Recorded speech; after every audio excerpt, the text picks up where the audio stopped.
shenanigans at every corner. Sarcasm, a holy sermon in style. Dark chocolate melted chaos warmer. Fighting this timeline with snark. Every soul welcome but no recorders. Baptized by laughter in the dark. We stand tall, scorning fake orders. In the church of law we rise, with chaos and shenanigans bright. Chocolate and sarcasm our rise. Together we light up the night.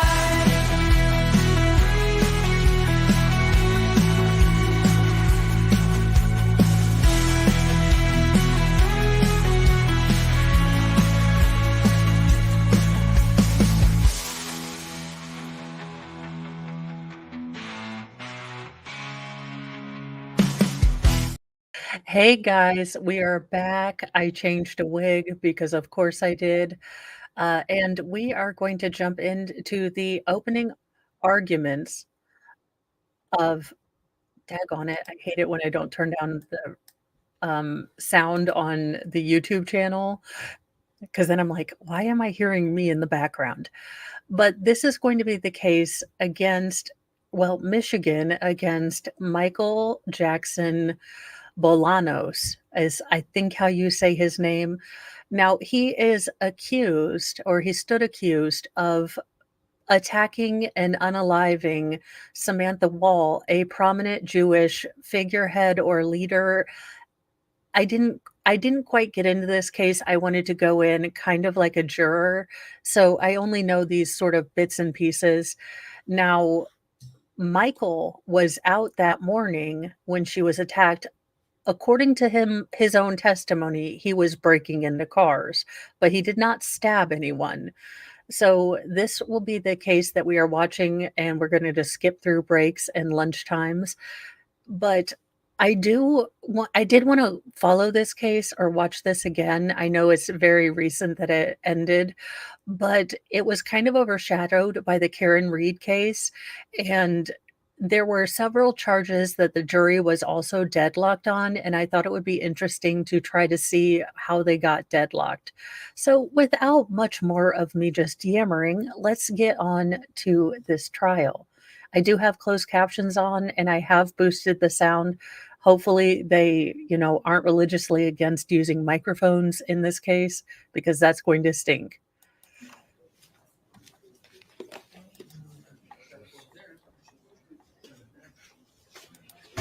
I mean, the attorneys typically stand over here to do their own statements, and so you probably can't sit.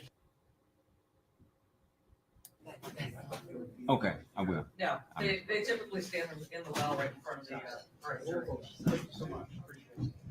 Hey, Judge. Hey, Judge. All right.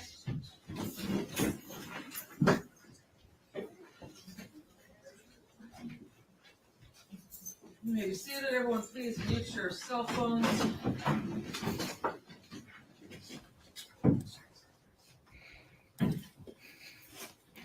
Yeah, that uncomfortable point when you have to admit to robbing cars but not stabbing someone. Here, that I believe are out in the hallway and ready to come in. Jury, all back in the jury room now. Stay in the hallway. And Judge, if we can instruct the media to not video our client coming and going back to the back. If you could avoid videoing him as they're bringing him in and out of holding, you can video him when he's at the table. This is not live. We are watching this, Alice. They're not supposed to, but I believe it wrapped up a couple months ago. They just had sentencing, and the reason that we are rewatching this is that this trial went on around the time that Karen Reed's trial was going on, so it kind of got a bit buried. But this case also had jurors that could not get around a deadlock. So this gentleman, while he was charged with her unaliving, he did not get sentenced for it. The jury could not come to an agreement whether he did or didn't unalive this woman. So I did want to see how this case played out since it did kind of get buried behind the Karen Reed case and the Young Thug case, just to see what happened during this case that made the jury not feel comfortable or wanted to or got so deadlocked. So I figured we could, find some smaller cases that maybe didn't get the attention that they could have and go through those and speed watch them. So we will be skipping over breaks and lunch times, trying to get this done as we wait for the Sarah Boone cavalcade of crazy that is coming. Or they would know he's coming from in the back. And this is from local station Fox 2, and Jedi just found all of these videos for me, so thank you so much. And even put them in a playlist. She is awesome. Yeah, that's Actually, when Mr. Brown stands up, he's gonna be right there, so. So once he comes in he's by the chairs, then we're good to go? Yes. Okay. You just can't get him coming from the home here. All right, no problem. Thank you. I will say that I like how this judge is, hey, let's give him as much benefit that we can with the media not covering this man as he's coming in with handcuffs. I do feel like regardless of how open-minded you are, I think that maybe that being your first impression would be difficult to overcome if you're very honest with yourself. I do find that, if I saw a person walked in shackles instead of, them already being seated in their suit, then, I might have a different feeling, even though I would try not to.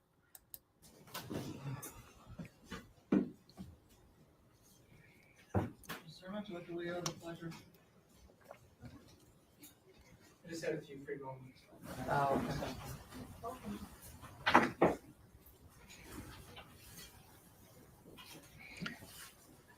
And as a person that's tried curly girl method, that woman's hair is just beautiful. Just beautiful. I wish I had lovely curls that all, curled the same way. No, he did get sentenced for certain things. I don't think there'll be a retrial. From the little sort of background I did, there was an alleged confession by the ex-boyfriend of Samantha Woll, but it was retracted. So they might try that person if they were ever able to find information to connect him. Oh, Guy Vermectin is a smart guy. He knows what's going on. The judge dismissed the charges. So no, there will not be a retrial. Thank you, Guy Vermectin. way over to the side. Yes, thank you. Out of the doorway.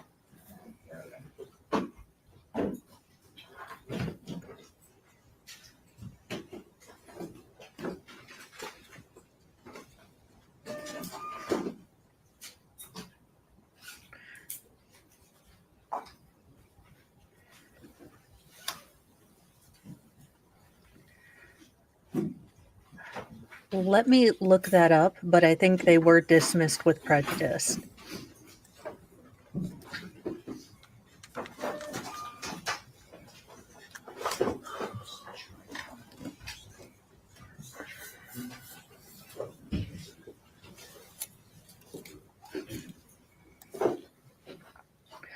So he got 18 months for lying to police.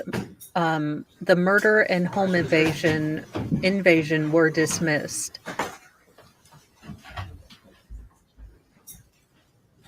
They're going into the jury room.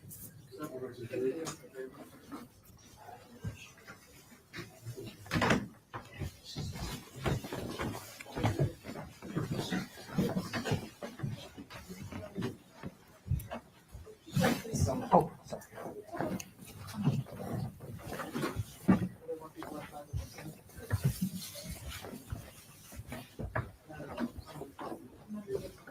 Okay, we're going to see if we can get to the actual arguments.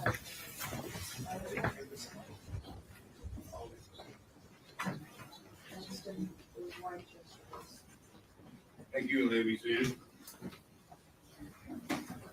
Did they just get the jurors sitting down? Or hopefully those are audience members. This be a moment. Yes, he did get time for lying to the police.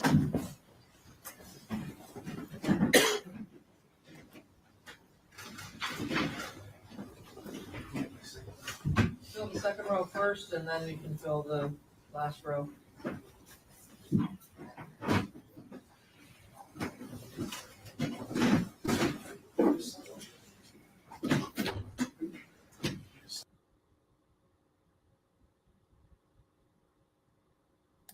It's open statement, so I don't know if you can. Yeah, we have to swear them to the judge. We ready to go? Yes. Ready to see it?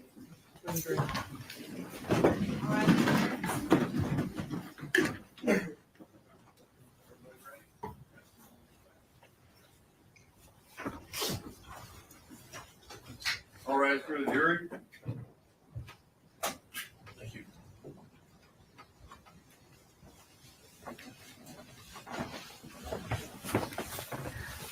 Okay, I am a terrible person, and I mean this in no disrespect to this particular lawyer, but I had a flashback to I was like, "What in the hell is Daryl Brooks doing in this courtroom?" And but this is not Daryl Brooks. Even though this man has dreads, this is not Daryl Brooks. And yes, those are probably part of the gallery and everything, but I felt so bad because I was like, "Sir, I mean absolutely no disrespect, but that's the first thing that popped into my mind, and I apologize." Everyone, please make sure your cell phones are silenced.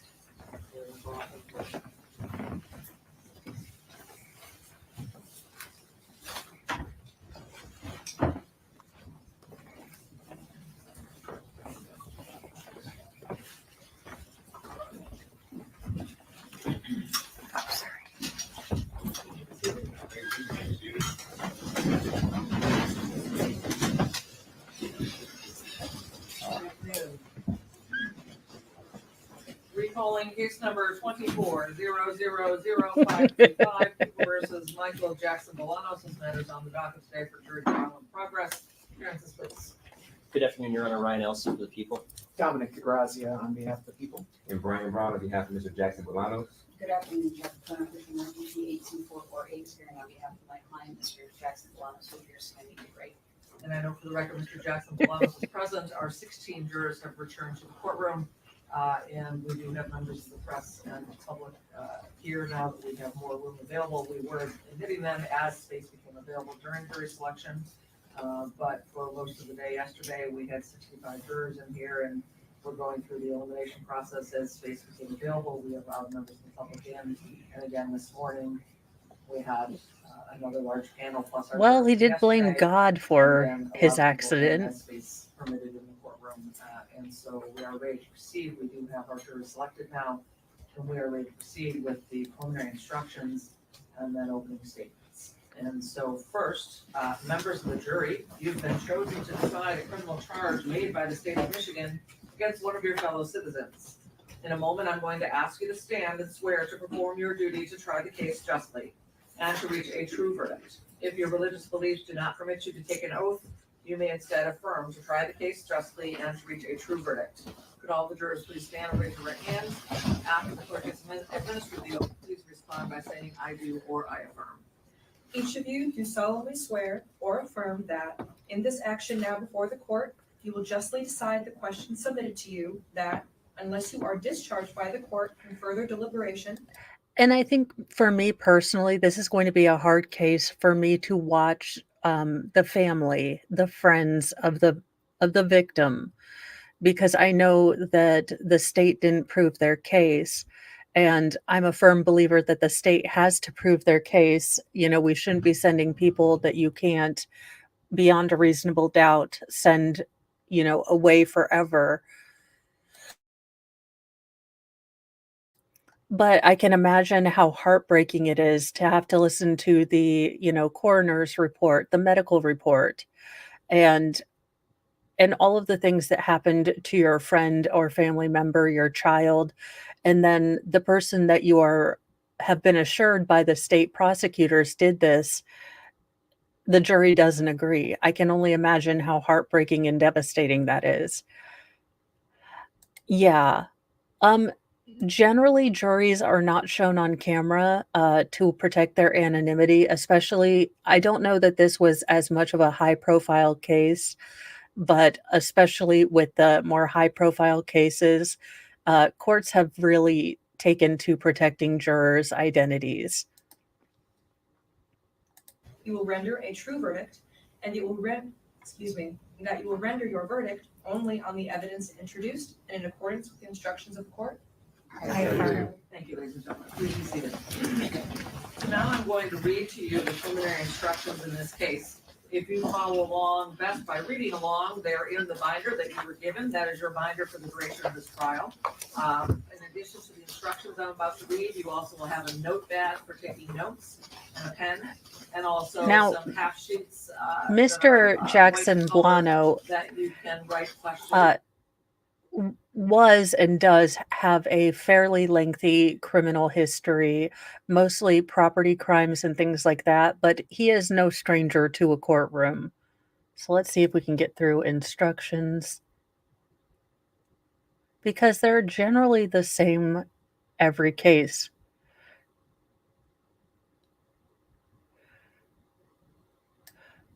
Closing arguments. Like the opening statements, these are not evidence. They are only meant to help you understand the evidence and the way each side sees the case. You must base your verdict only on the evidence.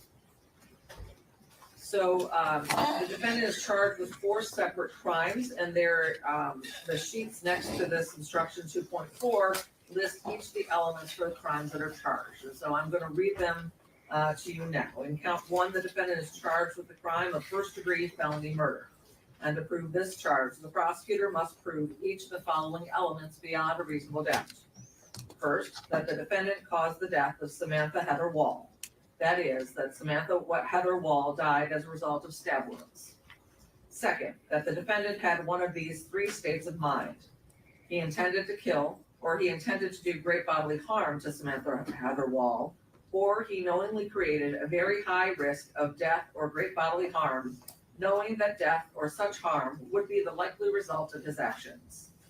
Third, that when he did the act that caused the death of Samantha Heather Woll, the defendant was committing or attempting to commit the crime of larceny and or home invasion in the first degree.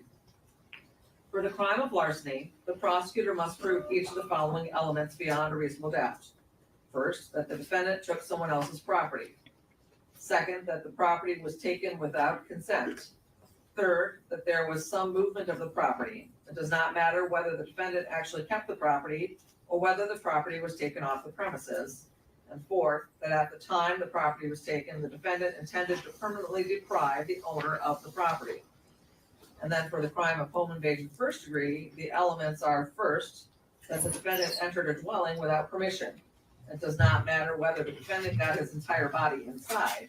If the defendant put any part of his body into the dwelling without permission, that is enough to count as an entry. Second, that when the defendant entered, was present in, or was leaving. Okay, sorry, my ADHD brain is going brown football helmet from Steel Magnolias. Also, I am trying to calculate the amount of raid and back teasing this woman needed to create this absolute spherical masterpiece that is going on here. She also vaguely reminds me of a grammar teacher I had, and possibly that's why I no longer like grammar. Leaving the dwelling, he committed the offense of assault and battery. To prove the charge of assault and battery, the prosecutor must prove each of the following elements beyond a reasonable doubt. First, that the defendant committed a battery on Samantha Heather Woll. A battery is a forceful, violent, or offensive touching of the person or something closely connected with the person of another. The touching must have been intended by the defendant, that is, not accidental, and it must have been against Samantha Heather Woll's will. It does not matter whether the touching caused an injury. And second, that the defendant intended either to commit a battery on Samantha Heather Woll or to make her reasonably fear an immediate battery. And third, that when the defendant entered, was present in, or was leaving the dwelling, either of the following circumstances existed. He was armed with a dangerous weapon and/or another person was lawfully present in the building. So I know that's a lot of elements all together. And for count 2, the defendant is charged with the crime of first-degree premeditated murder. And to prove this charge, the prosecutor must prove each of the following elements beyond a reasonable doubt. First, that the defendant caused the death of Samantha Heather Woll. That is, that Samantha Heather Woll died as a result of stab wounds. Second, that the defendant intended to kill Samantha Heather Woll. Third, that this intent to kill was premeditated. That is, thought out beforehand. We're speeding And through a fourth, little that the killing bit was with the deliberate, which means that the instructions. defendant considered the pros and cons of the killing and thought about and chose his actions before he did it. There must have been real and substantial reflection for long enough to give a reasonable person a chance to think twice about the intent to kill. The law does not say how much time is needed. It is for you to decide if enough time passed under the circumstances of this case. The killing cannot be. And I will say I am glad that they really clarify this, because I think maybe I'll just speak for myself, but before I started watching trials, I thought premeditation had to be like months of planning, a dodgy notebook with all of your, criminal master plans in there. I didn't realize that premeditation could be that split second where you have the choice not to do it or to do it, and you go ahead and do it. So I do like that she is clarifying, and I think she does speak with a personable, affect, and she is, trying to clarify lawyer-ese as much as she can. So as after I made fun of your, fluffy bouffant hairdo, I commend you for making this a little bit easier to understand for jurors. Be the result of a sudden impulse without thought or reflection. In count 3, the defendant is charged with the crime of home invasion, first degree, entering without permission. And I just read the elements of this as part of the felony murder charge, so I'm not going to reread these elements again. They're the same elements I just read under the felony murder instruction. And then in count 4, the defendant is charged with the crime of concealing facts or misleading the police. To prove this charge, the prosecutor must prove each of the following elements beyond a reasonable doubt. First, that Patrick Lane and/or Stephen Ford of the Detroit Police Department were police officers who were conducting an investigation of a criminal offense. Second, that the crimes being investigated by Patrick Lane and/or Stephen Ford were larcenies or attempted larcenies from motor vehicles. Third, that Patrick Lane and/or Stephen Ford informed the defendant that they were conducting a criminal investigation. Fourth, that the defendant provided false information regarding that investigation to the peace officers in a statement or statements that the defendant knew was false or misleading. Fifth, that the defendant acted knowingly and willfully. That is, the defendant provided the false information voluntarily and intentionally with the intent to deceive, and not because of mistake or some other innocent reason. Sixth, that the allegedly false information provided in, Sixth, that the allegedly false information provided involved a material True, fact. it A material does. fact is information that a reasonable person would use to decide whether to do or not to do something. A fact is material if it has the capacity or natural tendency to influence an officer's decision how to proceed with an investigation. You may consider whether the officers relied on the information in deciding whether it was a material fact. However, it is not a defense to the charge that the officers did not rely on the information if you determine beyond a reasonable doubt that the defendant intended to provide false information. It is not a defense to the charge that the officers were able to obtain the information. Yeah, I agree with from another Wolfram. They source should of get or off by the different victim's means family. if you determine beyond a reasonable doubt that the defendant intended to provide false information. And so those are the elements of the charges that have been brought in this case that the prosecutor must prove beyond a reasonable doubt. You may refer back to those elements anytime during the trial if you wish to do so. Now, my responsibilities as the judge in this trial are to make sure that the trial is run fairly and efficiently, to make decisions about evidence, and to instruct you about the law that applies to this case. You must take the law as I give it to you. Nothing I say is meant to reflect my own opinions about the facts of this case. As jurors, you are the ones who will decide this case. Your responsibility as jurors is to decide what the facts of this case are. This is your job and nobody else's. You must think about all the evidence and all the testimony, and then decide what each piece of evidence means and how important you think it is. This includes how much you believe what each of the witnesses said. What you decide about any fact in this case is final. A part of your job in deciding what the facts of this case are is to decide which witnesses you believe and how important you think their testimony is. You do not have to accept or reject everything that a witness says. You are free to believe all, none, or part of any person's testimony. In deciding which testimony you believe, you should rely on your own common sense and everyday experience. However, in deciding whether you believe a person's testimony, you must set aside any bias or prejudice you may have based on the witness's race, national origin or ethnicity, gender identity or sexual orientation, or Yeah, religion, it's just, age, or socioeconomic status. it's not the voyeurism I would pay to watch on the internet. If it just, it seems gross. It seems like we are waiting for them to publicly perform their grief. It just, I don't get that. It seems like, again, parts of this trial where it's going to become graphic, where the medical examiner's in there. It it just seems really gross to continue to, focus on them. And I understand that he wants to make the viewing dynamic, but you have, the state's table, you have the defense table. Just viewing the family seems like such an invasion of, one of the most difficult times in their life. And I don't know why I don't feel that way for a defendant. This is probably the most serious thing that he has ever been charged with. But I feel like it's just a little gross.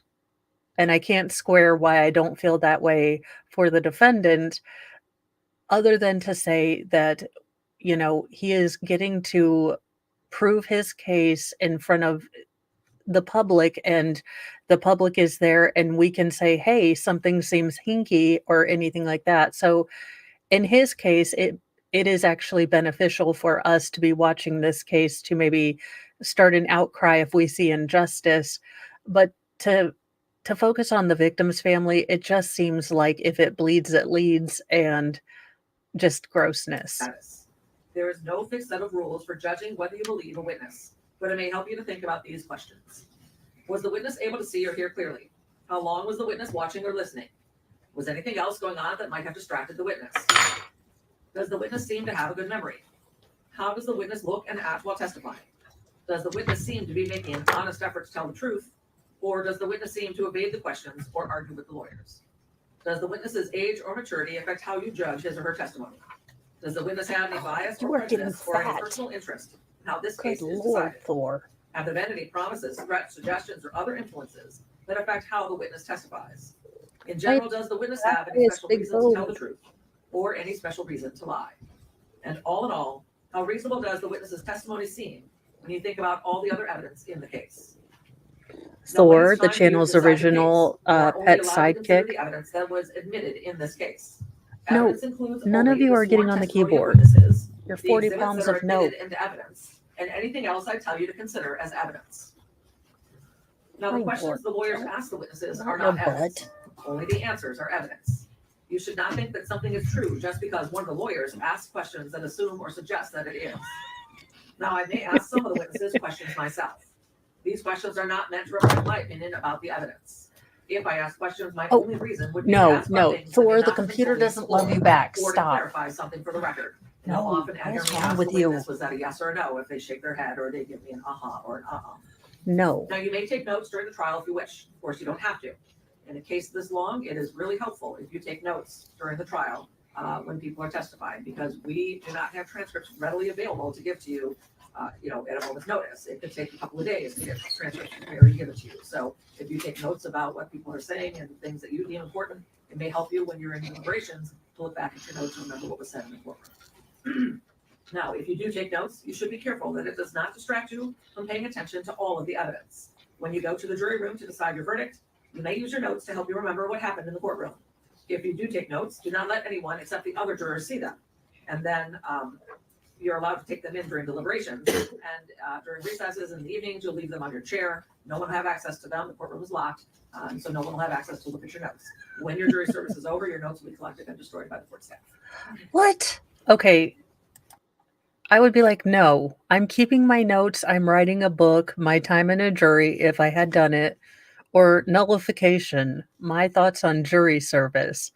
And I need those notes for my Pulitzer Prize, Emmy winning book turned into a movie, turned into a Lifetime miniseries. Thor, I am not letting you guys play on the keyboard. I don't know how many times I have to tell you these things. but all of you are unlawfully trying to go for my keyboard. Now, during the trial, you may think of an important question that will help you understand the facts in this case. You are allowed to ask such questions of the witness who's on the stand.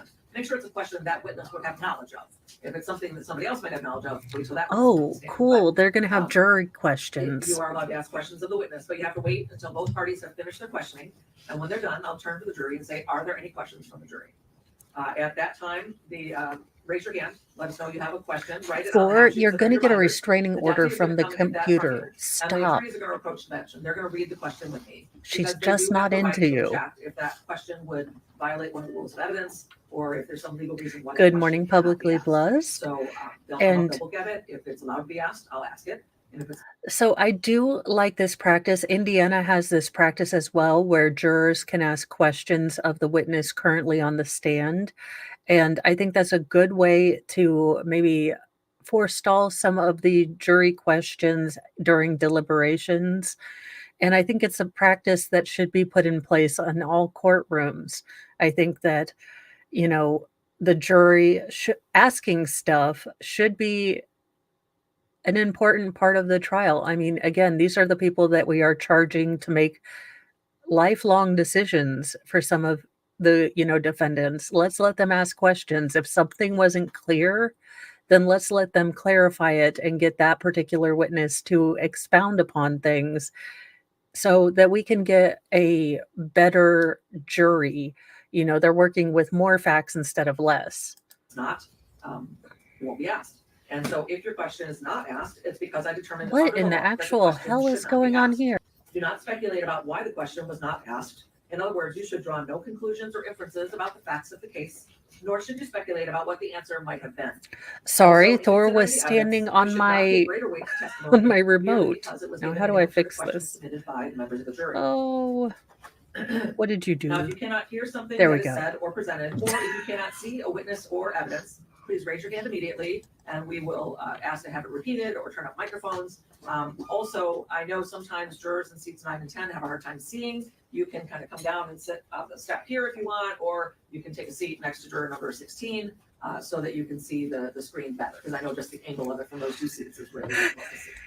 So if you want to come down and watch it from here. All of Thor's 40 pounds were on my remote. I was And like, why also, am if I you need a break and dancing? We're not breaking quick enough for you, just raise your hand, let me know, and we'll take a break for you. Okay. Now, during the trial, the lawyers may object to certain questions and statements made by the other lawyers or the witnesses. I will rule on these objections according to the law. My rulings for or against one side or the other are not meant to reflect my opinions about the facts of this case. Sometimes the lawyers and I will have discussions out of your hearing. Sometimes while you're in the jury room, I may have to take care of other matters that have nothing to do with this case. Please pay no attention to these interruptions. I try to do matters either before you get here in the morning or at lunch after we've dismissed you for your lunch break. So that's why we take a little bit longer than an hour lunch, because we're still doing some work before we break for lunch. But I try not to keep you waiting for us and allow you to go on lunch or break if we have to do something else. But sometimes there's an emergency that I have to take care of. Now, you must not discuss the case with anyone, including your family or your friends. You must not even discuss it with the other jurors until the time comes to decide the case. When it's time for you to decide the case, I will send you to the jury room for that purpose. Then you should Well, discuss I the case mean, among I didn't want to tell you guys, but I have been brushing up on the Macarena, the Shanae, and the Tootsie Roll. I will be representing Australia next time breakdancing comes to the Olympics. I think me and Ray Gunn could be, be girl best friends. yourselves, but only in the jury room and only when all of you are there. You must not talk to the defendant, the lawyers, the witnesses, or anyone who may be connected to this case, and that includes the media or any of the people that are in the audience here watching. This means that you may not speak to those individuals, even if it has nothing to do with this case. You should be very cautious about speaking to people because you may inadvertently speak to someone connected with this case. This restriction is necessary to avoid even the appearance of any improper conduct by any person. If anyone tries to discuss the case with you or in your presence, tell them to stop. Explain that you are a juror and you are not allowed to discuss the case. Then, if they continue, leave and report the incident to the sheriff's deputy as soon as you return to court. And that goes with friends or family or anything. Even your employer, when you tell them you're going to be out for 3.5 weeks and maybe trying to guess what case, just say I can't talk about the case and shut down any conversation. about the case, okay? You can't say what kind of case it is, you can't say anything about it, okay? That's just to make sure no one's putting in their 2 cents. We want you to have your decision based on the evidence and not what some of the people are telling you, okay? And when the trial is over, these restrictions will no longer apply. And then after the trial is over, you may, if you wish, discuss the case with anyone. Now, the restrictions that I'm about to describe are meant to ensure that the parties get a fair trial. In our judicial system, it is crucial that jurors are not influenced by anything or anyone outside of the courtroom. Under the law, the evidence you consider must meet certain standards. For example, witnesses must swear to tell the truth, and lawyers must be able to cross-examine them. Because information obtained outside the courtroom does not have these safeguards, it could give you incorrect or misleading information that might unfairly favor one side. These restrictions start now and continue until I discharge you from your jury service. It is your duty as a juror to decide this case based solely on the evidence you see and hear in this courtroom. You must not consider information that comes from anywhere else. This means that until you deliver your verdict, you must not read, watch, or listen to, or receive any information, including opinions or commentary about the case, whether in newspapers, on television, the radio, the internet. I am surprised that there hasn't been an app created or something to that effect that courts can put on a juror's phone and or electronic devices to make sure that there is no outside investigation. I understand that the practicality of this might break the Fourth Amendment, and go into privacy things, but I do feel like in the age where you basically have, a computer in your hand and can look up anything, I do think more states and more trials are going to run into allegations that jurors have been doing their own investigations. I know it would be a temptation I would find hard to, stay away from. I mean, if I gave an oath and, promise God, I mean, I've already given up on enough of my Lenten promises that I would keep a big promise to God made, in front of the government, because I'm only aiming for purgatory, but I'm pretty sure that, violating an oath I took in front of public might be a little bit, bad. But I can definitely say that it would be a temptation, and I am looking into the future, wondering if they are going to start a system or something like that to really ensure that, especially on high profile cases, no juror is doing outside investigation. Or on social media platforms. You also must not research any aspect of the case during the trial. This means research using a cellular phone, computer, or other electronic device to search the internet, as well as research with The traditional printer sources, also doesn't love dictionaries, you, reference manuals, okay? newspapers, or magazines. You must not investigate the case on your own or conduct any experiments concerning the case, including investigation or experiments using the internet, cellular phones, computers, or other electronic devices. You must not visit the scene of any event at issue in this trial. If it is necessary for you to view or visit the scene, The court staff mic. will take you there as a group under court supervision. You must not consider as evidence any personal knowledge you may have of the scene. And you must not share any information about this case by any means, including cellular phones or social media. This means that even if you are not discussing the case with someone, you may not post any information about the case on social media websites or in any other manner. How many of you have Facebook, Twitter, Snapchat, any of those types of accounts? Right. Okay. So please don't even say, I got picked for a darn jury. Don't say anything on Facebook about your service. When it's done, you can post all you want to about your experience here at Frankfurt. But please, while the case is ongoing, Thor, until the there's a mic verdict, loves please you do not very discuss much the case on too. social media or with anyone. If you discover that a juror has violated my instructions, please report it to the court officer as soon as you retract. Now you can see that we've chosen a jury of 16. After you've heard all the evidence and my instructions, we'll draw lots to decide which of the 4 of you will be dismissed in order to form a jury of 12. Due to the length of this trial, we picked 2 extra alternates just in case something happens, because we would not want to have to declare mistrial if 3 of you ended up having some issues. Okay, so we picked 2 extras just in case. Oh, Now, I'm sorry. Did I penalty should stop not hitting you for a influence your decision. second? If you find the defendant guilty, it is the What duty of was the I judge to thinking? fix the penalty within the limits provided by law. Now, I may give you more instructions during the trial, and after all the evidence has been presented, you will hear the lawyer's closing arguments, and then following the closing arguments, I will give you additional instructions about the rules of law that apply to this case. You should consider all of my instructions as a connected series. Taken all together, they are the law that you must follow. And after my final instructions, you'll go to the jury room to decide on your verdict. A verdict must be unanimous. That means that every juror must agree on it, and it must reflect the individual decision of each juror. Now, it is important for you to keep an open mind and not make a decision about anything in the case until you go to the jury room to decide the case. You must not let bias, prejudice, or public opinion influence your decision. Each of us may have biases or perceptions about other people based on stereotypes. We may be aware of some of our biases, though we do not express them. We may not fully be aware of some of our other biases. Take the time you need to test what might be automatic or instinctive judgments, and to reflect carefully about the evidence. I caution you again Oh, to yes, avoid reaching Thor. conclusions that Now, may have been if I stop unintentionally petting influenced him, by stereotypes. you will probably must reach see a your own paw come conclusions up about this like, case what are you individually. doing, Mom? But you should do so You only after stop listening it. to and considering the opinions of the other jurors, who may have different backgrounds and perspectives from yours. Are the people satisfied with the preliminary instructions as given? Yes, Your Honor. His defense. Yes. With that, we are ready for opening statements. Mr. Elsey will go first, followed by Mr. Brown. Are you gonna give yours now or reserve until later? We'll do it. Okay, and you'll be giving it? Yes. Mr. Elsey, when you're ready. Thank you, Your Honor. Good morning, Brenda.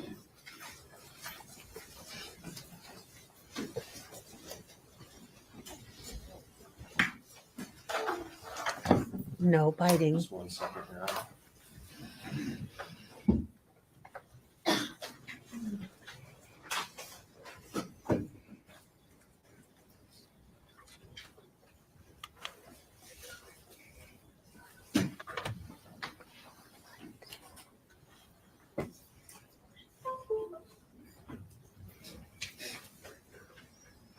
Did you need a break or are you ready to go right into it? No, I'm ready. It just, somehow the display setting changed since the last time I started it, but I'll be.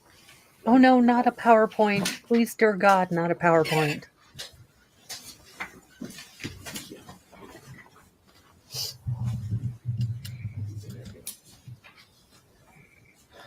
Good afternoon, ladies and gentlemen.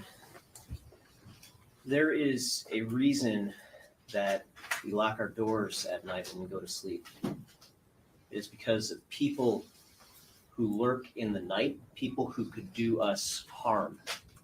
And this case is about one such person, a person who you will see on one particular night prowl through our community, looking for opportunities to go into spaces that weren't his to go into, and to take things that were not his to take.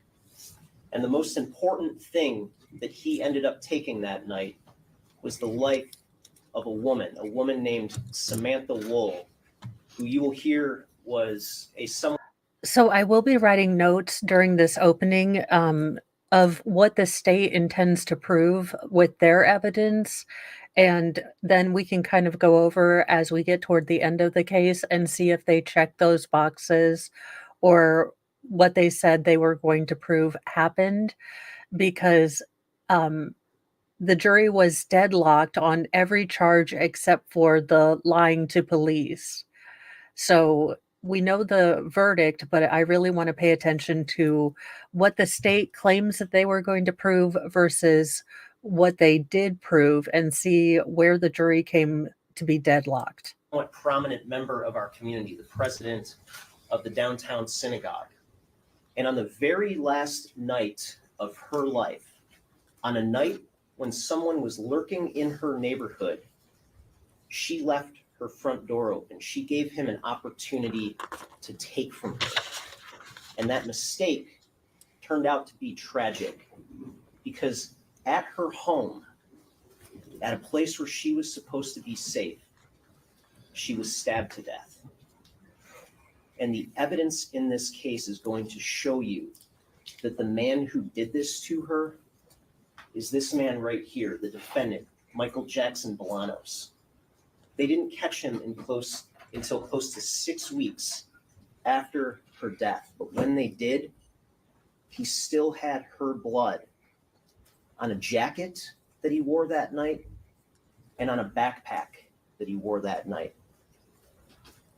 Now, I want to walk you through the evidence that you're going to see and hear throughout this case, but I want to frame some expectations and some understanding up front, because when Samantha Woll's body was found outside of her home on October 21st, 2023, her death was a mystery at that time with very few leads.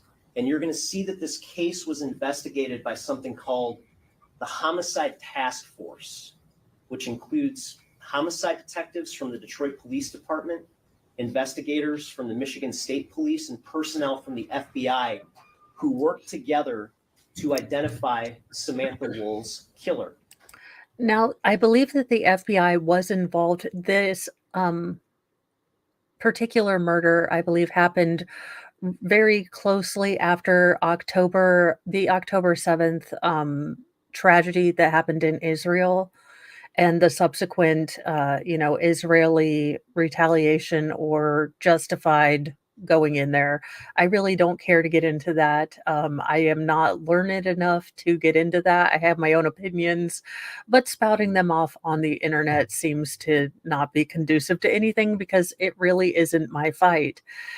Anyhoozle, the FBI was brought in because there was a large amount of worry that this was a targeted attack because this was a prominent Jewish member of the synagogue, the president of the downtown synagogue.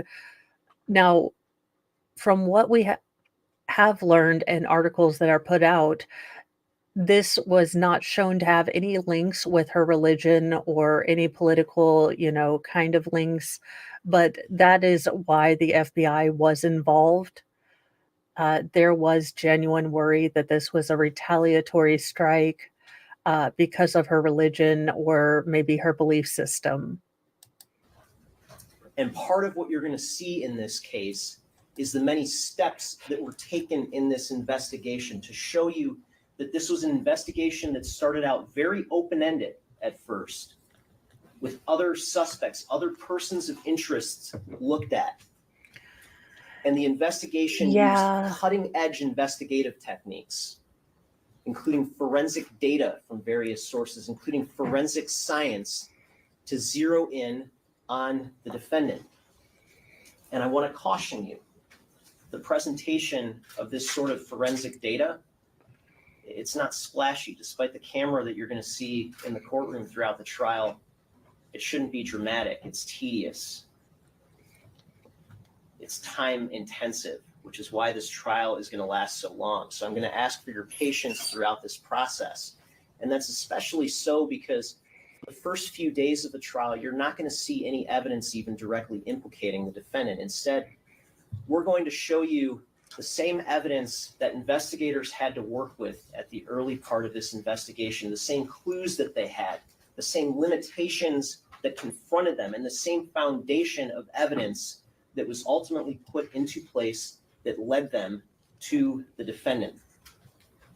Now, Samantha Woll lived in the Lafayette Park neighborhood of Detroit, just across the I-375 freeway from this courthouse. And she lived in a community of townhomes. And on October 21st of 2023, at about 6:20 a.m., one of her neighbors found her body outside. She was outside of a unit right next to hers, 1368 Joliet Place. She was bloody. She was barefoot. She was cold to the touch at that time. When the police arrived, they found a trail of blood that led from her body to her townhome at 1366 Joliet Place.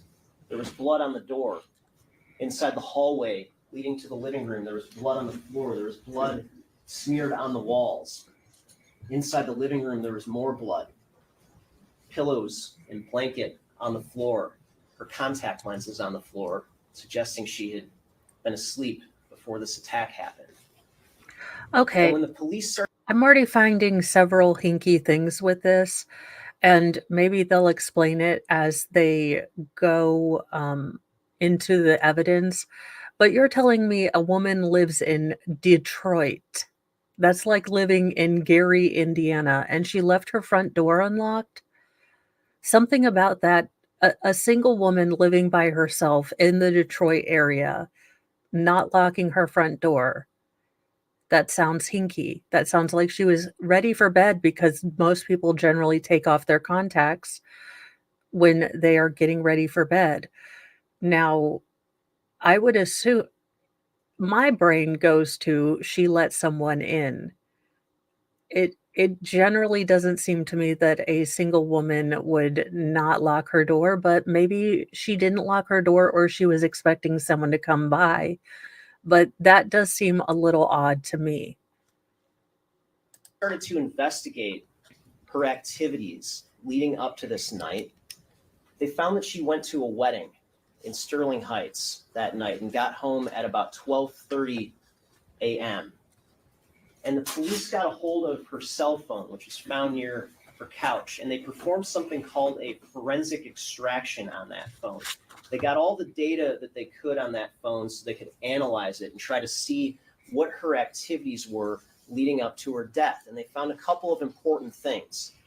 First, they found that her last outgoing text message was at 1:02 a.m. She simply sent a heart emoji to one of her friends. Second, they found that her phone was last unlocked between 1:29 and 1:35 a.m. That would have been the last time something necessarily requiring human input into her phone would have had to have happened. Her phone was passcode locked.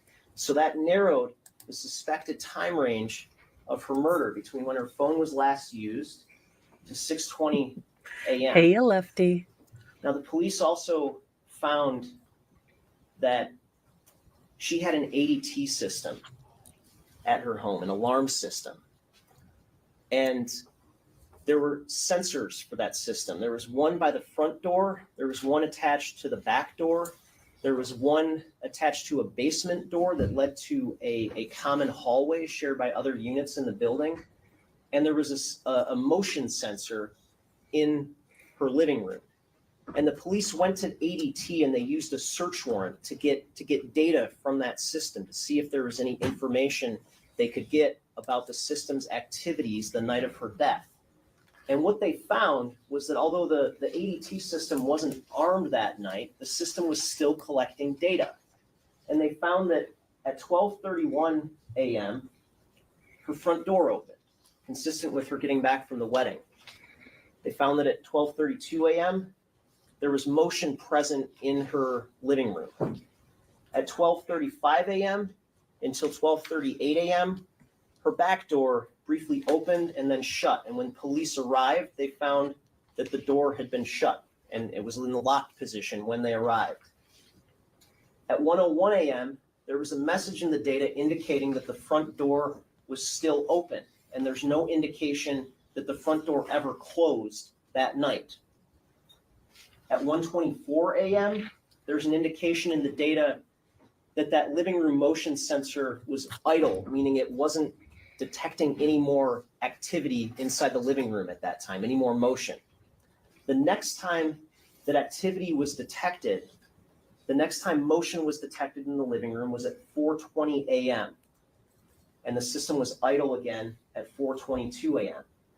So that naturally made 4:20 an important time in this overall timeline because that was the last time motion was detected in her living room. Lefty, after I'm she not stopped pulling up using her phone. that. I'm not pulling that up, but that Now, was the funny. police went back to the scene a couple of weeks later and they tested the ADT system and they pulled another data set to try to see whether the system was working and to see whether the times were accurate. And they found that the times Yes. that were in the data were accurate within about 12 seconds of real time. You're going to hear that an autopsy ultimately concluded that Samantha Woll died of a total of 8 stab wounds. All of the wounds were concentrated at her shoulders and above, focused on her neck and her head. This is the general information that investigators had to work with at the outset of the investigation. But there were limitations. There wasn't a video inside of Miss Woll's home that showed what happened. They looked for videos of other townhomes in that area to see if they could find anything capturing who came and went that night, but they couldn't find anything. They canvassed the neighborhood for eyewitnesses to see if anybody heard or saw anything relevant that night, and they didn't find anything. The closest thing they found was you'll hear from one of the neighbors who will tell you that he heard what he describes as a woman's voice at around 1:24 a.m. but it sounded to him like an older woman's voice and nothing violent. Now, there was a lot of blood at the scene, but that blood, to the extent it was tested, was identified as Miss Woll's blood. There were some fingerprints left at the scene, mostly in blood on the walls. And you're going to hear that many of those prints were not of sufficient quality to be analyzed to identify someone, and those that were came back to be Miss Woll's. There were footprints in the blood on the ground, but the footprints were bare footprints, suspected of being hers. The police talked to people at the wedding that she went to, but they couldn't find anything suspicious that had happened that night. They talked to dozens and dozens of people, friends, colleagues, family members, current, former romantic interests, but they couldn't find anything alarming or actionable. They couldn't find anything that led them Okay. to a true suspect. Did they talk to other people on the board of the synagogue? Because some church boards, some church councils can get a whole lot spicy. I can imagine it would be the same in a synagogue. And it's kind of like an HOA board on steroids. So, did we look there?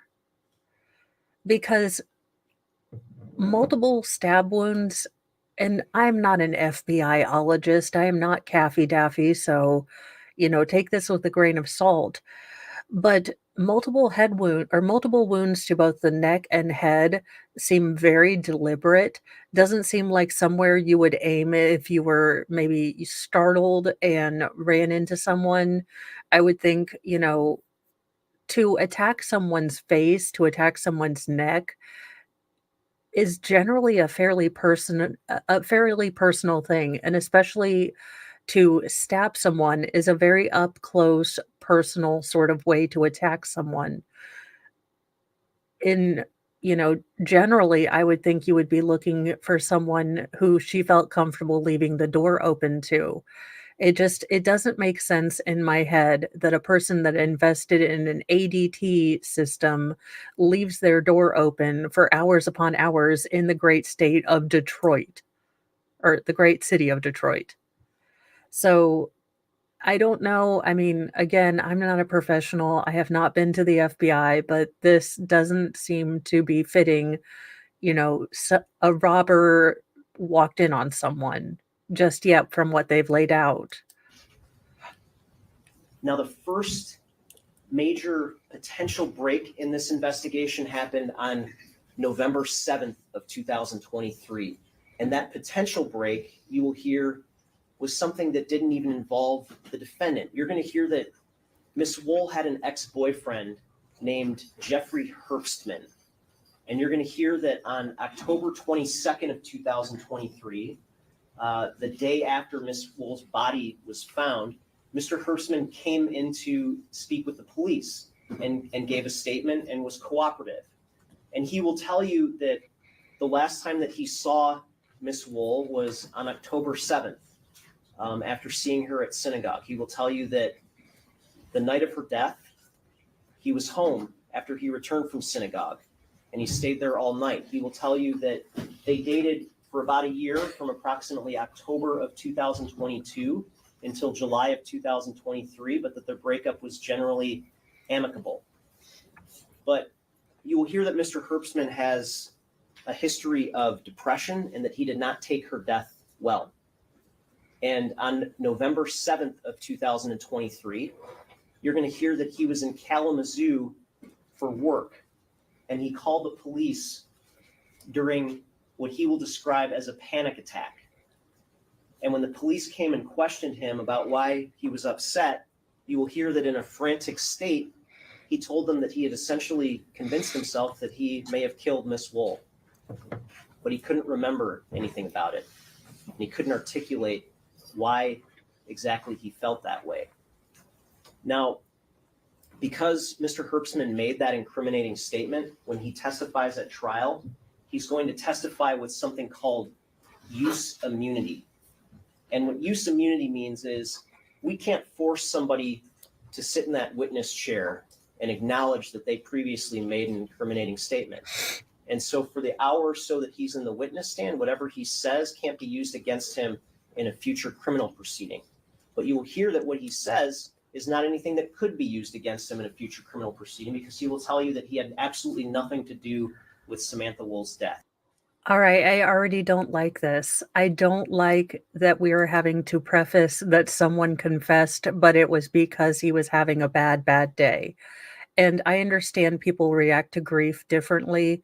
You know, there are some things with my first husband that I have yet to work through that I still carry a lot of guilt about.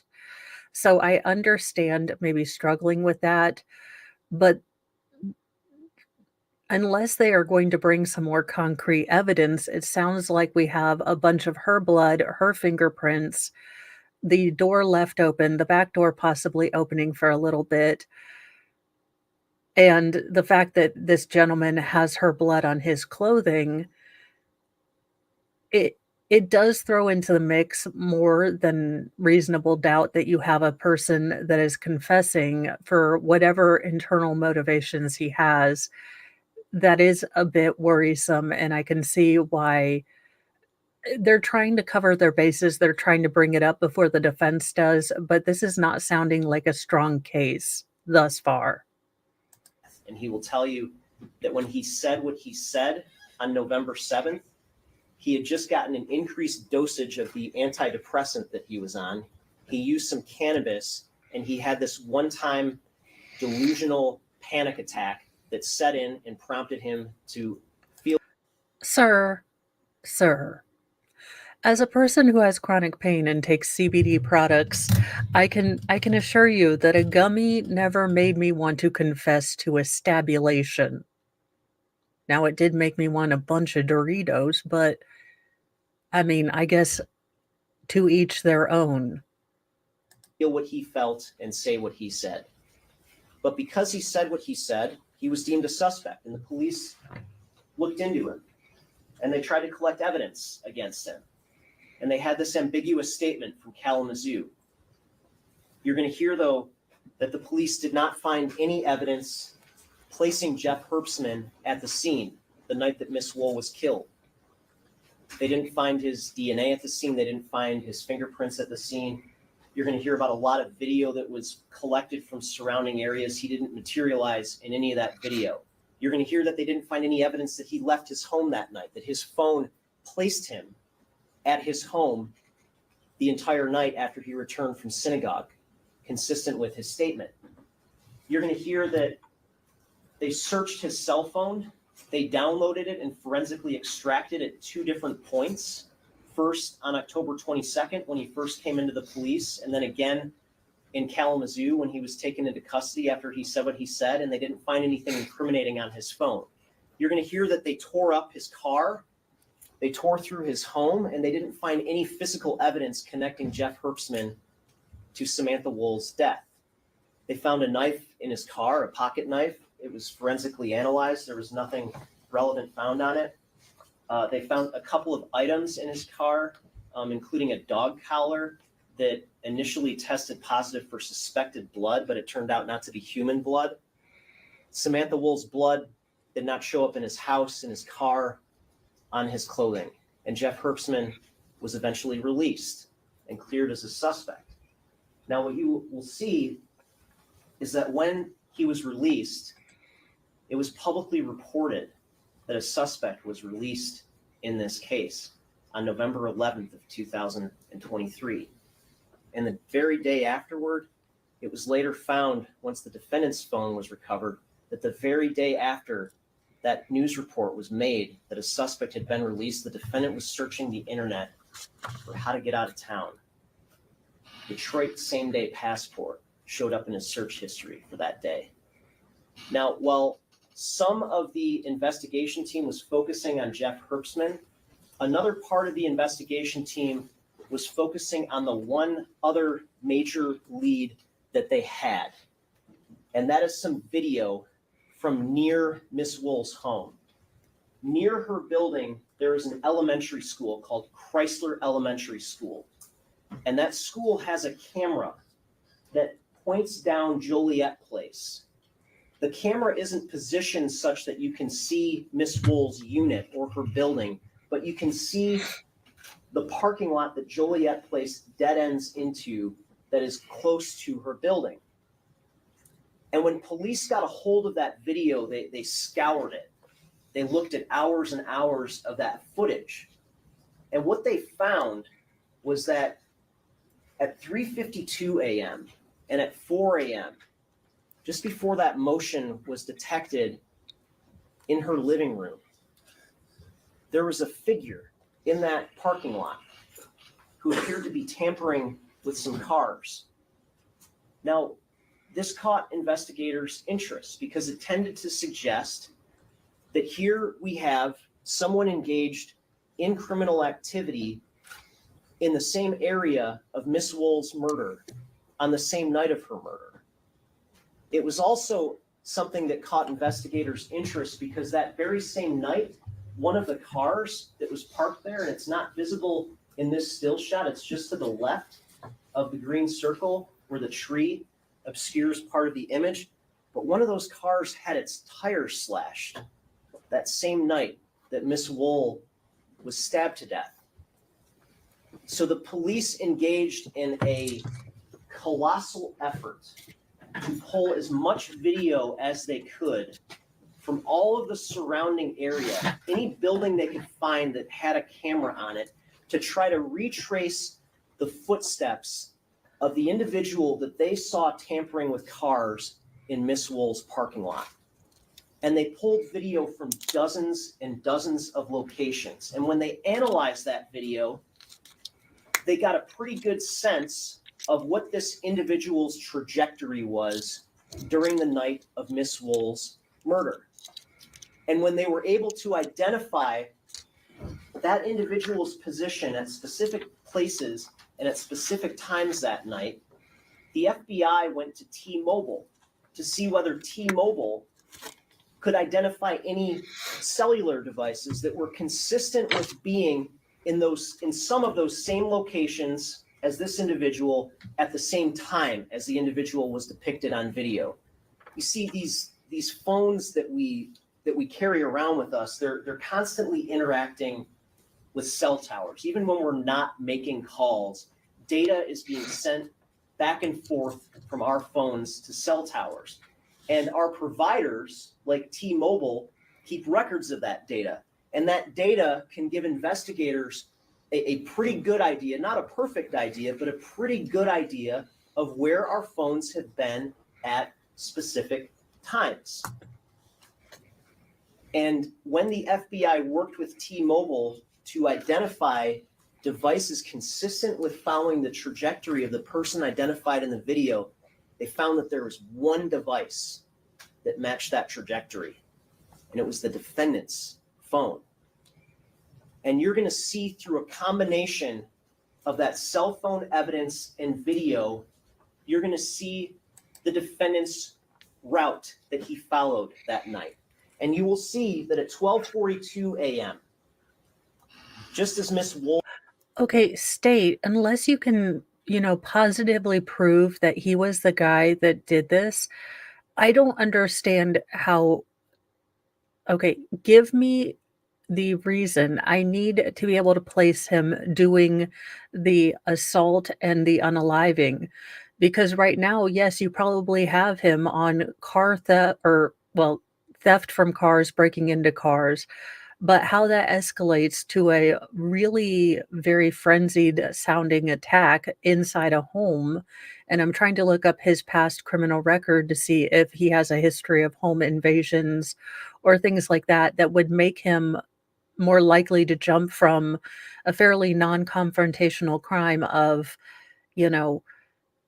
going into cars that are unattended versus a higher risk crime of entering a house, possibly running into someone and attacking them. I need you to bridge that gap because it doesn't seem like a person who is just intent on stealing things is going to go into a higher risk crime. I mean, this might be part of his general pattern, but unless they can prove that he has a history of this, which I don't think would be allowed in unless there was a sort of pattern signature, then right now we just have a guy who is near there. Now I understand that the blood evidence, is on his jacket and his backpack, but I think the defense is going to, you know, try to say that he stumbled upon this woman outside, maybe tried to render aid, then got spooked off by the cops. And you can make that work in real life. I mean, you don't have to be a conspiracy theorist to think that is somewhat likely as compared to a person jumping into home invasion if they don't have a record of that. At least that's my 2 cents. Woll's night was ending as she got home from the wedding. Also, The defendant's Wolfram night makes was a really just good getting point. started, and you're going to see at that time he left his girlfriend's apartment in Midtown Detroit. He was wearing a black North Face jacket, dressed all in black. You're going to see that It's at slimming, 1:44 sir. It's a.m. slimming. And in between these two times, 12:42 and 1:44, you're going to see that a combination of video and phone records trace him going from the Midtown neighborhood south into downtown Detroit, across downtown Detroit, and then over to the Lafayette Park neighborhood right near Miss Woll's home. And you're going to see that at 1:44 a.m., he is in that neighborhood. He's just about a block away from her home, and he's still wearing that North Face jacket. And you're going to see that phone data suggested that he stayed right around that area for about 18 minutes on a night when her door was open. Okay. But you just said, Mr. Prosecutor Man, that we put the time of death and the movement in the living room. I've got it in my notes, my handy dandy notebook. There was a flurry of movement in the living room at 4:20 a.m. So it doesn't give a diddly flip if he got there at nearly 1:30. Why are we bringing this case? If these are the facts that you're giving us, I feel bad. I am breaking down his case, right now. That is a good point, Heidi. Those location trackings or pings aren't always accurate. Proof in point, I recently misplaced a device and pinged it. It didn't show an accurate route of where I had been that day or an accurate timeline. So that is true that these could be on different, Lord knows we spent more trying to understand the inner workings of a GD phone on Karen Reed's case, and I still don't understand, and just call it magic. But yeah, there definitely can be discrepancies. And I think that I try to ask these questions that I would think myself as a juror would be questions I would want answered before I took someone's freedom away. And they're kind of being very nebulous about all of this. They found someone that was lurking out doing probably other crimes, but it doesn't seem to line up again that someone is going to graduate. But then again, criminals can be total opportunists, and if he did find a ritzy kind of townhouse open, would he not go ahead and take a chance?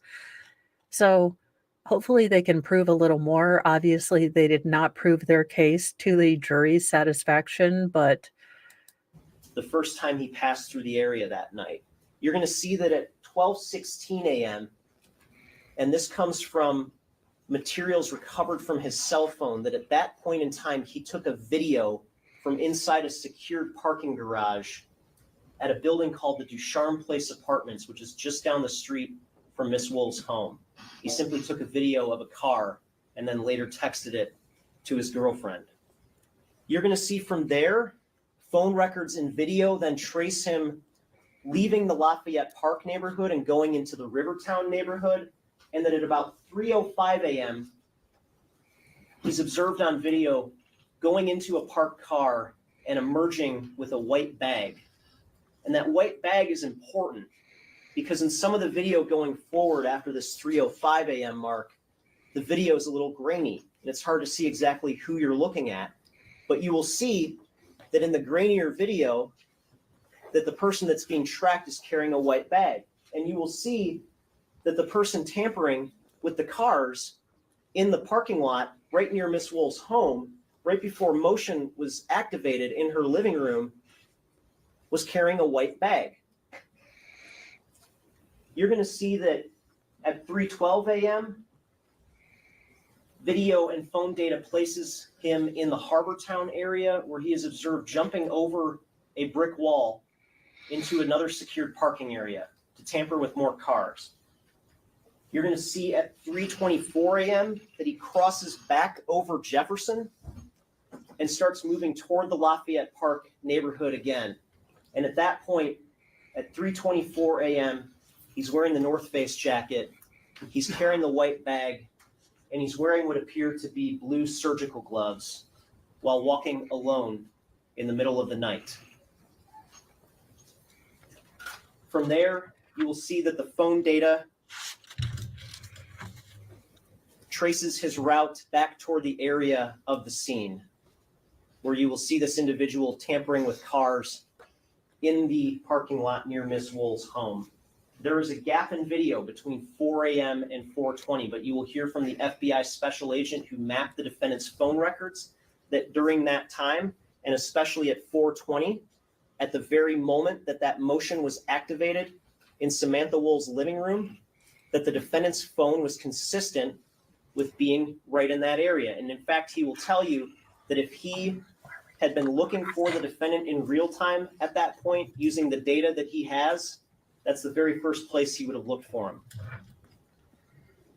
You're going to see that at 4:24 a.m., after that motion ceases in the living room, that the defendant is then on this side of the freeway, on the other side of the freeway, moving away from the scene, still wearing the black North Face jacket, and now wearing what appears to be a gray backpack, something that he acquired along the way. You're going to see that video and phone records then trace him going back to his girlfriend's Midtown apartment, where he arrives and is welcomed by her at about 4:55 a.m., still wearing the gray backpack and the North Face jacket. Okay, but Now, what happened to the white bag? the police arrested the defendant on November 30th of 2023. And when they arrested him, they had a search warrant to search that apartment, his girlfriend's apartment in Midtown, located at 454 West Alexandrian Street. And when they searched that apartment, they found a North Face jacket that looked an awful lot like the one he was wearing on video that night.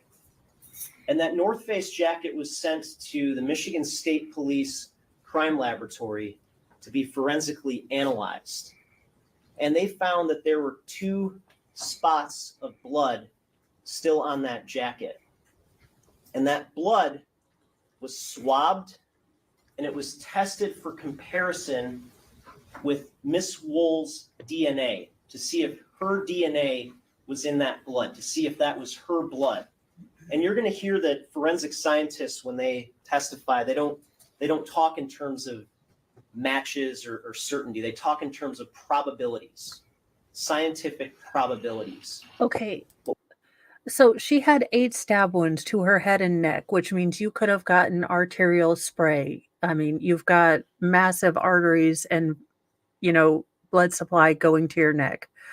You're telling me he had a frenzied attack in which the victim is walking around in her own blood, spreading footprints and handprints around the living room, the front door area, and out into the lawn. And he's in charge of this massive attack. He doesn't have any injuries to his hands, nor that we know of thus far. And he only had 2 drops of blood on his jacket. Now, maybe he took off his jacket before entering the house, but I don't know. That just seems a little hinky to me. But what they found was that the probability, the likelihood that that blood on his jacket was Miss Woll's blood was astronomically high. For a swab of the blood from the higher right sleeve, they found that it was 2.2 trillion times more likely to be her DNA in that blood.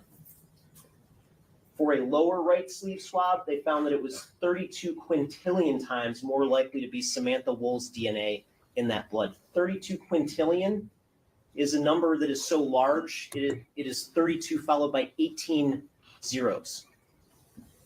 Now, when that jacket was found and recovered 6 weeks after Miss Woll's death, there wasn't a lot of blood on it. It wasn't visible to the naked eye. But forensic scientists have tools to locate hard to find blood, to locate blood that could have been concealed in some way. One of those tools they have is something called an alternative light source. It's kind of like a black light. And interesting, you'll see that the defendant searched the internet for the phrase black light sees what? October 31st, just over a week after Samantha Woll's death. You're also going to hear that this particular jacket was washed. Okay, that makes some Now, sense. You're going to hear that when the defendant was in custody after his arrest, he placed a recorded phone call from the Wayne County Jail to his girlfriend, who's named Tierra White. That's the woman whose apartment he was staying at, the woman who saw him off before he left the night of Miss Woll's murder, the woman who greeted him when he came home. And you will hear on one particular recorded call from the Wayne County Jail that they discussed this jacket. They discussed this jacket. And she told him that she washed the jacket. As they were discussing why there wasn't a lot of blood on the jacket, she told him that she washed the jacket. And as soon as she told him that, you will hear that that call suddenly ended.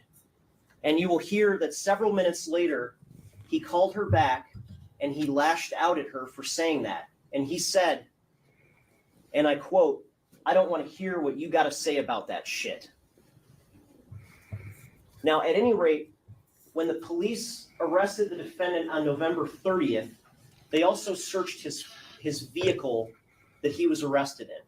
And inside the vehicle, they found a backpack that looked a lot like the backpack that he was wearing that night. And that backpack, it turned out, still had some visible blood on it, a small spot, but still visible to the naked eye. That blood was swabbed and sent to the Michigan State Police Crime Laboratory, and they found that it was 20 septillion times more likely to be Samantha Woll's DNA in that blood than somebody else's. And again, that is a number that is so high, it's even bigger than a quintillion. It's 20 followed by 24 zeros. Hopefully they will show the exhibits. Now, when the defendant was arrested on November 30th of 2023, he was given his Miranda rights and he agreed to make a statement with some detectives. And you're going to hear that during the course of this statement, he provided 4 different versions to them about what his activities were the night of Miss Woll's death. You're going to hear that at first he denied he was engaged in any criminal activity whatsoever. He then claimed that he was out taking pictures of cars for other people to steal, but that he didn't do anything wrong himself. He then claimed he may have tried a couple of car handles, but didn't take anything out of cars, and then finally acknowledged that he broke into cars and broke into parking garages and took things that weren't his to take.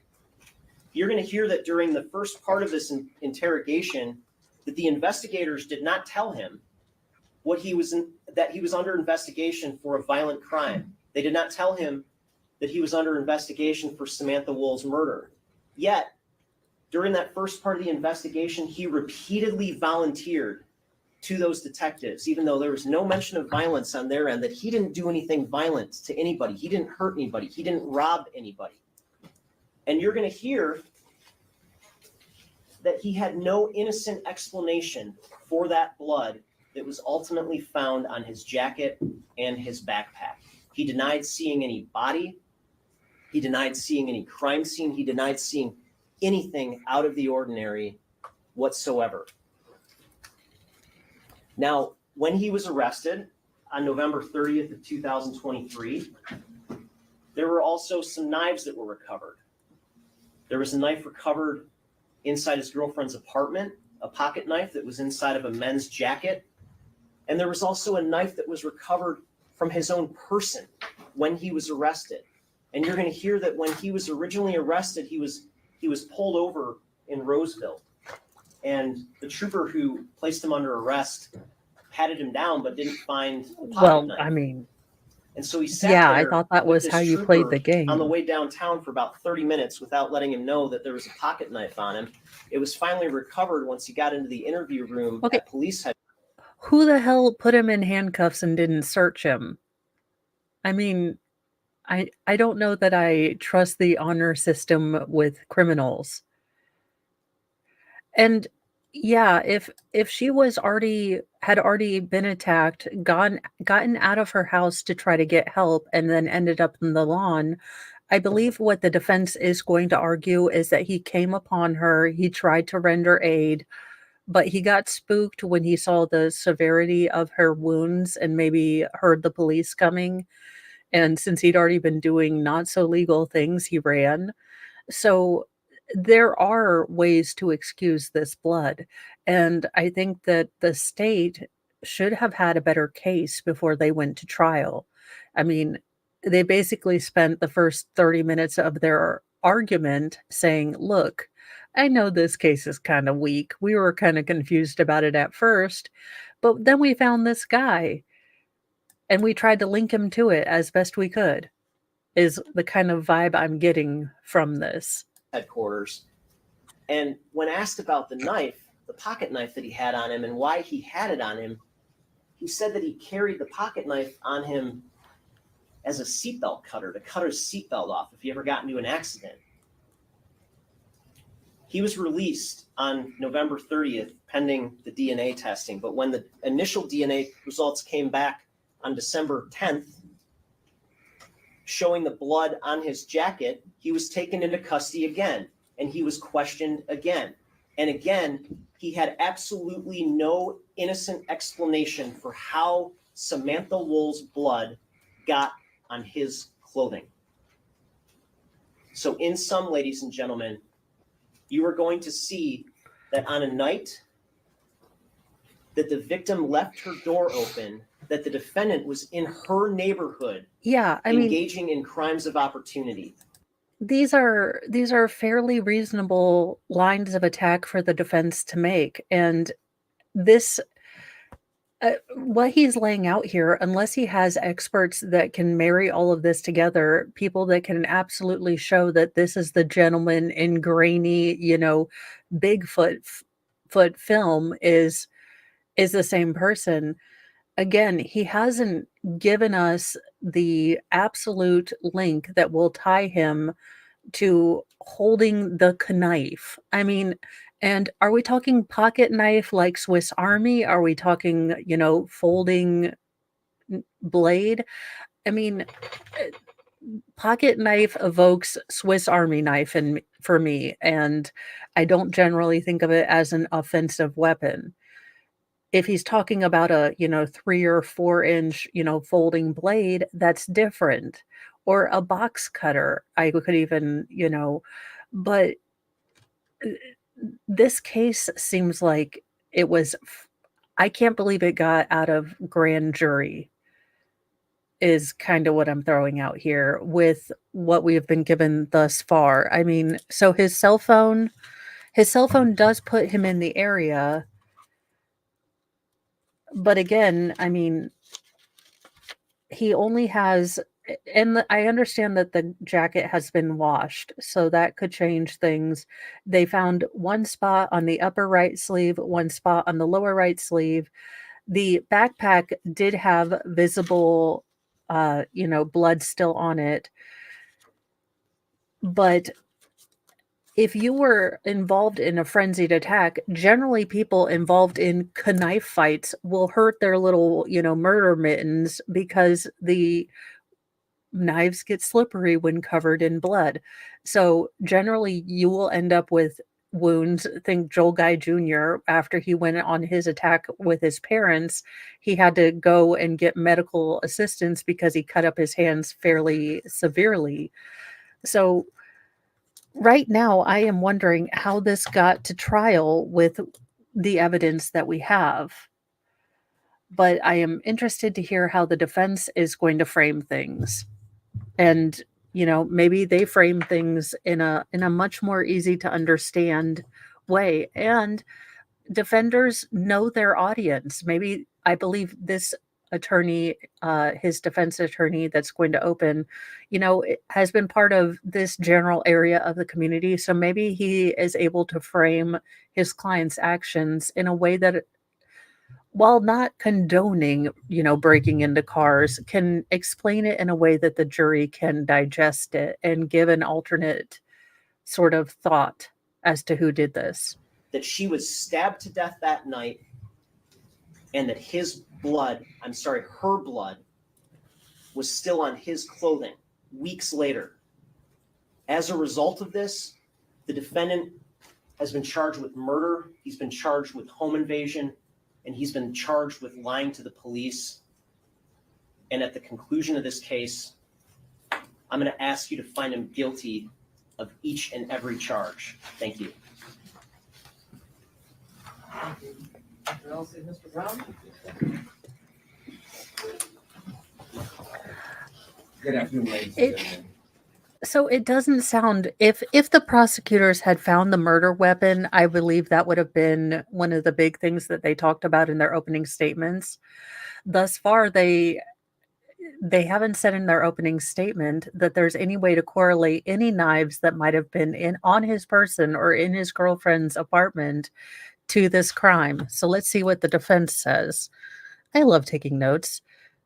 Have someone, if I'm on jury duty, have someone try to take my notes back. Yeah, Wolfram, I'm kind of getting that vibe too. And state prosecutors, if this is what you had and you put this family through this, knowing that it was a long shot case, you are absolutely garbage trash water. Now, my version and my reviewing of the facts and the evidence, I believe will be like yours. Completely different than what the prosecutor indicates. Yes, Samantha Woll tragically died on October 21st. However, it was not Michael Jackson-Bolanos who did this.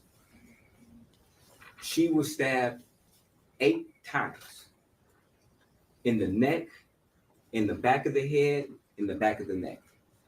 To me, that would indicate a crime of passion.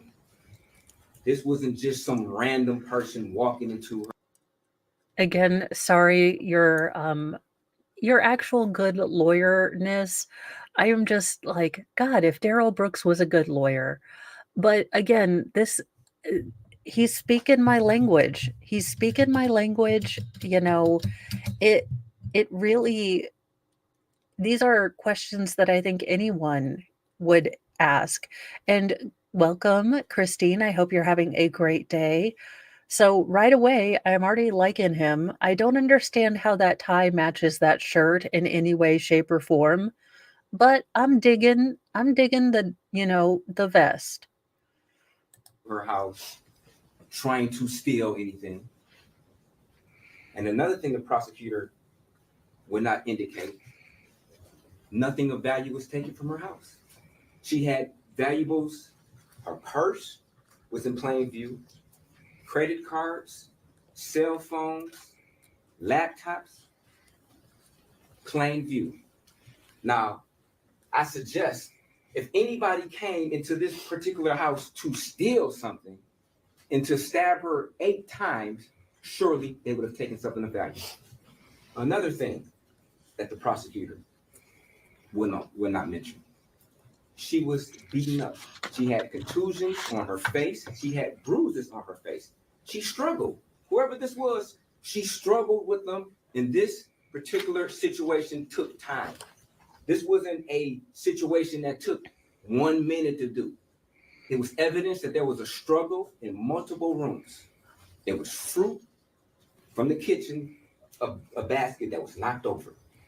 There was indication that the pillows were moved on top of the blood per their own blood splatter analysis expert, who would testify that it would indicate that the pillows fell on the blood afterwards, which would indicate that there was a struggle, in my opinion. Also, there was a high concentration of blood in the hallway leading out to the front door, which in their own expert's opinion would indicate that the body was there for a time. This wasn't a 1 minute, 2 minute thing. Her body dropped after being stabbed repeatedly, and she was laying in the hallway for a period of time. You're also going to hear testimony from their detective, who will indicate from the pictures that there was a footprint that's leading to the back of the apartment. And where that footprint is, it crosses the threshold of where the motion would detect. There's an OIC who would testify that it takes approximately 218 inches from the front door towards the motion sensor in the back to trigger the motion. These footprints were exactly in a position where they would detect the motion on the motion detection. And then the footprint goes outside. Now, the prosecutor wants you to believe that allegedly my client went in there at 4:20, stabbed her 8 times, tussled with her from room to room, and then there's no more item. The system went into idle mode at 4:22. We would have to agree and assume that it takes a period of time in order for the system to go into idle mode. Idle mode is where it's a lack of motion inside of the apartment for a predetermined amount of time. And once that amount of time happens with no motion, the system goes into idle mode. Now, there was tests that were done on November the 9th by the OIC Stockmeyer, along with other law enforcement. And she indicated she found out how far it would have to be for the motion to detect. Now, there was a preliminary examination, and a question was posed to her. Exactly or approximately how long does it take in order for the system to go into idle? She didn't have an answer for that. Question was asked, were you curious of that? Why didn't you determine how long? Because that could narrow down the window of how long somebody was possibly in the house. This Yeah, why the hell test didn't they ask that? or question wasn't examined or asked for months after that preliminary examination to the end of April. It's when they finally determined that they wanted to know when or how long it would take for the system to go into idle mode. Now, Samantha Woll was found outside, and you would hear testimony from an individual, Kevin Moore, who indicated he touched the body to see if she was alive. Now, a question was asked of him if he wouldn't know of whether or not when he touched that body, did he get blood on his sleeve? Now, of course, the OIC or law enforcement never did any analysis of his clothing. But I just want you to think, if they had, I'm sure they would have found trace amounts of blood on his sleeve or his clothing from just touching the body to see if she was alive or not. This is all She had an making sense to ex-boyfriend. me. And you will hear testimony from him, as indicated by the prosecutor, a Jeff Herbstman, who called the police in a guilt-stricken situation where he indicated that he thought he had killed her. And not only that, that he felt that he was trying to outsmart people. Now, one of the evidences that they say that they use to clear Mr. Hersman is the lack of his phone being in the location of Samantha Woll's apartment. Now just think, if you're trying to outsmart somebody, would you bring a phone? And you also hear testimony from Yeah, the ex-boyfriend thing is beyond hinky. Again, we have learned from the great Dave and all of our trial, sort of goings on that, don't bring your phone, they can track you. Now, if you don't bring your phone, you have obviously been kidnapped and we will send help accordingly. But I believe anyone who's even tangentially watched a trial here lately knows that they can track you. I would doubt that anyone would bring their cellular phone on, a heist or, it the ex-boyfriend thing just doesn't add up. Again, I have taken, CBD gummies for my, uh, leg pain, but it's never sort of encouraged me to, I don't know, admit to a crime I didn't actually commit. I don't know why. For some reason, it's never affected me like that. But I do like that this, defense attorney, he is speaking very personably. He is a snazzy dresser, although I am still trying to figure out how that tie goes at all with a stripedy shirt, but I love me some paisley, so I'm not gonna hate. But I think that he does have, and you find a lot of defense attorneys can really read a jury, can connect with them, and I think he's asking questions that any of us would, "Why didn't we test this? Why didn't you test the bystander? Why did you," basically just go on this, ex-boyfriend saying, "Nah, I'm sorry, the edible made me do it." Something is not adding up here. um, officers who indicated when they got a search warrant, they felt that that is a tactic that is used by certain individuals to leave their phone before going to the scene of the crime. You will also hear evidence that Jeff Hersman's location cannot be accounted for from October the 20th at 8 o'clock until the next day. They can't even account for where his phone was at. You will also hear testimony and evidence that he had a camera system in his house, that none of the pictures or footage from this camera could be obtained because they were all either deleted or the memory card was taken from there, but there was an inability to extract footage from Mr. Hersman's camera that could suggest him leaving the location that particular night. He was arrested by Kalamazoo police. He then got on the phone with his psychiatrist, and then his story changes of what he originally said. After taking into custody, stating that he had a lawyer who he couldn't remember her name, got a call from his parents that he was in the police station. They didn't ask why he was there. And the reason why they didn't ask why he was there, because he already had told them. They secured a lawyer from him after him telling them what he had did, just like he told the police. Now, you will hear evidence or see evidence that my Well, I'm ready to interrogate the ex-boyfriend. client was walking around the city. He was. You will hear evidence that he took a bag out from a car. You will hear evidence that there was some rubber gloves in there that he just happened to put on. You will hear evidence that there was some candy inside the bag that he was snacking Okay. on.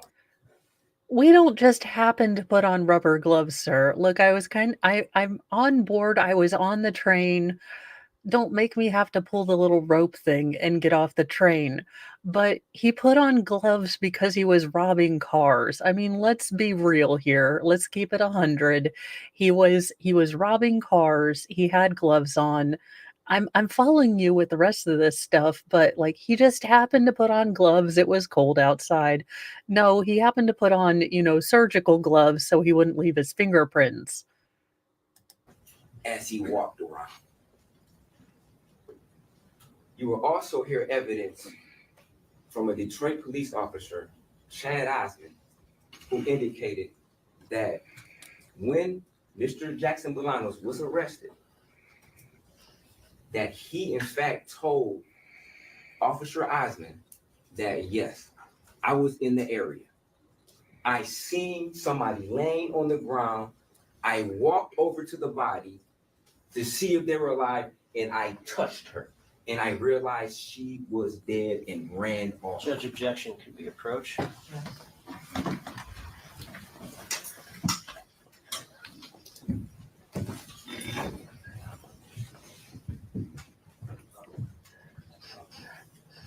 Now, my guess is this sidebar is because I'm guessing Mr. Michael Jackson-Bolanos, his story changed multiple times, and my guess is that he did not come clean with that without the, cops having to go in and out and say, okay, we saw you on camera here. You want to change your story? That's my guess, but, I could be really wrong. I think that the defense attorney is doing well when he sticks to what the state doesn't have, but trying to exonerate his client of all shenaniganry that he was doing is not going to happen. At least in my, in my humble opinion, it's just, it will not happen that he is going to get exonerated because, oh, well, he just happened to eat candy he found in a car and also happened to, oh, I don't know, have gloves on.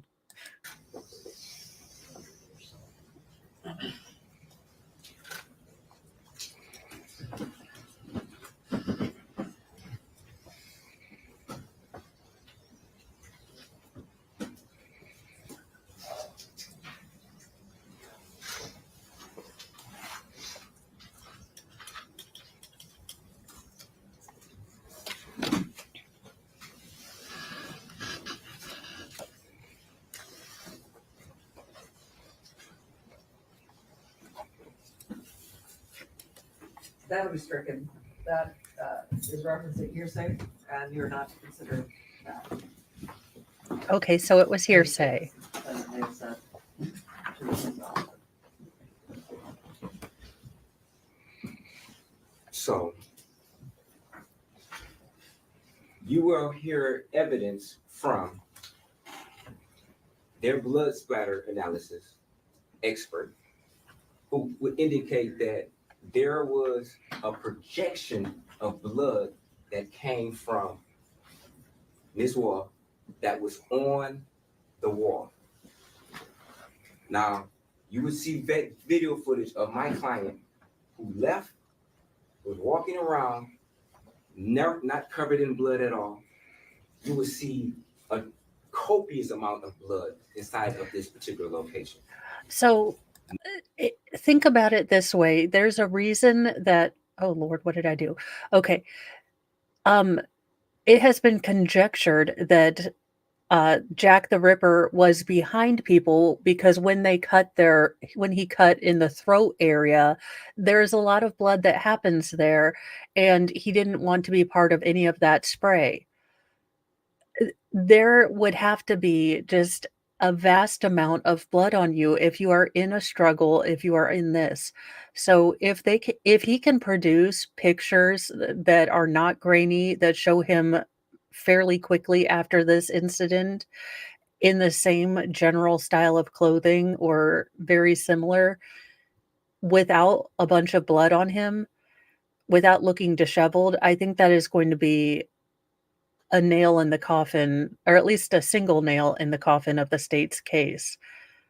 Again, what the state has mainly is that his phone was around there and there were spots of blood. But if he did admit to touching this woman when she was dead in the yard, then that does explain away the blood on there. Now, I mean, again, I'm becoming more frustrated at the state for bringing this case with this week of evidence, and I understand that maybe they didn't think they were ever going to get better evidence, but they better have searched the heck out of this ex-boyfriend because he is definitely a big, you know, what the heck to me. Welcome, Dolly Talk. Nice to have you aboard. We are going over the case of Michael Jackson-Bolanos, and thus far, the state doesn't really have anything from opening statements.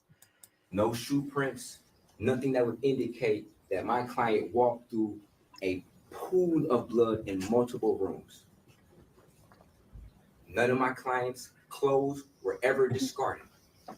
Now, you will hear evidence that a Tierra White, in fact, washed his coat as a matter of her ordinary course of washing his clothes.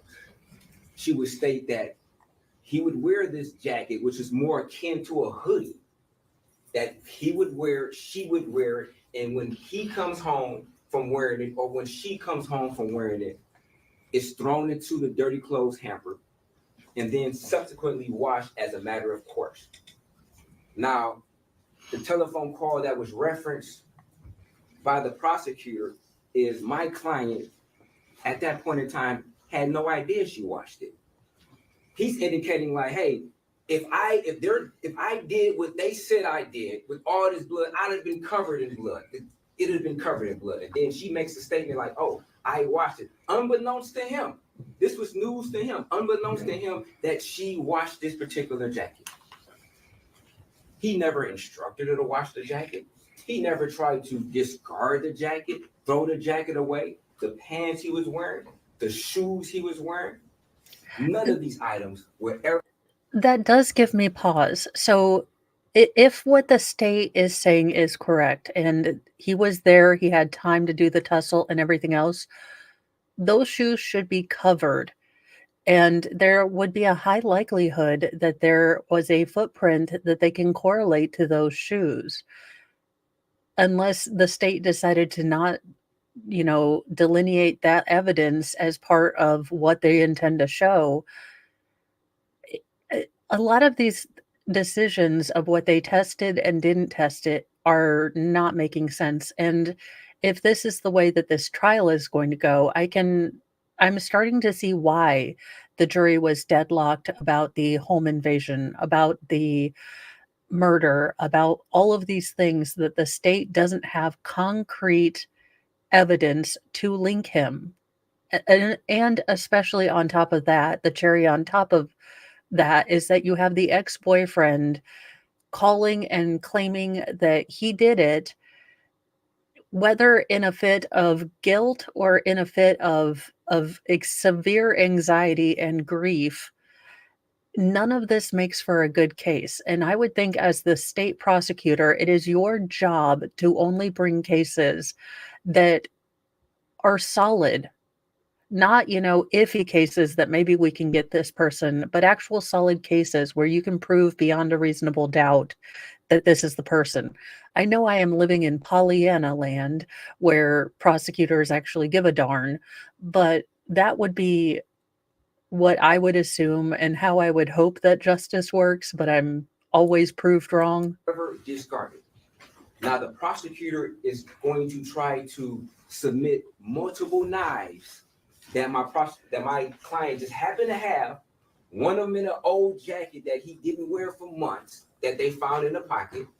One of them was in another pouch, and one was on him when he was subsequently arrested the second time.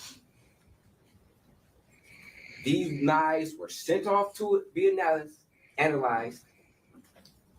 And of course, none of the knives came back with any evidence whatsoever that would associate my client with Ms. Woll or being at this particular scene.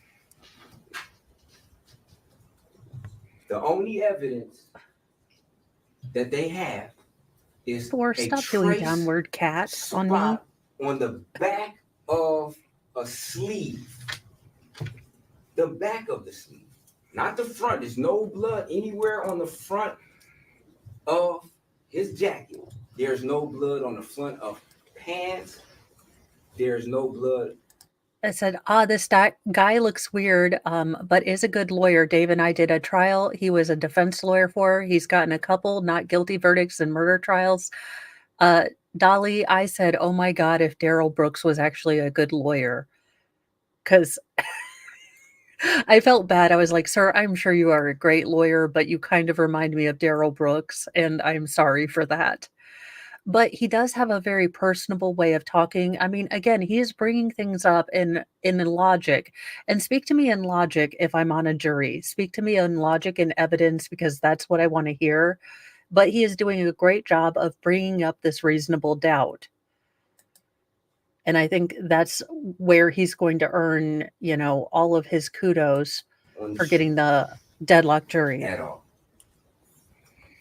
The prosecutor wants to put this theory out that it's possible because he's in the area, and that if he was looking into cars, then he must have went into an apartment to commit a murder without taking anything and violently stabbing her 8 times while beating her up.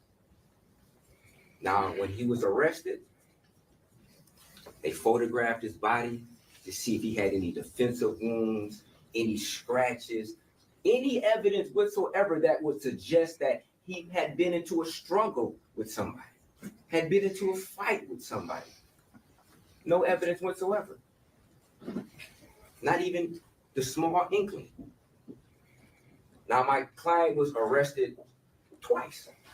Once on November the 30th, they seized his phone, they seized his car.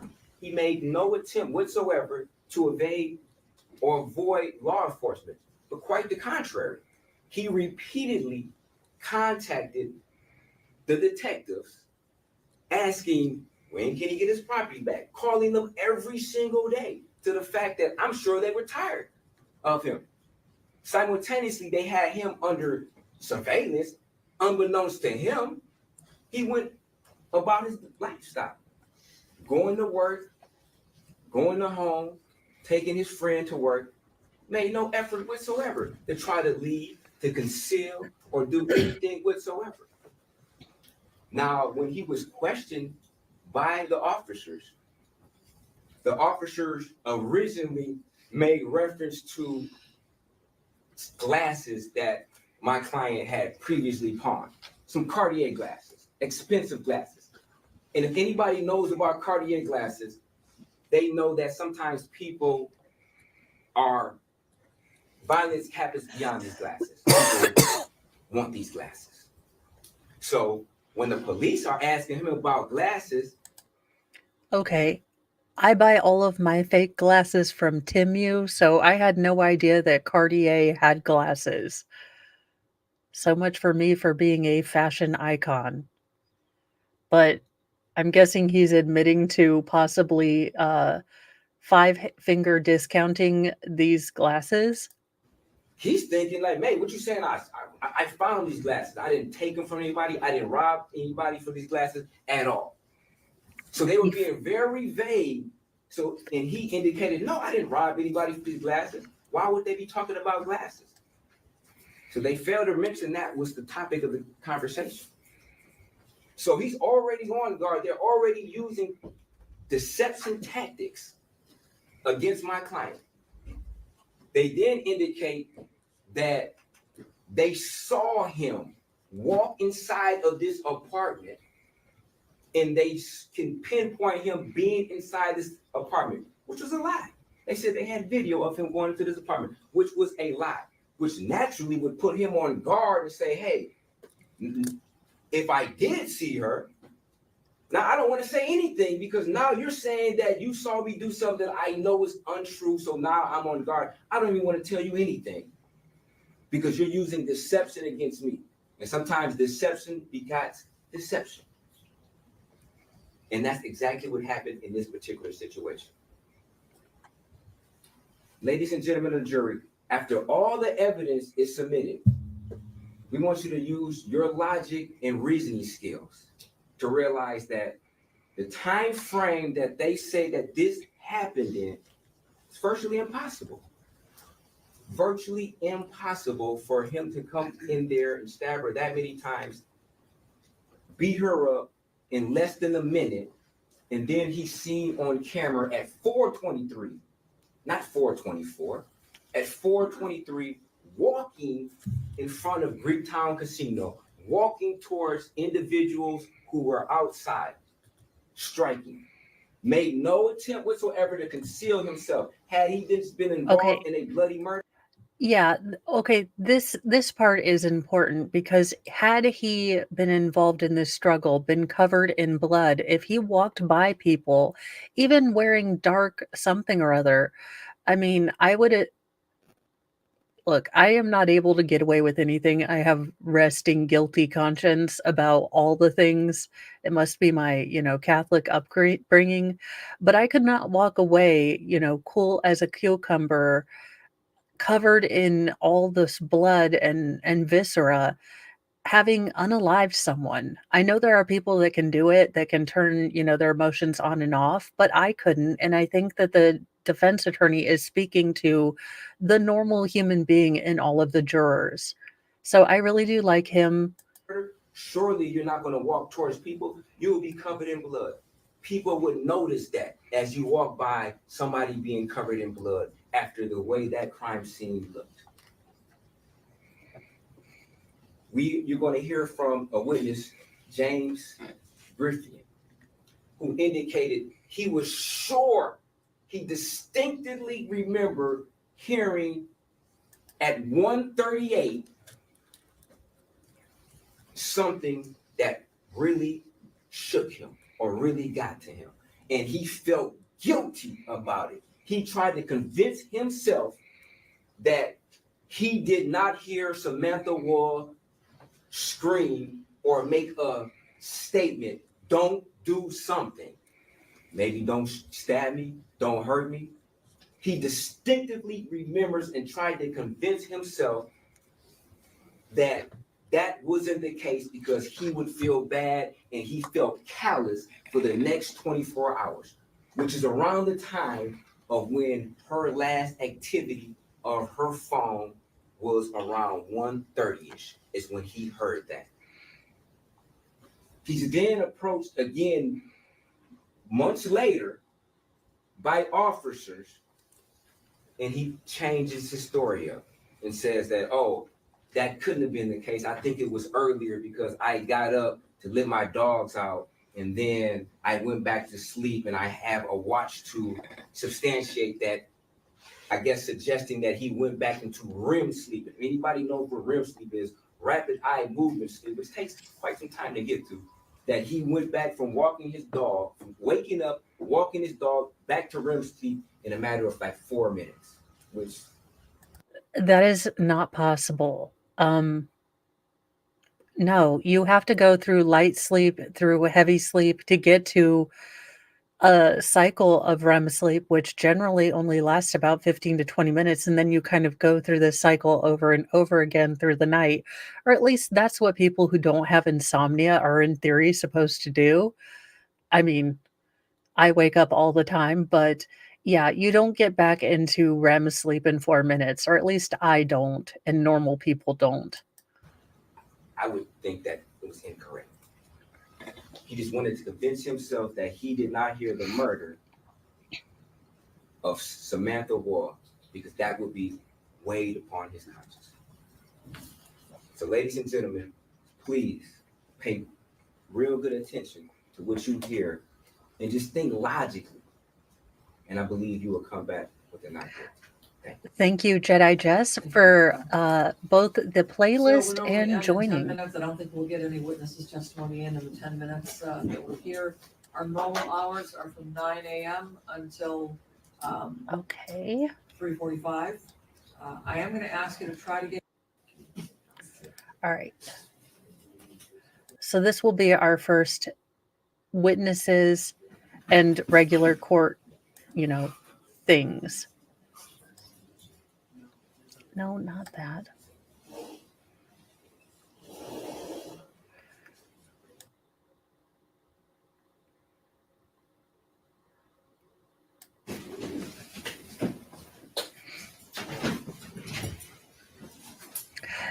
It does. Thank you. Thank you so much. They needed Joe Pesci for this.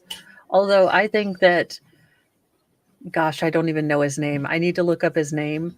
I think the defense lawyer did a really good job of poking holes into the state's case. I think he didn't do it in a bombastic way, in an unbelievable sort of, they don't have any evidence Chandler Halderson case kind of way, but in a very, easy to understand kind of personable way that I think that the state did not come across very well in their opening.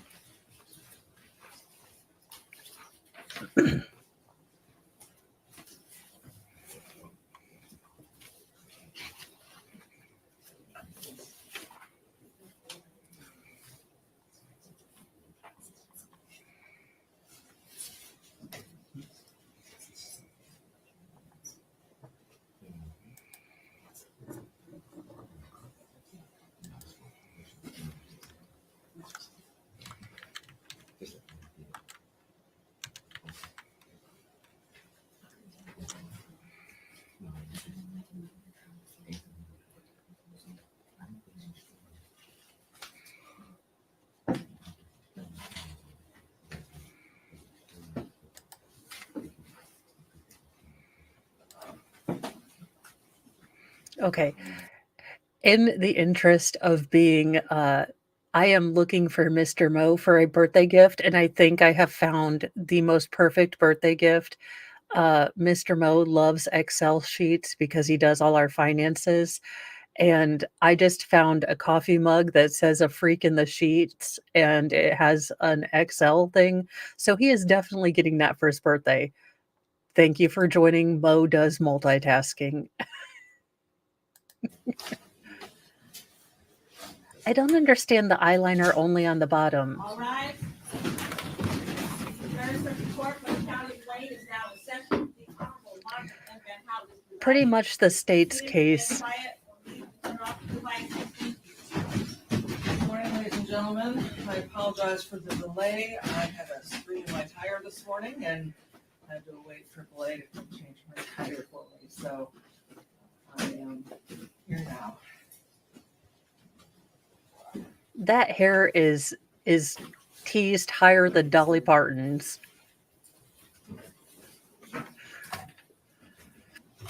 Oh, let me. Ms. Silver, do you have something with us or you're just here to observe? I'm just observing on my case of call. So it was brought to my attention that there was some camera footage of Mr. Jackson-Bolanos. We're not on the record. It was brought to my attention that there was some camera footage of Mr. Jackson-Bolanos being brought out from the back yesterday, and the photographers and videographers were instructed there not to film him as he's coming out from the back. He's only being filmed once he's by council table. And if there's any further violation of that rule, then there will be no more recording in the courtroom. So please do not film the defendant when he's being brought into court, only when he's by council table. As he's approaching council table, as he's next to his attorneys, you can start filming there, but not from the back. Okay? If it happens again, there will be no more filming. Are we ready to proceed? Was there anything that we had to do this morning? Or is it all in the input? Okay.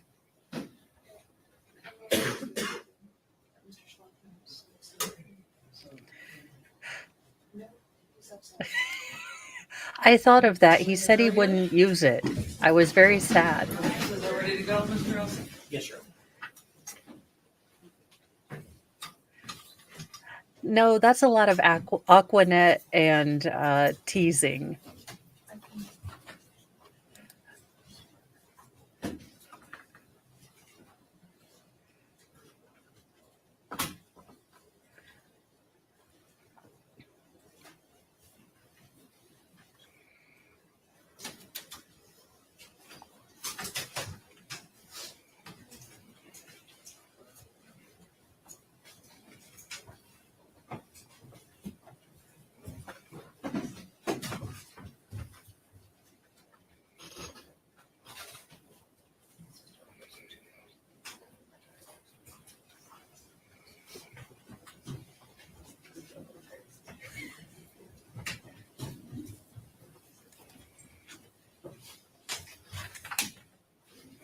Jurors may be seated when we get to your spot. She is, in fact, the only one keeping Aquanet in business.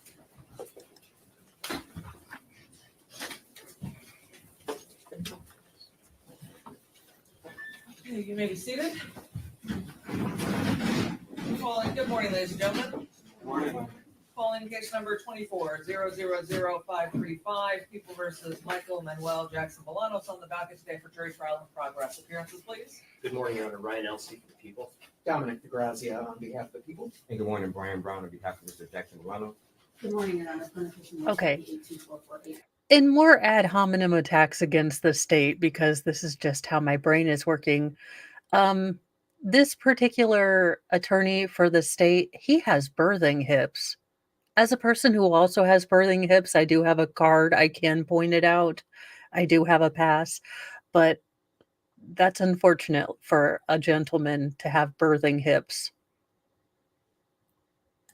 Hearing this co-counsel on behalf of Mr. Jackson-Bolanos, who's present to my right. And I do Mine note that too. Mr. Jackson-Bolanos is present, all counsel are present, and our 16 jurors have returned to us this morning.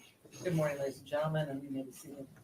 I do apologize for the delay in getting started this morning. I don't know if my staff told you, but I was backing out of my driveway this morning and discovered that my tire was low, and I actually had a nail in my tire, and so I had to wait for roadside assistance to come change my tire for me so I could get here. So hopefully it didn't delay us too much. So, Mr. Elsey, are we ready for your first witness? Yes, Your Honor. At this time, the people call Kevin Woll. All witnesses come back behind the bench. All witnesses come behind the bench. And remember that the jury does get to ask questions in Michigan, so they will be asking this gentleman questions after the state and the defense. No. Come around. They come around behind the bench to come sit at the witness stand. New deputy. You have to walk behind the I'm judge? sorry, sir, could you stop? Yeah, raise your right hand. Do you swear or affirm to tell the truth, the whole truth, and nothing but the truth? I do. Thank you. You may be seated. You can swing that microphone out before you sit down, if it's easier. And then once you're seated, hold it. Why do I feel like I'm looking at a healthy, Sir, not could you stressed state your name and spell it lolly? for the record? Yes, Kevin Mull, KevinMull. Ready to proceed? Yes, Your Honor. Thank you. Sir, could you please tell the jury about the neighborhood that you live in? Yes, it's called Lafayette Park. It is a group of townhomes, about 20 buildings that are oriented in a configuration to create a neighborhood. And that particular neighborhood, is that in the city of Detroit, the county of Wayne? It is correct. And how long have you lived in that neighborhood? I have been there about 4 years. And I want to take you back to the early morning hours of October 21st of 2023. Does that day have some significance to you? It does, yes. What were you doing when you woke up that morning? My wife and I were dog sitting for a friend. So we had a dog in the house, and the dog woke me up to go outside. So I was in the process of taking the dog outside. Okay. And did you take the dog outside? I did, yes. And approximately what time did you take the dog outside? About 6:20 a.m. And when you took the dog outside, did anything come to your attention at some point?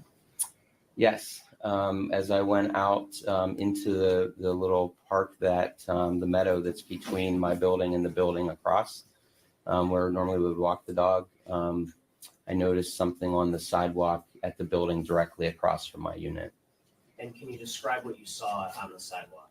Yes, I saw an object there. It was still dark out and was rainy and misty, and I couldn't tell what it was. So as I made my way Wait a minute. You saw an object in rain and mist and you went toward it? In Canton, that's illegal. across the meadow, I eventually realized that it was a person that was lying on the sidewalk. And can you describe that person's condition? Yes, the person was laying on the sidewalk with their back towards me. And in what I would describe as a fetal position. And I noticed that right away that the person did not have any shoes on, which obviously was unusual for that location and the temperature and so forth. Okay. Did you notice anything else about this person's condition? Yes. Obviously, the person was not moving, so I called out, and as I got closer and heard no response, and it was very clear that that person was in distress based on, the lack of shoes and the position of the body and the state of the clothing. Okay, did you see the person moving at all? No movement. Did you see any evidence of injury that you observed? There was not an immediate evidence of injury, but because the person was unresponsive, obviously I was very concerned. So I saw a spot on the body where on the person's back there was some exposed skin. The skin was blue, the feet were blue. I touched that part of the body to try to get some kind of reaction, and I immediately could tell how cold the body was. And was there any reaction when you touched the body? At the time that you saw the body, were you? Well, he said that he around 20. He was getting up with his wife, or that's when he took the dog out. So I'm going approximately 20 or somewhere around that time period. According to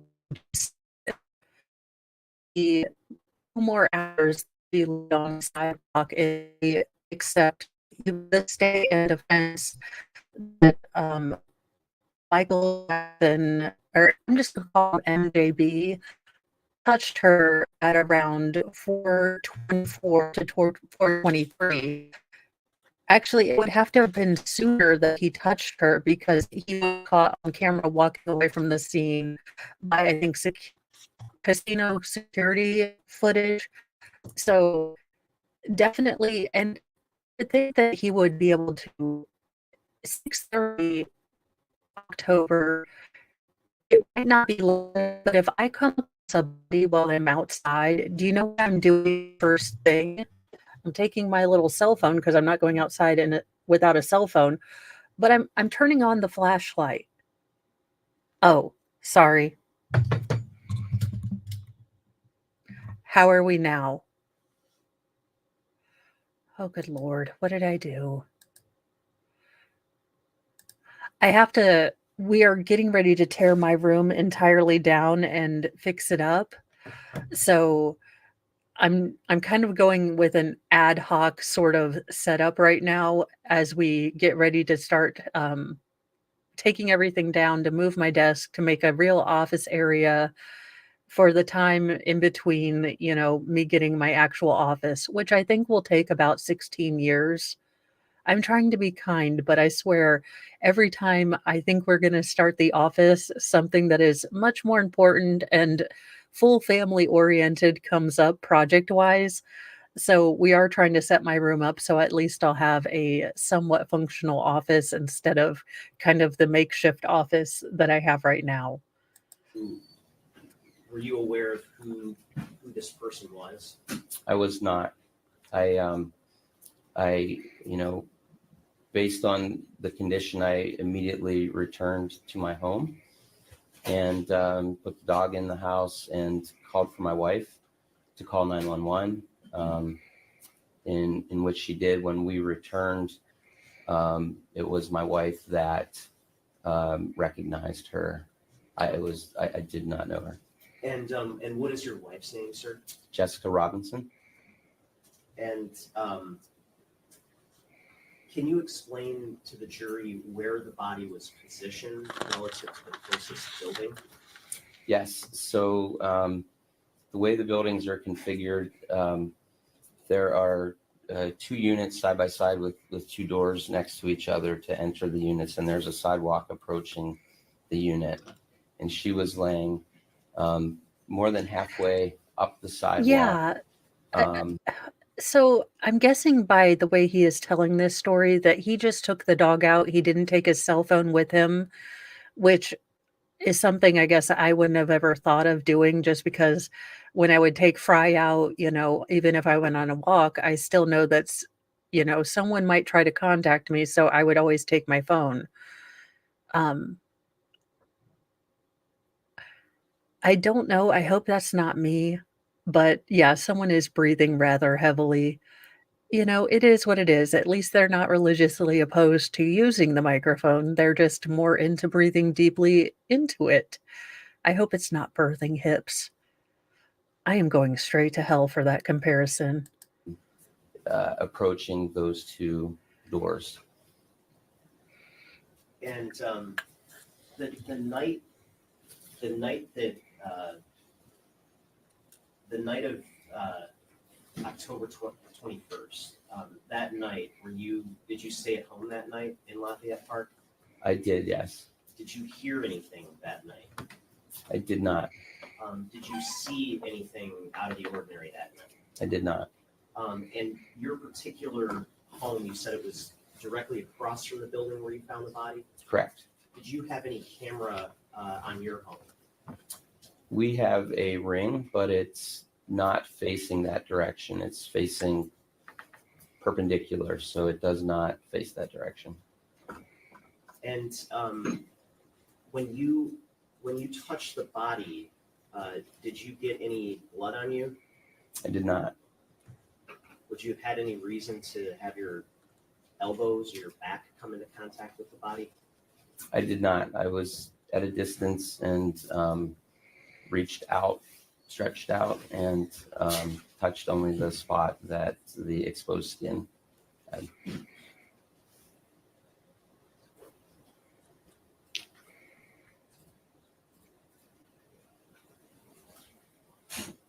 Thank you, sir. No further questions. Cross-examination? Yes, thank you. Good morning, sir. Good morning. Now, you stated that it was a distance when you first observed an object, correct? Yes. Okay. And it wasn't until you got closer that you were able to ascertain that this was the actual body, correct? Correct. Okay. And it was not apparent to you at first that there was blood around this object, correct? That's correct. Okay. And you indicated it was dark outside, correct? It was still dark that morning, yes. Okay. Now, what did you say when you approached this body? I don't know the exact words, but something like, hello, excuse me, are you okay? Something along those lines. Okay. And did you yell it? Did you say it in the same audible level as you speaking right now? Probably a little louder to, my impression was the person was sleeping. So it was, loud enough to that way it would wake somebody up if they were sleeping. Okay. And approximately how far were you away from the body when you made this statement? 10 feet. 10 feet? Okay. And when you didn't get a response, you approached closer? I approached closer, yes. Okay. And you indicated that you touched an exposed area of the skin, correct? Correct. Okay, that would be her back area, correct? Correct. And that was closest to you upon your approach, correct? Correct. Okay. And were you checking for a pulse or just a reaction? I was checking for a reaction. Yeah. And to be fair to say that you did not. Hey, Joe. Yeah, this is actually why I was really interested in this case, because we know from my reporting on Newsy News and following this case that the jury was deadlocked on both the murder and home invasion allegations that he was charged with. He was convicted for lying to police, but this was going on during the Karen Reed trial, so it kind of got buried. And I did want to see, maybe what I thought about how the jury ended up, kind of being deadlocked. And I will tell you from listening to the opening statements that the state does not have as much information or as much evidence that they are going to show that honestly could not be whittled down with reasonable doubt. Unfortunately, I think the state brought this case without as much evidence, hoping that general outrage would convict him. And I think that these lawyers that he had did a really good job. And he is currently doing a good job of bringing out reasonable doubt. And I think there's a lot of it in this case, as the state has kind of shown what they have evidence-wise with their opening statements. Not check for a pulse, correct? Correct. And you didn't check her neck area for a pulse, correct? I did not. Okay. Would it be fair if you had checked her pulse from her neck, you would have to reach down over her, correct? Correct. Okay. And you would have to got closer to her, correct? Correct. Okay. And it's a possibility if you had checked her neck, then possibly your elbow would have came in contact with possibly her hair or something. Objection calls for speculation. Okay. You don't have to answer that, sir. Now, you indicated that after touching her, you didn't get a response, correct? Correct. You then went home to your wife, correct? Yes. And your wife called 911. Yes. And while on the phone with 911, they instructed you to provide or attempt to provide CPR, correct? That's correct. And you refused to do so, correct? Yes.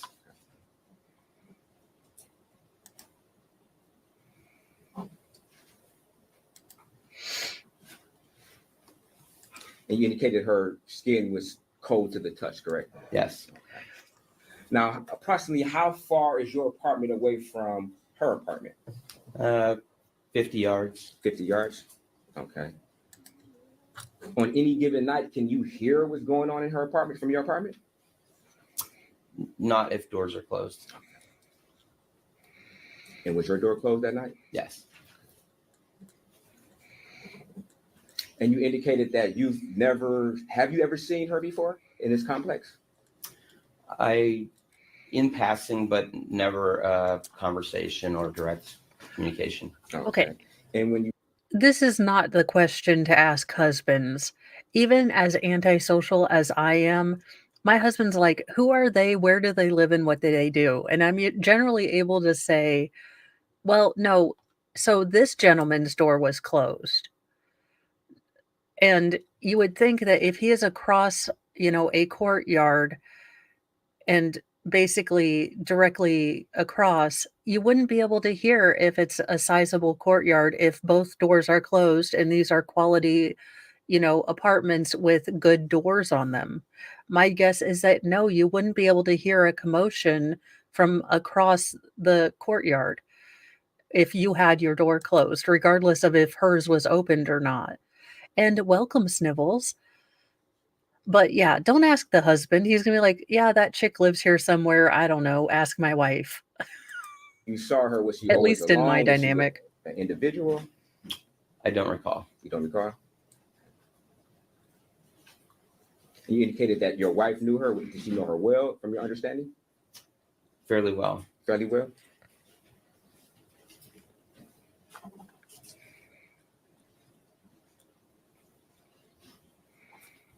Now, you didn't submit your clothing to the police, correct? No. Okay, so you don't know definitively whether or not blood could have gotten from onto your clothes, correct? I'm certain it did not. Okay, but you didn't analyze it yourself, correct? Correct. Okay, nor did you send it to the police, correct? Correct. Thank you, no further questions. No, Your Honor, thank you. Any questions from the jurors? I don't see any hands from the jurors. Okay. Thank you, sir, for your time. Oh, I'm sorry. Go ahead, write it down on one of those sheets of paper in your binder.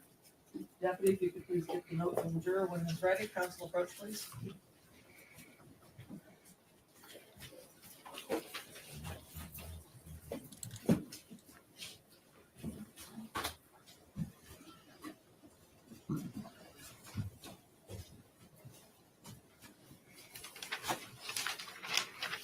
Counsel, please approach so we can roll the notes. Right.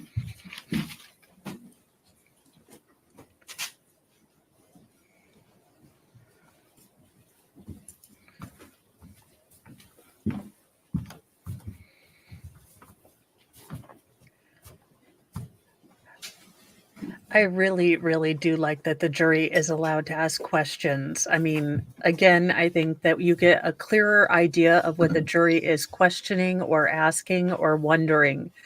And that's kind of what we're doing now watching the trial. Get our questions asked if these are, questions that a lot of people would do or ask. Sir, what was your reason for not wanting to do CPR? It was very clear to me that she was deceased. Any other questions based on that? No, Your Honor. No questions. Any other questions from the jury? I don't see any hands. Thank you, sir. You may step down, follow the deputy back around. Thank you. And I do think that that is a good question that the jury asked. Why didn't you render aid? And then he can expand on, look, she was blue and cold to the touch. I thought and made the determination that she was beyond help. I mean, that does clear things up, and I think makes it easier for the jury to make their decision.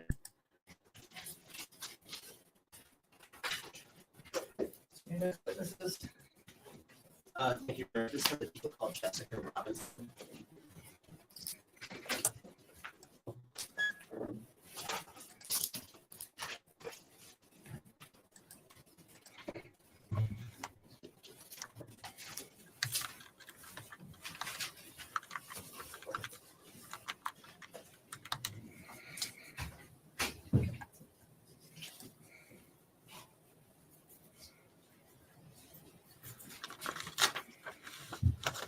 You swear or affirm to tell the truth, the whole truth, and nothing but the truth? I do. Thank you. You may be seated.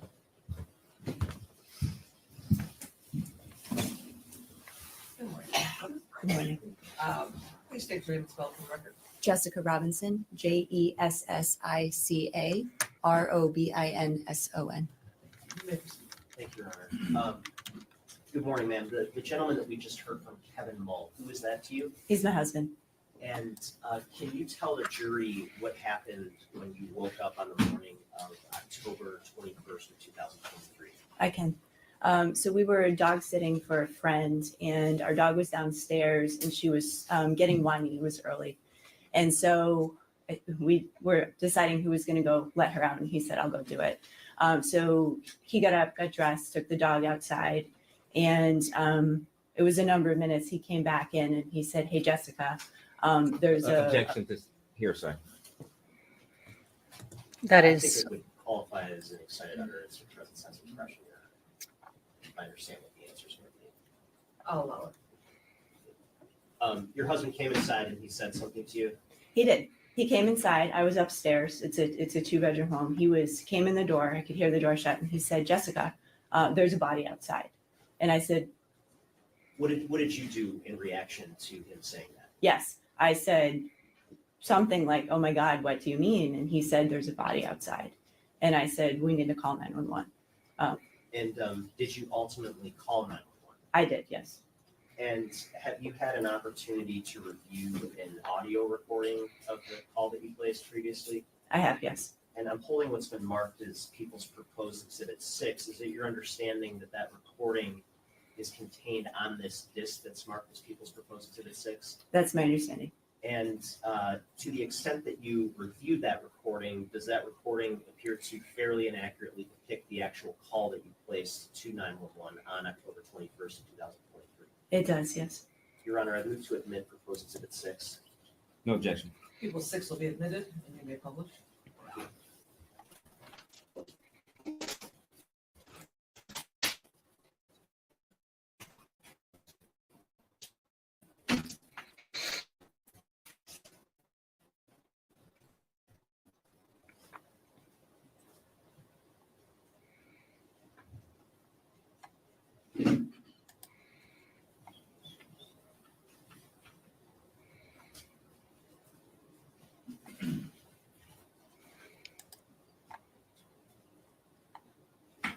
October 21, 2023, 06:24 and 52 seconds.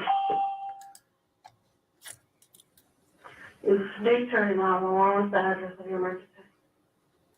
It's 1368 Joliet Place.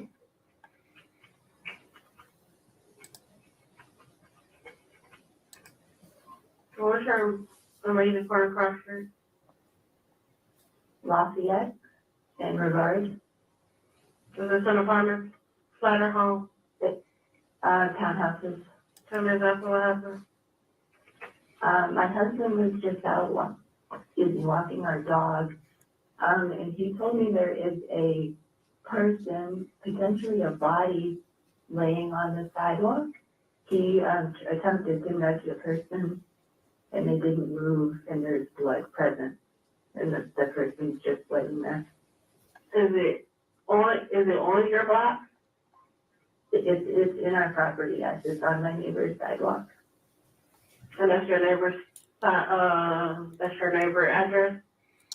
Yes, I live across there's a little park here in the community, I live right here.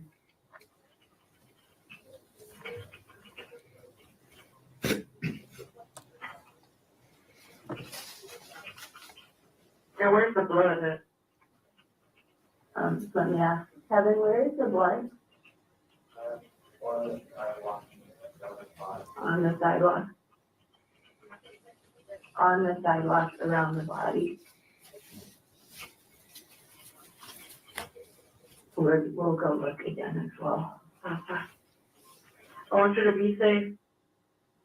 Okay, we will, of course, there's nobody else around, it doesn't seem, we have security here on the property, we'll call them next. Stop about 5 seconds.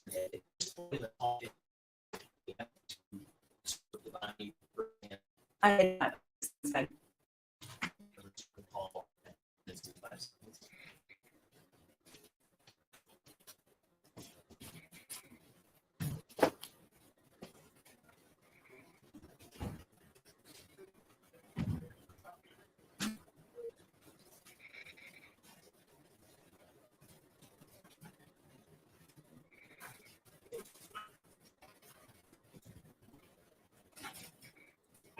Okay. I don't have all these requested, I just have to get emails requested, I'll post the location. Okay. Yeah, I understand.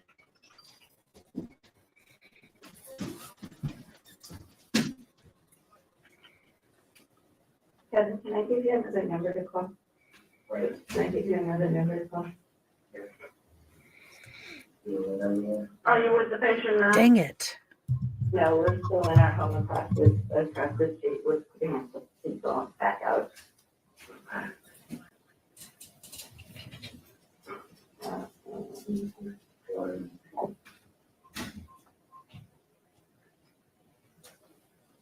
How old does the patient look? I'm sorry, I cannot, the way the person is laying, I cannot see their face unless I, move the body. And all curled up in a ball and then the person's barefoot and there's a lot of blood on the sidewalk. Checked all the around. connections. It looks like there's possibly a younger woman that may be pregnant, I'm not sure. There's a female? I think so, just by what I can see. She's all curled up like in the fetal position in a ball, so it's hard to see. Okay, is she awake? No, I prodded her to see if she would wake up and, no reaction. Okay, is she breathing? It did not look like it. She looked somewhat blue, She looked at blue. looked to be a little bit blue, skin cut, like bluish skin color. I'll go back over there in a moment and look closer, but. That's our security, that's the guy in the truck right here. That's this guy's exactly. You try it again. No matter what, this person needs attention. Yeah, otherwise, but. If there's a defibrillator available, since I want to get it now, it's the only way you have it. Okay, you don't think that? Yes, ma'am, I'm not sure if that was for us, we do not have a defibrillator here. Okay, that's fine. That's the name. I'm sending paramedics to help you now. Stay on the line. I'll tell you exactly what to do next. Are you outside yet with that? We're calling back outside. Okay. Kevin, can you speak that number?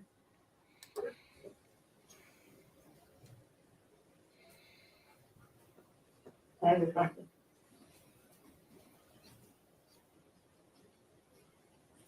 313 656 2172.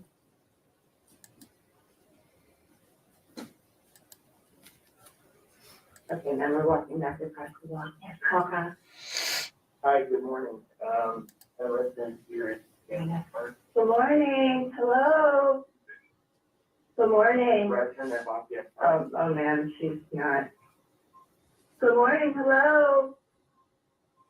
And then she's not moving. There's blood in her hand. Okay, Going to stop at 6 minutes and 2 seconds. At this point in the call, where are you? So our home is across the park, as I described in the call. Okay. Again, camera person, don't do this when they're talking about the body. I mean, I am firmly one of these people that will hold it all together, and I will look like I'm dealing with things okay until everyone leaves, and then I will lose my cool because I don't like crying or being super emotional around a bunch of people. But this just seems so wrong to, again, focus on them when they're talking about finding, their loved one's body. It's just stay on the witness. We walked across the park and we were approaching the person, the body. Okay. And when you first approached the body, were you able to recognize who it was? I could not. No, we came from. Her back was to us. The person's back was to us. Okay. At some point later on that day, though, were you able to recognize who the body was? I was. As Kevin and I were standing there, I walked around to the other side and I noticed two things about the person that suggested to me I knew who it was. The first was she was wearing a jacket that had a logo on the back. It was Maccabees Basketball, a Jewish organization. And then what really suggested to me I knew who it might be was a hair clip in the person's hair that I did notice. And who did you recognize it to be based on those items that you observed? Yeah, I thought that it was my neighbor, Sam Woll. And how well did you know Miss Woll? So I face her building, so certainly see her coming and going from her home. Sam had lived there maybe 3 years. I'd actually talked to her about joining the board of our organization. It's a co-op, so we work together to run the community. I'm the president, so I talked to her. Okay, well, we need to figure out where this chick was. This is the head of the HOA. I mean, I'm just saying, where was this chick? Because HOA board members are a special breed of cray-cray.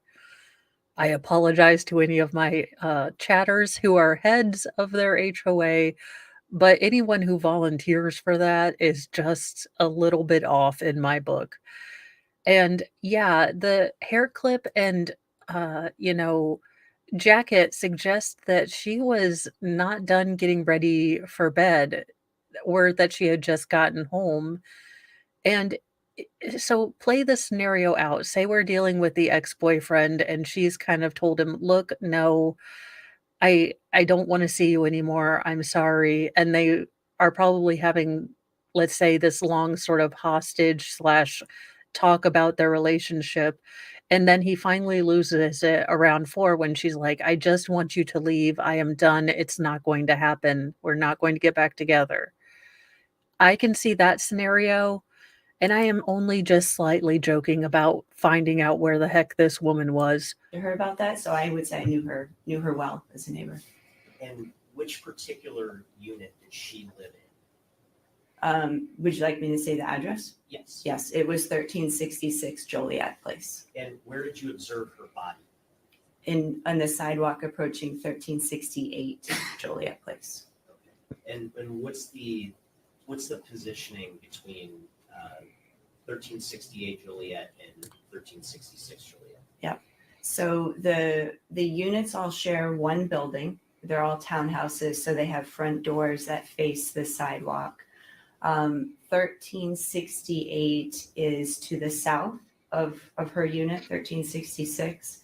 There's another unit, 1370 and 1368. They share a walkway. There's a landscape area. So to move from 1366 to 68, you would come out the sidewalk of 66, walk south along the shared sidewalk, and then walk back up this shared sidewalk between 1368 and 1370. So they were neighbor units, but they did not share a sidewalk. Okay. And I have a couple of images that I want to walk through with you. How long have you lived in this neighborhood, first of all? About 8 or 9 years. And based on your experiences there, do you have some familiarity with the area and the surrounding area? I do. I'm holding what's been marked as People's Proposed Exhibit 3. May I approach, Your Honor? You may. Handing you what's been marked as Proposed Exhibit 3. Is that just a drawing that gives sort of a general overview of the area surrounding your home and Ms. Woll's home? It is, it does. And would you say that fairly and accurately depicts that area? It is accurate, yes. Your Honor, I move to admit Proposed Exhibit 3. No objection. People's 3 will be admitted, you may publish. Okay, we couldn't do Google Earth. We had to do a drawing.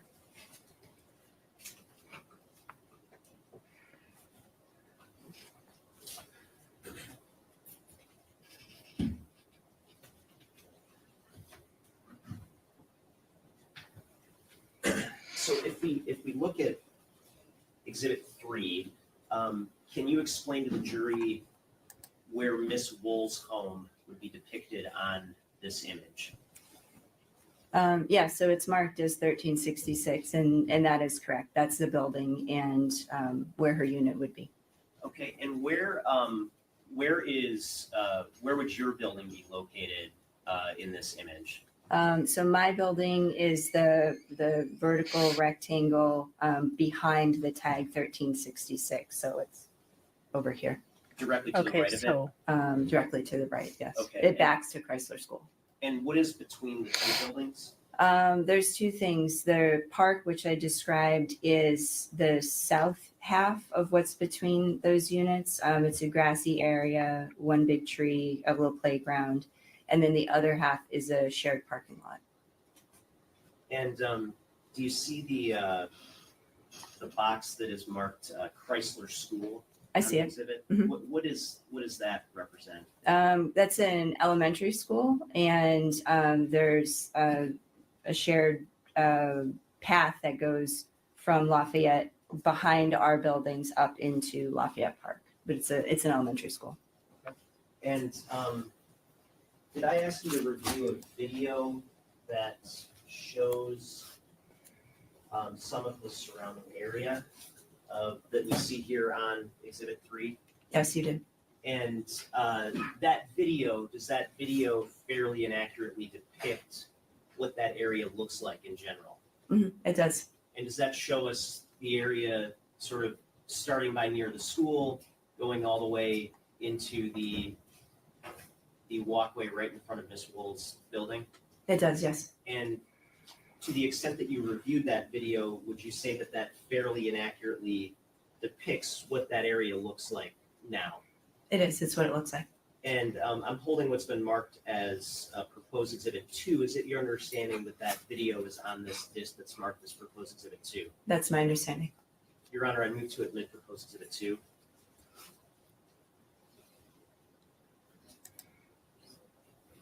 No objection. People's 2 will be admitted, Thank you. May I publish, Your Honor? you may.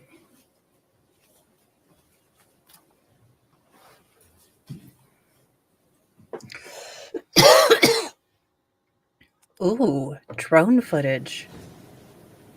Oh, well, that was a tease. And I mean, just, helicopter. looking at the image right now at the very beginning of the video for Exhibit 2,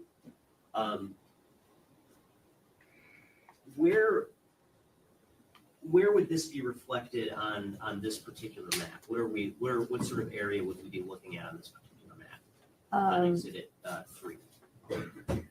So it's approximately where your mouse is. What you're seeing in the start of that video is the end of Joliet Street And so facing toward Brevard. would that be this area right here? That's the cars that you see. Yes, the video is kind of taken back from the sidewalk, but that's what you see in the start, yes. Okay.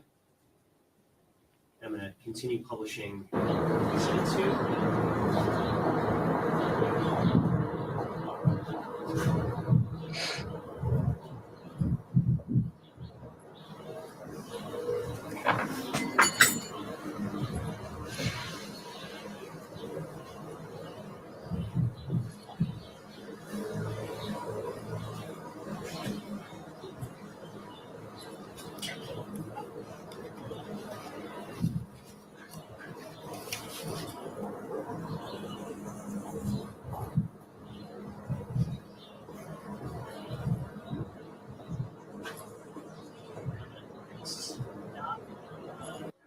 Okay, one thing that is standing out to me with this video is there is a lot of heavy shrubbery and tree cover near these apartments, near the doors.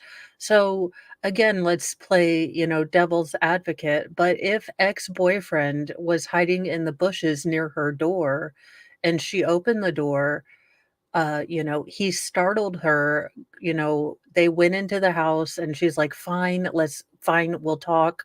Or he overpowered her, maybe had, the knife to get her in the room and say, we're going to talk about this.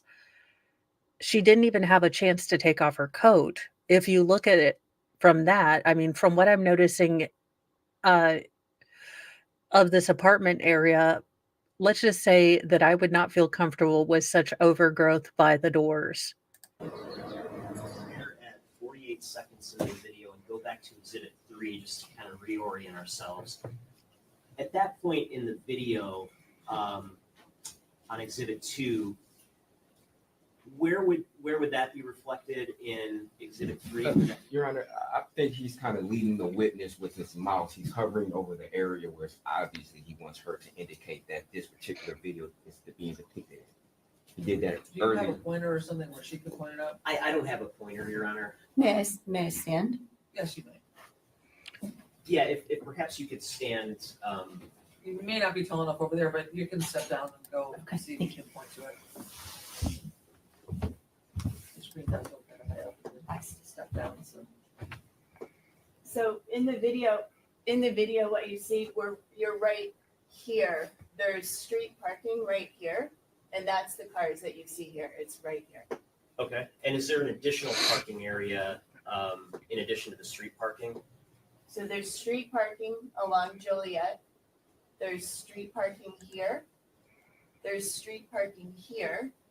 This is private parking for our community. There's actually a gate arm. Okay. And I'm going to resume the video, Exhibit 2 at 48 seconds.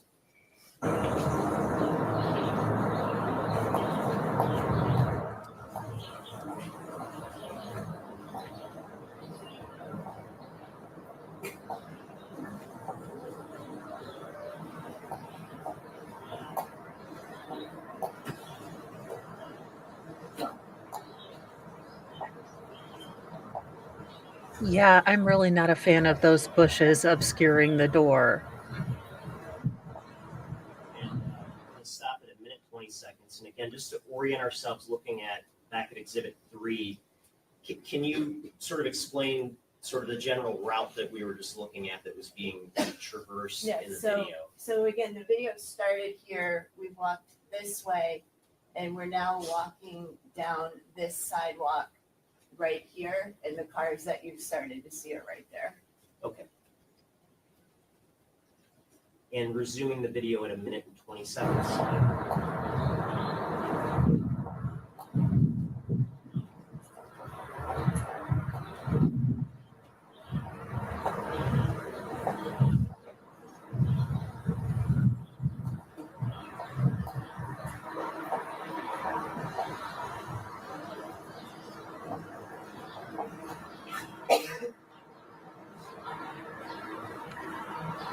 Okay, so they're And not so, right by the stopping doors, video but at still. 1 minute and 49 seconds. What are we looking at here at this particular moment? Right, so now you're seeing the shared sidewalk with unit 1366, Sam's unit, facing into the building. And resuming in 1 minute and 49 seconds on Exhibit 2.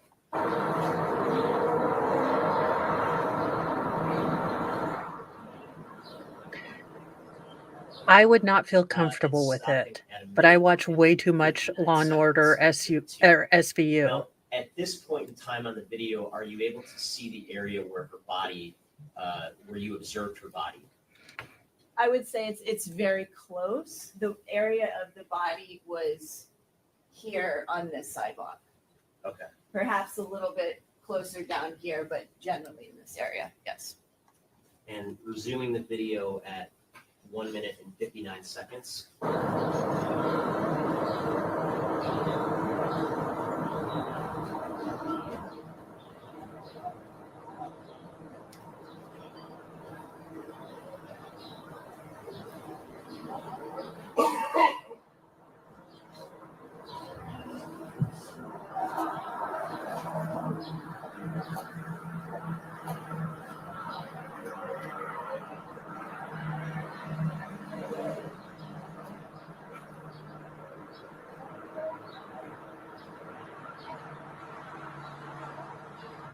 And stopping the video at 2 minutes and 37 seconds. And now, in this time frame, are you able to see more clearly where you observed her body?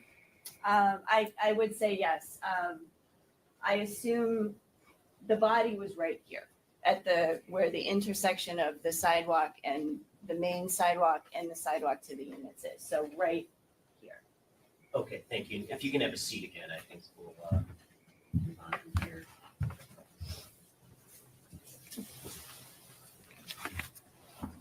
I'm also holding what's been marked as People's Proposed Exhibit 1.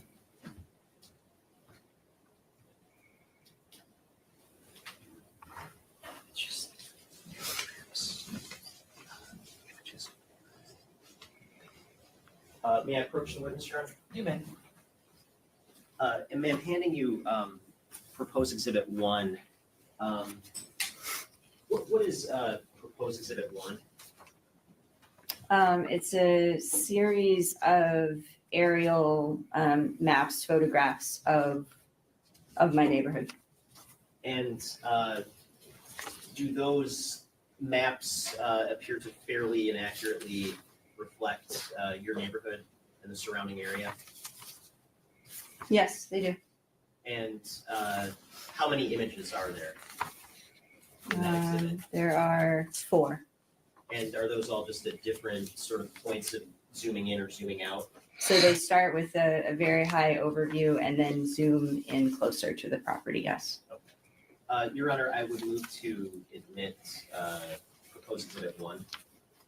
No objection. People's one will be admitted. Thank you, Your Honor. May I publish? You may.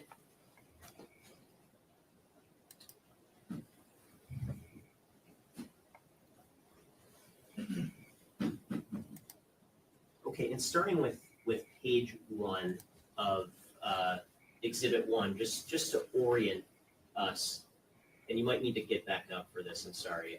Could you point to where your community is reflected in that image? Sure. The first one is easy. It's the green area with all Yeah, the trees. that is a good question. I can point if. Again, either the husband or I believe it was the wife, I was taking notes and I wrote it down. She stated that there was security for this particular neighborhood. So does security mean that there was an actual security guard, or were there cameras around the complex? And that would be something that I would want to look into, especially if you are living in a more expensive area. That generally is part of the, checklist that people are looking for, especially if I'm guessing you're in Detroit, you want some good security. So, and I'm not just pooping on Detroit, I'm saying any major city, I would want good security. Yeah, if perhaps you could like to direct it So our neighborhood is this area here.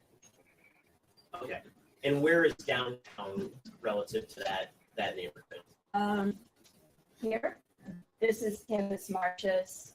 The sports stadiums are easy to identify, so downtown is here.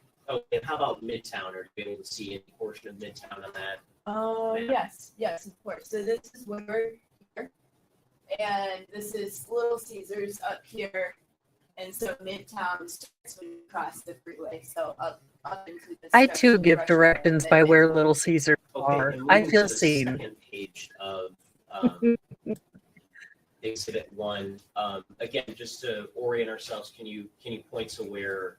Are you able to see your specific building in this image, or the area of your specific building? Yes. So the Chrysler Elementary School is here, and then my building is this one here, and then you see the tree canopy, and then this is the building across the way. Okay, moving to the third page of Exhibit 1, can you, I guess, point to, do you see Samantha Woll's building in this image? I do. So it's here. You can actually see the rooftop through the trees. Again, my home is here. Chrysler Elementary is up there. Okay, and then moving to the. I knew the what final you meant page, though, just, Heidi, and that's okay. does that just bring us a I was little bit like, closer in? I It's wonder closer. That's the if building. they did that. Okay, thank you, ma'am. You can have a seat, thanks.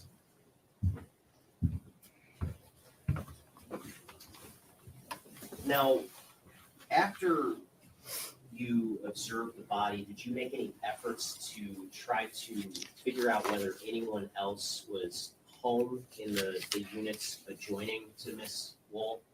I did. I attempted to contact multiple neighbors in that building. Okay, and based on the efforts that you made, were you able to determine whether anybody was home in the units directly next to hers? They were not home. Okay. And throughout the night on October 21st of 2023, did you hear or see anything? I'm sorry, throughout the night of October 20th of 2023, leading into the early morning hours of October 21st of 2023, did you see or hear anything out of the ordinary that caught your attention at all? The night before. No, I did not. And after you called 911, did you happen to see whether your husband at all had any sort of blood on him, on his clothing that day? He did not have any blood on him.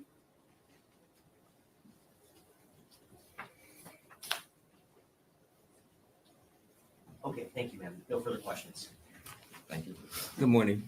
Morning. Now, you were inside the house when you were first notified by your husband of a potential body on the sidewalk? I was in the house, yes. Okay. Your husband never instructed you to call 911, correct? No, I said we need to call Okay, 911. so it was your choice to call 911, correct? Yes. Okay. And when you called 911, you did not immediately go outside to observe the scene, correct? I had just woken up. I was not dressed to go outside. So as fast as I could, I got dressed and went outside. And you were on the phone with 911 and they were asking you questions and giving you directions. One of the directions was to provide CPR, correct? That's correct. And you refused to give CPR, correct? That's correct. Okay. And one of the reasons why you refused to give CPR because you felt that the person was too far gone, was already dead, correct? That's correct. And you didn't check for any pulse or anything, correct? I did not. Okay. And the reason why you didn't check for a pulse is you felt that the person was already dead, correct? The reason I did not check for the pulse is I had been out to the person at that point, and it was clear it was a dead body. Okay, so that'd be a yes, correct? Okay. Yes. And it was your understanding that your husband had touched the body, correct? He told me he had, yes. Did you know at that point in time where he had touched the body? I believe he said he had touched her on her back. You believe, or are you sure, or are you just speculating right now? I recall he told me he touched her on her back. Okay. Did you ask him if he had checked for a pulse? I did not.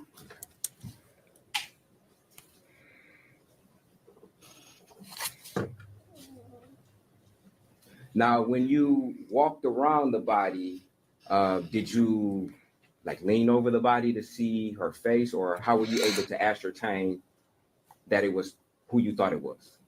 So I walked around the body. Again, when I got to her back was to us. I walked around the side of her head.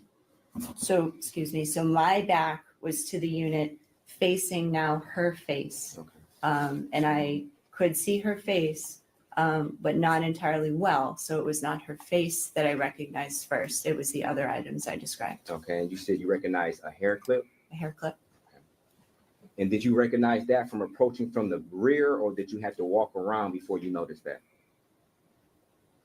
I don't recall when I noticed it. Okay.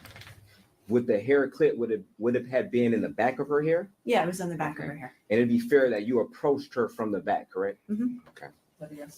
Yes. Yes. And when you walked around the front of her, you were looking at the front of her, correct? Yes, I was. Okay. And the lettering on the jacket, would that been on the rear of her jacket or the front of her jacket? It was on the back, on the back side of her jacket. Okay. So to be fair that you noticed this lettering on the back of her jacket when you approached from the rear, correct? I would say what I noticed when I approached from the rear was the body. And as I walked around to the front, she was curled up. You could still see her back wall facing from the front of her.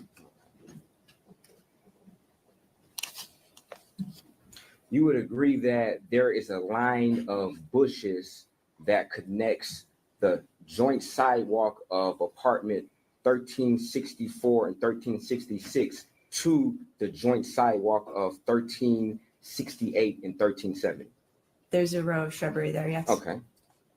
And when the prosecution asked whether or not you were able to see where the body was from the vantage point of 1366, that joint sidewalk, you would agree that the shrubbery would have clouded your image or obstructed your image from seeing where the body was, correct?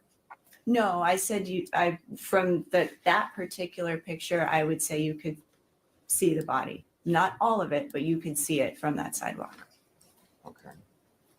And you did indicate that the body would have been somewhat, I guess, shielded, for lack of a better word, by the shrubbery from that particular image that was showed to you, correct? Where I saw the body was from a different direction. Okay, but my question is when the prosecution showed you that video and paused it at the joint sidewalk of 1366 and 1364 and indicated where the body was from that vantage point, you would agree that the shrubbery would have had obstructed your vision from that particular vantage point of where the body I was. would not agree with obstructed. I would have said it would be part of the field of view, but you would have been able to see the body. You said it would have parted? It would have been part of the field of view. You would see the shrubbery and the body. What's important about this picture is this is a summer picture. Okay, thank you. And you had ring camera? I love that she's like, let me explain horticulture to you, and I'm going to explain ornamental horticulture. It would have been winter. Maybe that shrubbery wasn't all there. This is summer. And he's like, I didn't ask you that. Dang it. Quiet. On your particular house? We do. Okay, and your buildings face each other? They do. Okay. Does your ring camera face her unit? It does not. It does not? Okay. And you indicated that you're the president of the co-op. The home is a co-op association. Okay. And as the president of the co-op, are you, one of your, I guess, duties is to provide maybe surveillance cameras for the different units? It's not one of our duties, no. Okay. Can you request surveillance cameras? No. Okay. Have you ever requested surveillance cameras as the president of the co-op? For my home or for the community? For the community, for each individual building to have its own surveillance camera? Not prior to this event, no. Not prior? Okay. Do you know whether or not these buildings were equipped with any type of surveillance? I do know that, yes. Were they? Some were. Okay. Do you know whether or not Ms. Wall's building had surveillance? I do not know. You do not? Okay. Okay. There were more elegant ways to ask this. Basically, he's wanting to know if the co-op had any general security. Now, they might have had, a gated entrance, but having on-site security, like a security guard, is very expensive. A lot of people balk at the actual price. We went through this with my HOA, and God love them. This security company at my HOA had a man who had seen the First World War. He was like 812.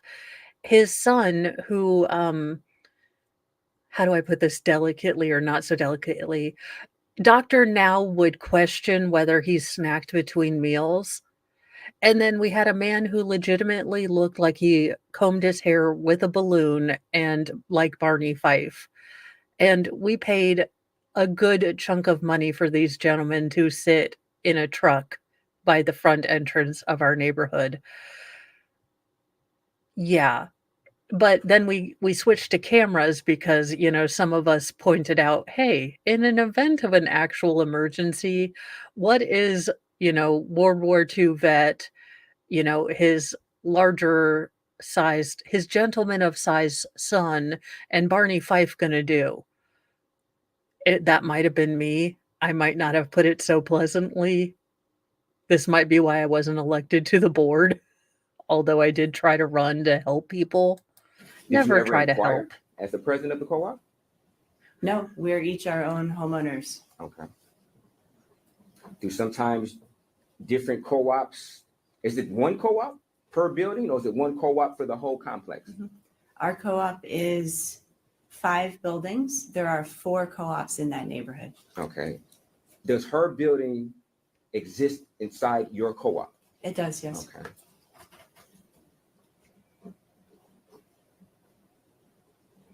And you stated that you knew Samantha fairly well? I would say as a neighbor, I knew her, yes. Okay. Had you ever seen her with anybody else going or coming from her apartment? I see all of our neighbors coming and going.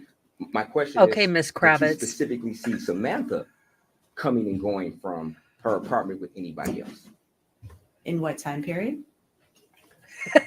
Months preceding, maybe within the next 6 months. Okay, I am only laughing because I understand he needs to set up, maybe she was with the ex-boyfriend. Did you see her hanging around with the ex-boyfriend? Would you notice him or recognize him?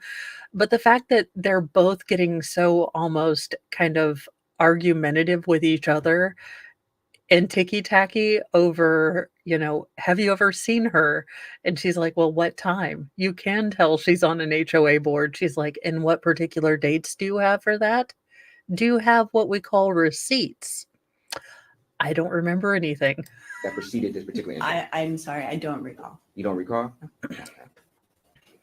Have you ever seen her with like maybe a male coming and going to her apartment? I don't recall a male or a female, but I have seen Samantha walking in the neighborhood with people. Yes. Okay. Being not a nosy C word, I And don't you pay knew her attention that approximately much. 3 years? I would say that's about right. Yes. Okay. Did you ever have casual conversations with her? Yes. Okay. Did you know if she was dating somebody? I don't know that. Okay. That conversation never came up? It did not. Has she ever introduced you to anybody? No.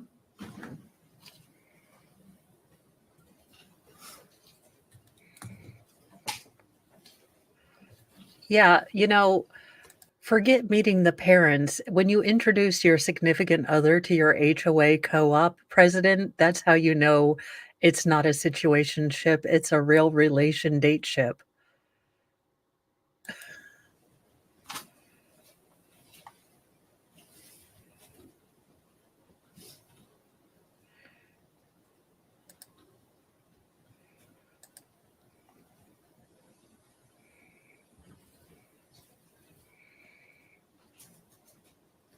Thank you. No further questions.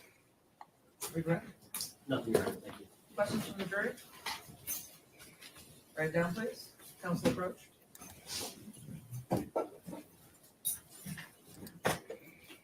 Secretary, please get the.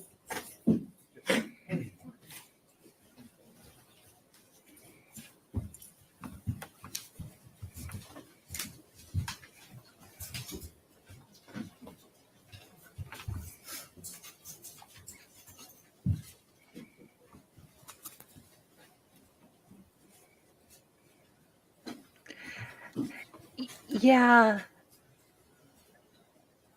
but I don't know that I would ever talk to my HOA about anything in my personal life.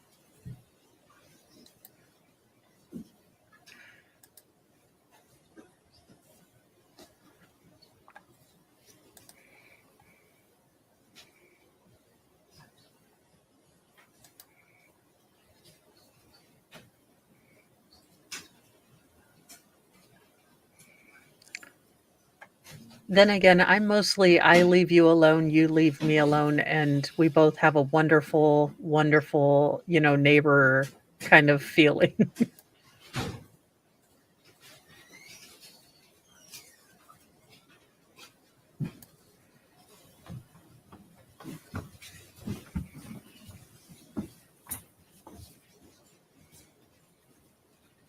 Could you see if Samantha's door was open that morning? I could see that, yes. If the door was open? I could see it and it was open. Any further questions based on that? Yes. Oh. And just to be clear, you were able to see that her door was open when you approached the body and you walked to her door? No, that's not correct. So we approached the body. As I described, it became clear that it was Samantha, which didn't make sense because that was not her home she was laying in front of. We noticed drops of blood on the shared sidewalk leading back to her unit. Okay, I didn't mean to cut you off, but just to be clear, where were you at when you noticed her door was open? I'm describing that for you. We followed the trail of drops of blood back the sidewalk and toward her unit. And it was when we were standing in front of her unit, we noticed the door was open. Thank you. And to be clear, you did not notice when you walked out of your own unit that her door was Or open. are you done That making a was mess not on my focus desk? at that time, no. Okay, thank you. Thanks for getting all that pile of paper off. No, you're right. Any further questions from the jury? Thank you. You may step down. Thank you. Come back around.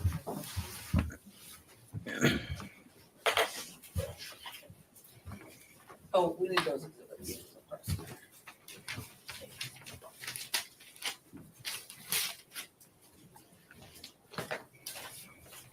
Any witness? The people call Preston Q.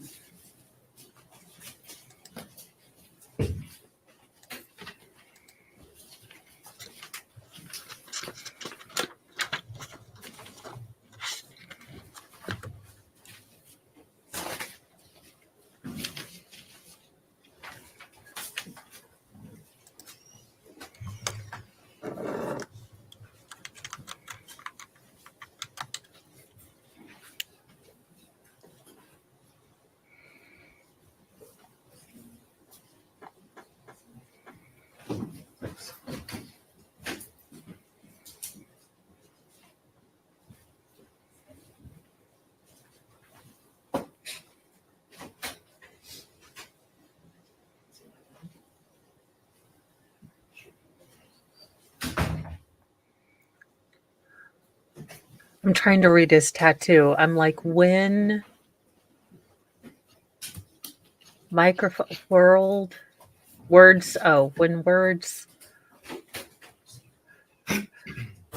I'm not good at tattoo.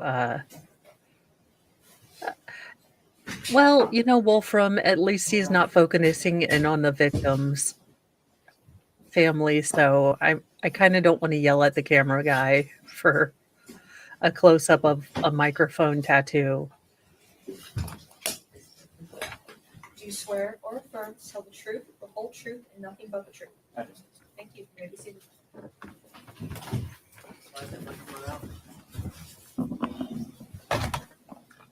Good morning, sir. Please state your name and spell it for the record.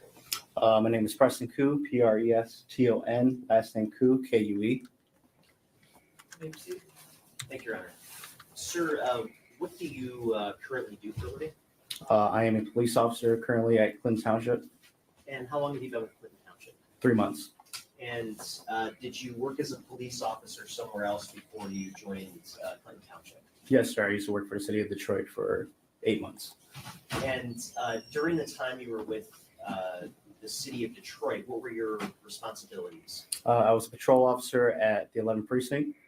Okay. And as part of your duties as a patrol officer with the 11th precinct, did you find yourself dispatched to the area of 1368 Joliet Place early in the morning on October 21st of 2023?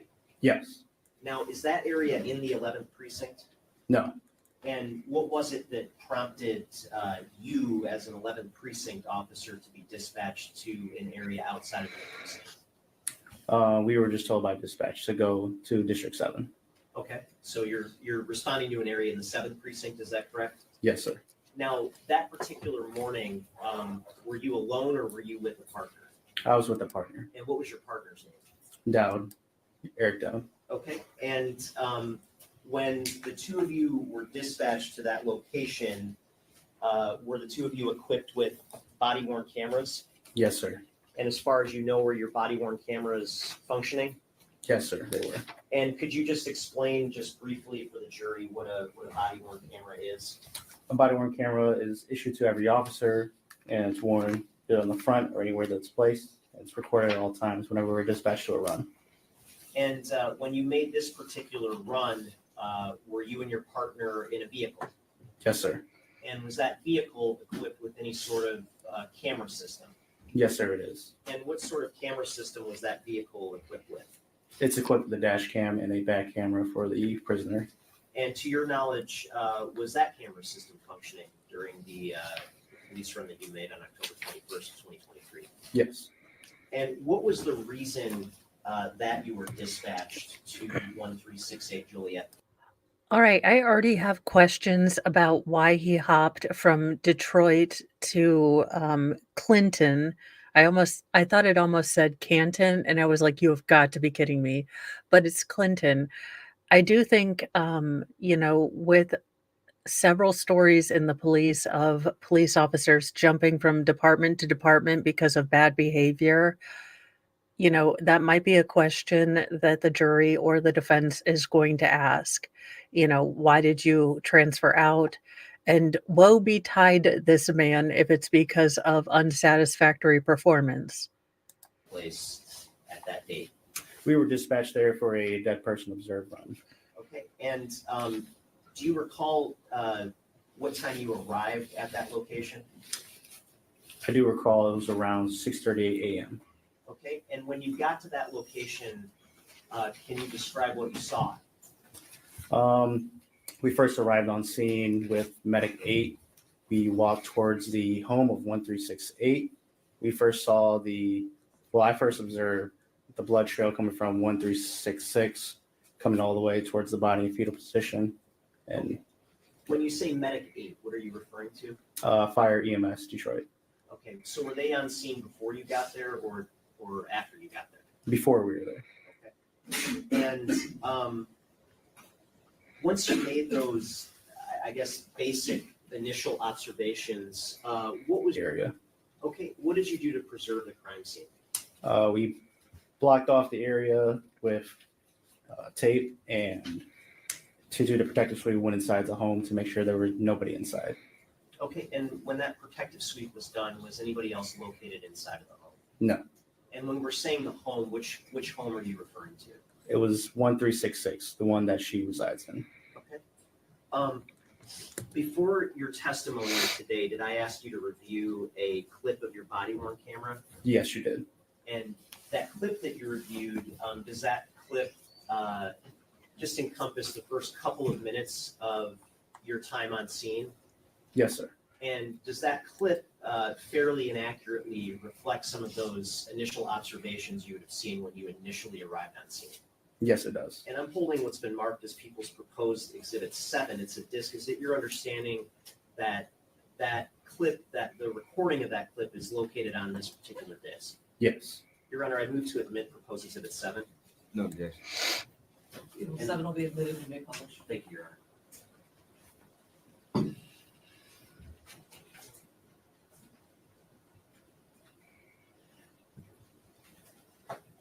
Your Honor, may we approach just briefly? Yes.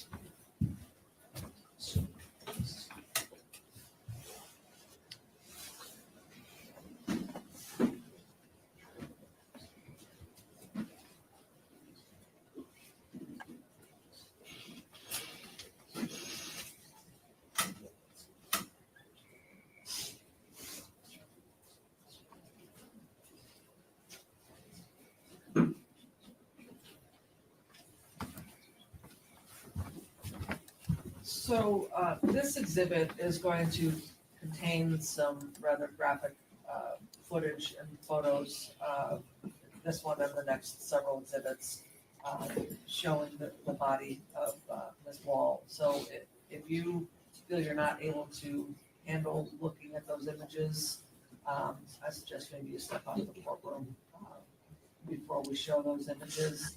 I If you would feel have you to just step can't out if I handle were it, the parent. just to avoid any outbursts or any, discomfort in the room, okay? Obviously, the jurors can step out. I do Thank you, like Your that Honor. the With that, I'm judge gonna did do publish, that. Exhibit 7.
Yeah,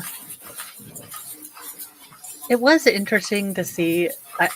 I will contend, and I still believe that the first witness looked like if Lolly had never decided to become a, you know, well, a DA or an ADA and just had a nice, peaceful life.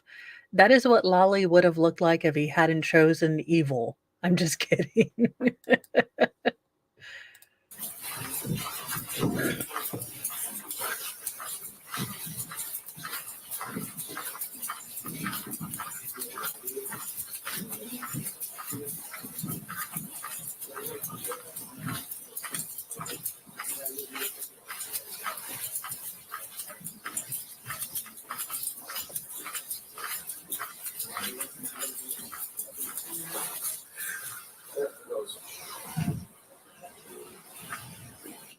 So just stopping the video at 1 minute and 51 seconds. What unit or what address are we looking at this point? 1366. Okay. And was there anything significant about the door that you observed? Nothing about the door, no. Continuing at 1 minute. and 51 seconds.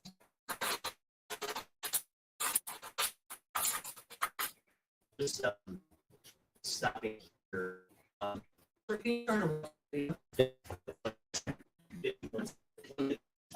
So that'd be and Officer to peek in at that point. How was it you were able to inside the position there? Was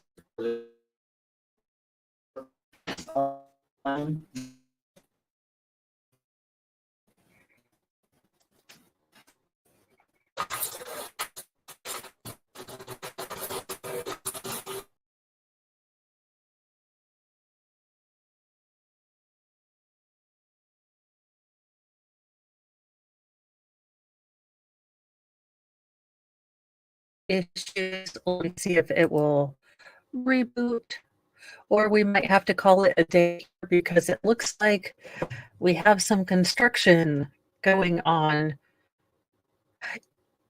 It's my internet. I think something has caused.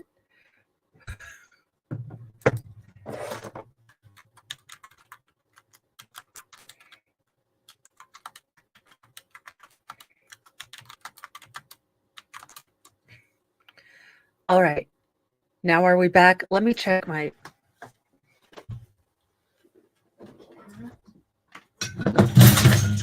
Really, Cat? Thor, you are not the office. You are not the office manager I was hoping for, Dingus Cat.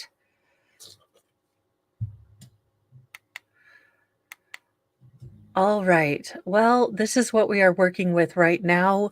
I'm going to continue playing the video and look on my connections. So.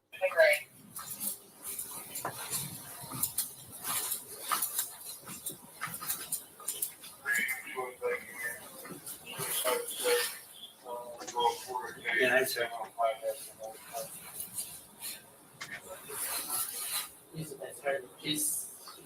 Yeah, I ran the address. Oh, okay, fair enough.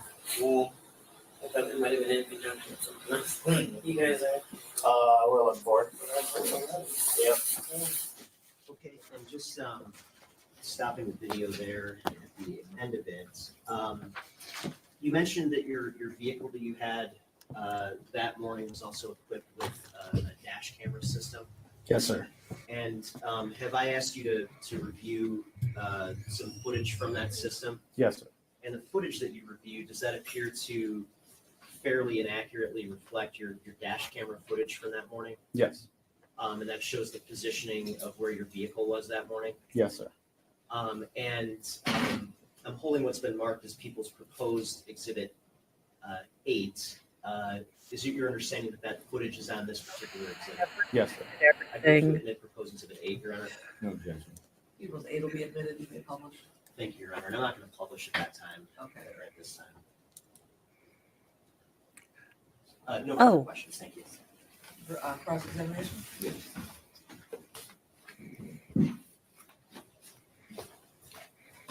Good morning, officer. Good morning, sir. Now, you arrived approximately around 6:50 to this address, correct? No, around 6:38. Okay. Approximately around that time.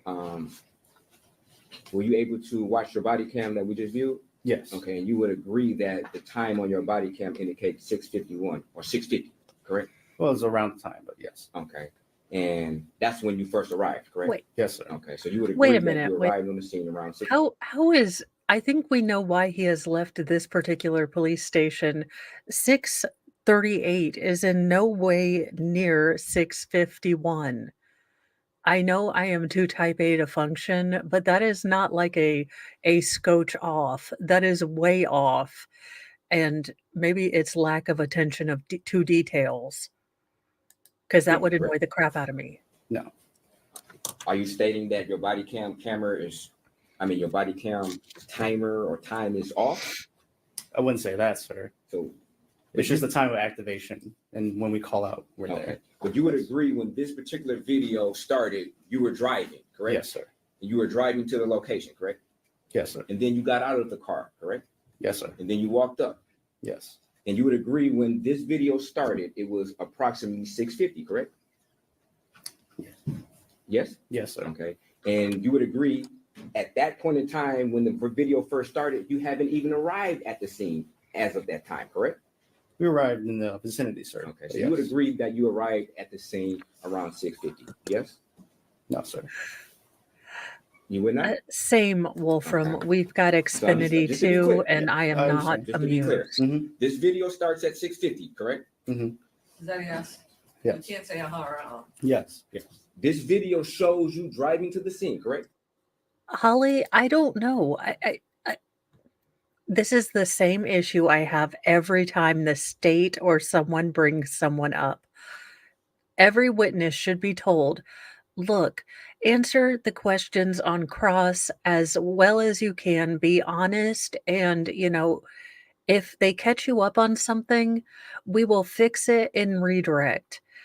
It's this quibbling over small, sort of pedantic things that I think really makes someone look not as credible to me. And him throwing out these times like, "Look, we were fixing to get there at 6:30, but we didn't actually get there until, 6:50." It's stuff that they can clean up and cross, and I do not understand why it is that they can't just, I don't know, go with the flow and pick it up and redirect. Yes, sir. As far as you know, the time on this video is accurate, correct? Yes, sir. You would agree that this video shows you arriving at the scene at 6:50, correct? Yes. Okay. So you would agree that you arrived at the scene at 6:50, correct? Yes. Okay, thank you. Now, when That was asked, only did terribly painful. you see anything significant about the door, you indicated no at first, correct? Yeah, I did say no. Okay. Yes. And you would agree that in your report, you never indicated that this particular door was open or anything. You would agree to that, correct? Yes. Okay.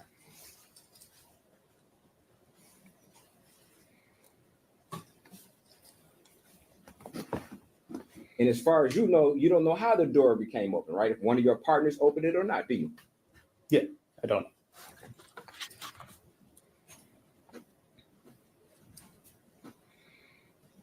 Did you have an opportunity to speak with anybody on the scene? No, I did not actually. You did not? Okay. But your partner did. You saw your partner speaking to some witnesses, Yes, sir. correct? Yes, Okay. sir. And you weren't present when that happened? I was present, sir, but I didn't talk to any Okay. of the witnesses.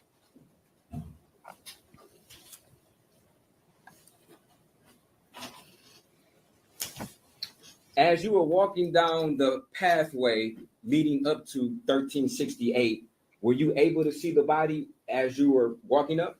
Yes, sir. Okay. Do you know approximately how far away were you when you first were able to notice the body? Not approximately, no. Okay.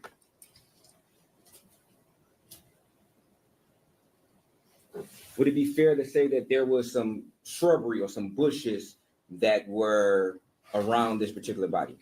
Yes. Okay. And did those bushes or shrubbery have some impact on your ability to see or not see the body from walking up the sidewalk? Yeah. Okay. So it'd be fair that the bushes somewhat obstructed your view upon your approach to the body, correct? Yes. Okay, thank you. Thank you. No further questions. Oh, I'm sorry. I do. You indicated that you did a protective sweep of the house, correct? Yes, sir. Okay. And that means that you went in to see if anybody was inside the house, correct? Yes, sir. Okay. Now, when you did that, did you put any type of protective gear on your feet prior to walking into the house? No, sir. Okay. So you walked in with your boots, correct? Yes, sir. Okay. And you would agree that there was blood in the hallway, correct? Yes, sir. Okay. And you had to step either through the blood or over the blood or in the blood, correct? Over the blood, yes. Okay. Do you know if any blood got on the bottom of your shoe? No, sir. Not that I recall. Okay. You didn't check though, did you? You didn't check the bottom of your foot when you left, did you? I only just tiptoed around the blood Okay. that was on the scene. Yes, Okay. sir. My question is, you did not check the bottom of your boots when No. you left for blood, correct? No, I did not check. And there was no analysis on your boots done by any detectives or forensic analysis after you left, correct? No, sir. Okay, thank you. No further questions. Just briefly, Your Honor. When you went inside of the house, 1366 Joliet Place, to do the protective sweep, did you exercise any caution to try to not make contact with the blood, or were you just kind of stepping around freely? Yes, I was making caution when I was stepping inside the house. Okay. And to your knowledge, did you step in any blood? Not that I recall. Now, after this particular police run, did you draft a police report? Yes, sir. And when you draft a police report for a police run, do you typically document the time that you were dispatched? Yes, sir. And what is the time that you're dispatched as opposed to the time that you arrive on scene? I was dispatched at 6:38. Yes. Okay, and so is that where the 638 comes in? Yes, sir. So what does that mean to be dispatched at 638? It just means the time that dispatch sends us to run. Okay, and so you're not actually at scene on 638, is that correct? Yes, sir. Okay, was that just, can you explain, I guess, why you thought you may have been on the scene at 638? I was just looking at the radio logs. That's probably honestly it. That's it. Okay. Mhm. Okay. Thank you, nothing further. Anything further, Mr. President? So you stated that you were looking at the radio log and that's where you were dispatched, correct? Yes, sir. Okay, so just why do you have such a hard time agreeing with the evidence before you that you arrived at the scene at 6:50? I just didn't recall the time, sir. That's it. Okay, but your body cam depicts the time, correct? Yes, sir. And you try to refute your body cam time, correct? Yes, sir. Okay, thank you. No further questions. Any further? No, you're right. Thank you. Any questions from the jury? Write down, counsel approach. If they were asking about snow, I would think I was back in Canton. Why are we having this argument? I understand for, I understand for veracity and, this officer seems to be flippant about times and exact details. So I get that. It's just also, this is not the hill I would die on. I would just say, I'm sorry, I noted the wrong time and let it die. But neither camp seemed to be willing to do that for this one. No, please.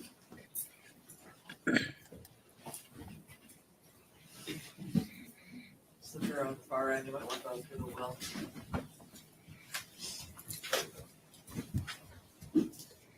Deputy, who's over there?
I have enjoyed the jury questions. I think they are.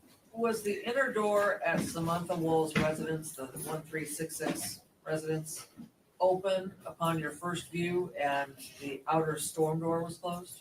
Yes, ma'am. So the heavy inner door was open Yes. and the storm door was closed?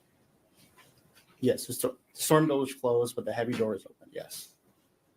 Any further questions based on that? No, Your Honor. And do you remember when you first made that observation? Yes, sir. I do. When? Right when I arrived on scene. Okay, but you didn't document that in your police report, correct? No, sir. I did not. And the purpose of your police report is to be as descriptive as possible, correct? Yes, sir. So that later if you need to testify, you can rely on your police report to have certain facts that may not be in your memory bank at that time, correct? Yes, sir. Okay, and you failed to put that in your report, correct? Yes, sir. Okay, and you also indicated earlier that you don't know how the door got open, if one of your partners opened the door or anybody else, correct? I didn't write it down. Yes. No, my separate question. My question is, you indicated earlier, just to be clear, that you don't know how the door became open, if one of your partners opened the door. You don't know that, correct? Yeah. That's correct, right? Yes. Okay, thank you. No further questions. Yeah. I'm sorry. Hold on, I think they might have more questions.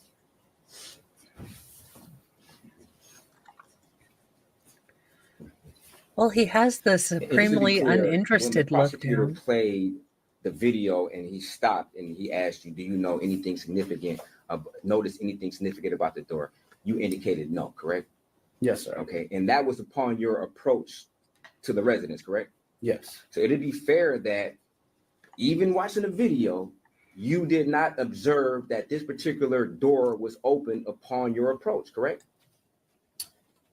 Yes. Okay. So when you say that you noticed the door was open, that's not entirely correct. That's true, right? Yes. Okay, thank you. No further questions. Just briefly, officer, so when you and your partner arrived on scene, were there any other officers on scene? Do you mean prior or Yeah. while on scene? Let me ask it this way. Who were the first officers that arrived on scene? The first officers were only me and my partner. That's it. Okay. And when you got out of your squad car, did you get out separately at different times, or did you get out at the same time? I'd say probably around the same time. And did you walk to the residence separately, or did you walk to the residence together? Together. Okay. And did you see your partner open the door before the time depicted in the video that was just played? No, he only went out to the door. That's it. Okay. And just to be clear, and I want to go back to the video that's been admitted as Exhibit 7. If we go to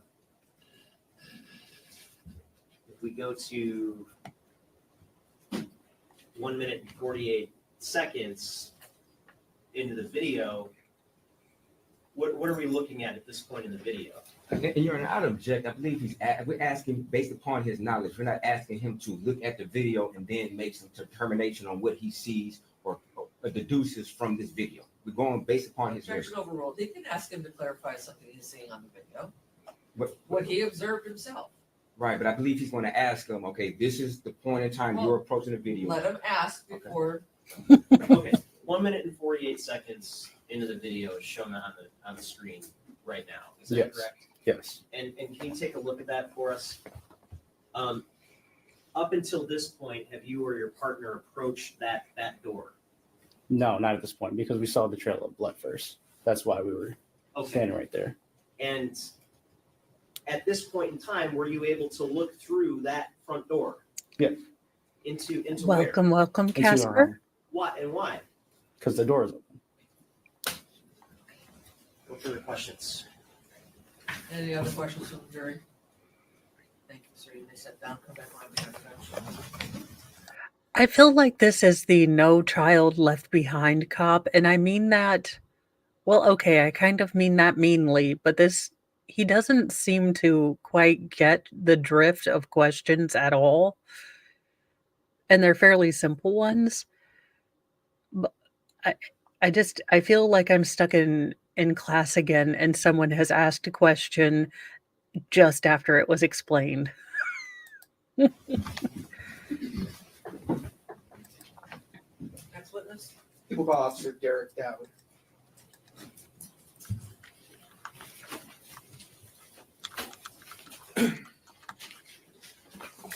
But the defense is doing a good job, even if he's a bit more argumentative with the witnesses. He is doing a good job of having them very clearly, what in the ginger Ed Sheridan all slicked up is this?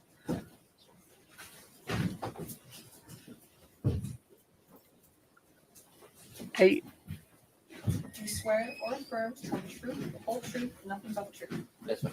Thank you. May be seated. Well, if we are low on hair gel between this dude and Sarah, this is the reason there's a shortage. Also me, because I have to do a wig like Sarah. But we are sorry that you don't have enough hair gel. State your name and spell it for the record. I am Officer Derek Dowd, spelled D-E-R-R-I-K, last name D-O-U-D. Was that 2 R's? Yeah, 2 R's. Thank you. You may proceed. Good morning, sir. Where do you work? Detroit Police Department. And how long have you been a police officer for? 2 years at this point. And were you working as a police officer back on October 21st of 2023 at around 6:30 in the morning? Yes, sir. And who were you working with at the time? Officer Preston Q. And were you dressed in like a standard police uniform, or were you like in an undercover uniform? How are you dressed? Standard police uniform, marked. And when you say marked, are you talking about like the police car that you were in? or Police- the clothes? The police car is marked as well, but I was referring to badge, full uniform. All right, and were you equipped with a body camera at that time? Yes, sir. Okay. Now, were you dispatched at around 6:30 in the morning to 1368 Joylette Place? Yes, sir. And why were you dispatched there? For a dead person observed. Okay, and do you remember specific? Okay, I am too damn distracted by the fact that he has a watch tattooed on his arm that either says mom or now.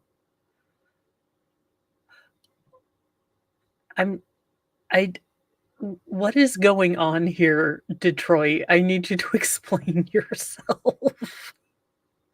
Specifically what time you were dispatched? After referring to the radio log on our system, it said about 6:38 a.m.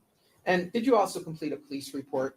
Yes, sir. And did you recall whether you noted in your police report what time you were dispatched? Yes, sir. And what time was that? That is 6:38. Okay, and so that information that you received, did you receive it over the radio or on a phone? How did you get the information? On our system, our computer-aided dispatch, we call it CAD, on the events, there's a tab that you can look at what time runs were dispatched, times that are received, everything like that. And what I referred to in the report was the label of the dispatch time. So when I said unit dispatched, that's what I referred to. And so from wherever you were when you first received the information about that potential scene, do you recall how long it took you to get from where you were when you first received the information to the location itself? Referring back to the radio log, we arrived about 6:48 a.m. So about 10 minutes. All right. Approximately. And did you have to take a car to get there? Yes, sir. We were in the marked scout car. We were So jogging. while you were in your car, did you do anything to find out more information about any potential occupants that were living in that area? Yes, sir. Yeah. So can you just describe what you did? So prior to our arrival on scene, I checked through our lien system the address that was provided through our dispatch of 1366 Juliet Place and checked who was the occupants of that location. The only occupant of that location was Samantha Woll.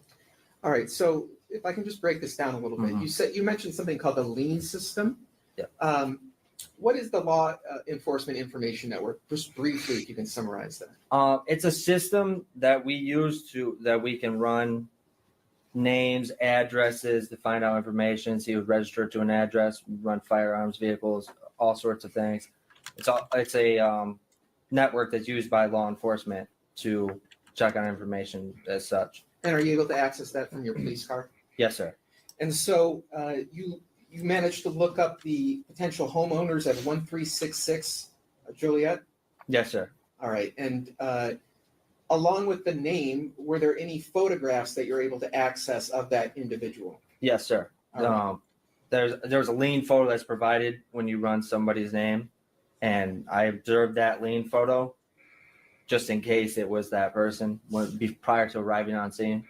And so did you arrive at that location? Yes, sir. And so just describe what occurred when you got out of your car and you arrived there. So upon arrival, we were met with medics, spoke with the medics. Well, they walked us over to. I am sitting here and I've only watched this movie once because once was enough. Look, if you love the movie, God bless you, but I couldn't get it. But what is Warshat doing on the daggone police force? I thought we all understood that Warshat was not safe to be on the police force because he's a moral absolutist. When I see him talking, all I'm seeing is that prison scene where he goes nuts and the little redheaded man is saying, I'm not locked in here with you. You're locked in here with me. And my immature ADHD brain is taking note or is making me take notes, so I will pay attention to what's being said. But I think I'll just call him Warshat from now on. Where victim was located. At that time, they showed us where the trail leading out of her residence was, and that she was next door. So if I can actually stop you here for a second. Now you refer to medics. Are you referring to like EMS workers or medical professionals? Yes, sir. EMS. Yeah. So they were already there by the time you got there? Yes, sir. They were already on scene. Were there any other police officers besides you and your partner? Negative. And I'm sorry, what was your partner's name? Preston Q. Okay. So the EMS workers directed you to go to a location. And so describe what you saw as you were approaching the location that they directed you to. As we approached where the body was located, we observed a trail of blood exiting the residence of 1366 Juliet Place. Followed the sidewalk out from the residence, south on the sidewalk, and in front of it. If you're walking south, you make a right to the walkway that leads to the residence of 1368 Juliet Place. Now, when you're approaching 1368 Juliet, did you make any observations about whether or not there were any individuals who appeared to be suffering from some form of trauma? Yes, sir. While approaching 1368 Juliet Place, I observed the victim in a fetal position on the sidewalk in front of the residence. Now, did she appear to be moving at all when you first saw this person? No. Did that person appear to be breathing at all? No. Did you notice any apparent injuries or trauma to that person's body when you first approached them? So there was a large amount of blood. And when I say large, I mean there was a large amount of blood. She was covered in blood. But the position she was in, she was covering her she was in a fetal position with her arms up to her chest. So it's hard to observe neckline, arms, anything. She was wearing a hoodie as well. So we were unable to observe like any of her body other than her hands, her face, obviously. So to answer your question, I'm sorry, we were unable to observe any marks, any injuries. Other than the suspected blood other than the large amount of blood. Okay. Now, you mentioned that she was wearing a hoodie. Is that accurate? Yeah, it was a blue Tel Aviv hoodie. Yeah. Any other noticeable things about any articles of clothing she was wearing other than this hoodie that you? She was not wearing shoes. Okay, she wasn't wearing shoes. Yeah. Just completely barefoot. Michael, closer to you, just to make sure everyone can hear you. She wasn't wearing shoes. So, do you recall whether she had socks on or was she completely barefoot? I believe she did not have socks on. She was completely barefoot. All right. So when you saw, and let me ask you this. When you approached this individual on the ground, were you able to look at the person's face? Yes, sir. And when you looked at her face, did you make any observations about her? Yes, sir.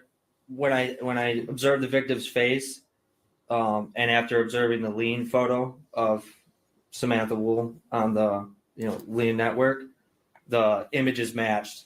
So I believed at that time it was our victim, Samantha Woll. All right. Had you ever met her before that day? No, sir. Okay. So your identification is purely based on looking at a picture and then looking at the person on the ground? Yes, sir. All right. So after you saw this body on the ground, did you ever walk back to 1366 Juliet? Yes, sir. And just describe why you decided to walk back to 1366. So at that time, I advised my partner, Preston Q, to stay with the body. I walked over to the location 1366 Juliet Place. The screen door was closed. The main door, the wooden door, it was open, about 45-degree angle. So actually, let me stop you here for a second. So this particular townhome, it's got a screen door. Is that like a solid screen door, or can you see through the screen door? You can see through it. All right. And is there a heavier entrance? Okay.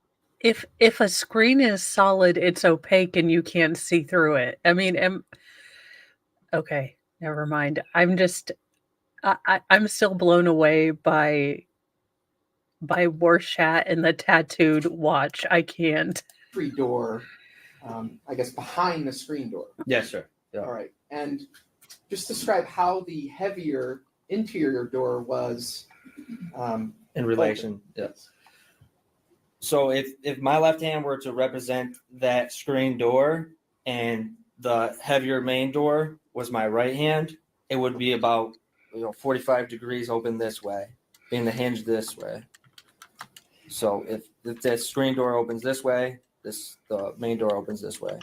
All right, so before you ever go in and you're just standing outside 1366, are you able to see into the interior of that townhome? Yes, sir. When you were standing outside, did you notice whether any interior lights were on inside 1366? Yes, sir. I observed what looked like one light in the living room of the location. I could only, at least from that point, I could only observe the light, shining from the corner of the room. And at least when you were out there around 3:48 in the morning, was it still dark outside, or can you describe the lighting conditions?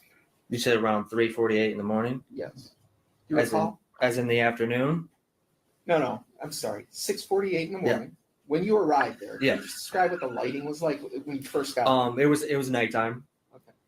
So from your position on the outside of 1366, you were able to see that there was a light on inside? Yes, sir. Okay. So when you were standing outside, what did you decide to do at that point? At that point, I placed on latex gloves, opened the screen door, entered the residence. At that time, I observed a large amount of blood collection at the top of the let's say the basement stairs, the landing, and the main hallway. I tiptoed around, made sure I didn't step on any of the blood. Tiptoed, went around the blood. At that point, I was in the living room. Okay, so let me actually cut you off here for a second. You mentioned that before you went in, you put gloves on? Yes, sir. What was the purpose of you putting gloves on? Preservation of evidence, so I didn't contaminate the scene. All right. And you also mentioned that when you went inside, you were describing that you tiptoed around? Yes, sir. So were you trying to be careful when you were walking around on the inside? Yes, sir. Very careful. What was the purpose for doing that? Because at this point, obviously, I was thinking we had a homicide scene, so I didn't want to contaminate the evidence at all.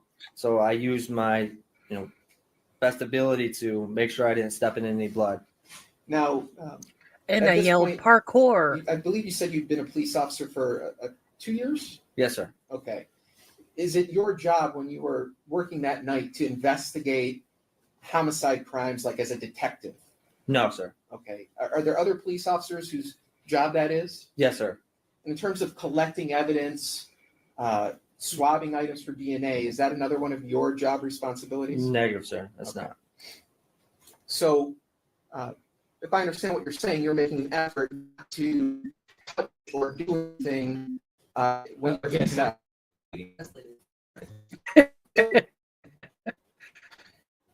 Like, try. Into the home. Just so.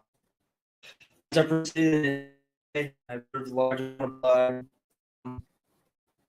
In the hallway that leads to the kitchen area. There's a kitchen table. There's a food that was inside the knife, which I thought was a little irregular, weird. So I tiptoed over the blood to make sure that I didn't step in any of the blood.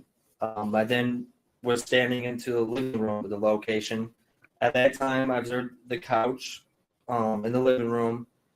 I observed there was a tray of beets that looked like rice, that was knocked on the floor, a laptop on the right armrest that had blood on top, a half-eaten banana on the left armrest. I was checking the rear door to see if it, was an entryway or an exit way, and I observed that it was locked. Okay, so let me stop you here for a second. Yeah. So what was your general purpose in going into 1366? Well, the general purpose of me entering the residence at that time was one, to gain more information when I made the call to homicide or notification control to let the detectives know what we have, what the scene was, and then two, to check the residence if somebody was inside the residence and whether there was other points of entry or exit. Okay, so when you went in and now you're proceeding into the living room and you're checking the door, did you see any other people inside that residence? No, sir. Okay. And you said you checked, there's a rear exit once you go into the townhouse? Yes, sir. There's a rear sliding door located at the rear of the living room, and I checked whether to see that was locked, and it was locked in this case. Okay.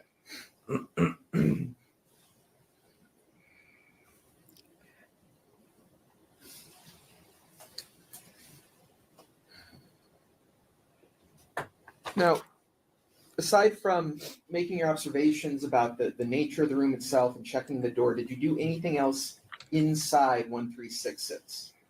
No. Okay. Did there come a point where you left the interior of 1366 and exited the townhome? Yes, sir. At that point, while exiting the residence, I used the kitchen area because it did not have any blood. There was no blood located in the ground of the kitchen area. So I walked through the kitchen to get to the front door, exited the residence to make sure I didn't step in any blood, and met back up with my partner, waited for, at that time, then I called to make notifications, told them what we had, waited for homicide, evidence text. So when you say you made notifications, what exactly are you doing to notify other people? Just picking up my cell phone, giving the call to the number of notification and control. All right. And so while you were there,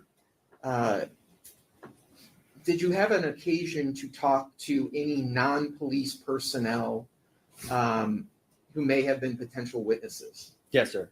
And you don't have to tell me what they said, but did you take down their names? Yes, sir. And what were the names? Kevin Moll, I don't know if I'm pronouncing that right, I'm sorry, and Jessica Robinson. And did those people, were they in and around the immediate area? Is that how you came into contact with them? Yes, sir. Aside from those two, any other individuals approach you who claim to have seen the homicide or anything like that? No, sir. Okay.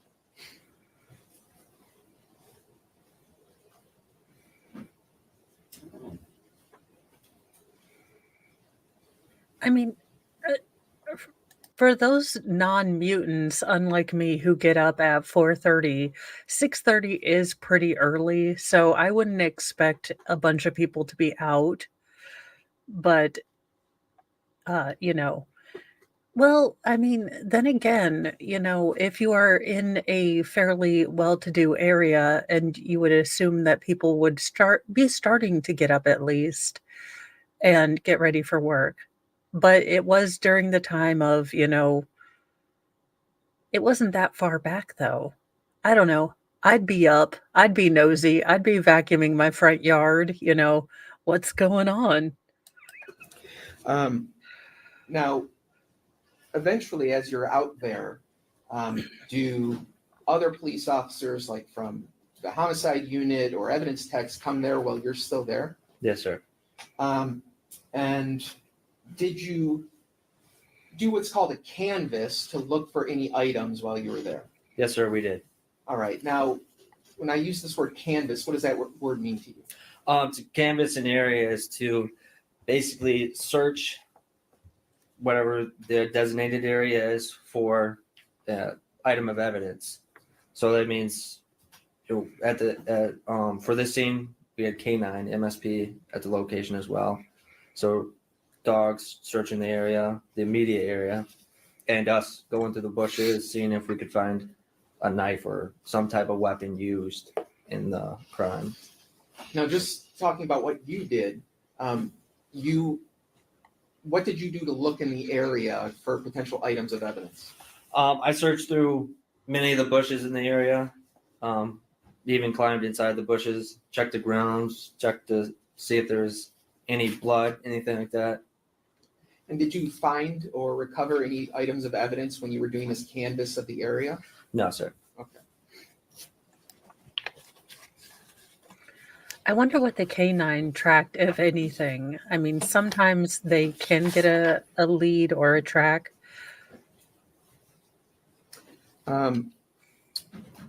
In and around this area where you had discovered the body as well as 1366, did you do anything to try and prevent civilian people or non-police personnel from accessing that area? Yes, sir. Can you just describe what you did? So prior to,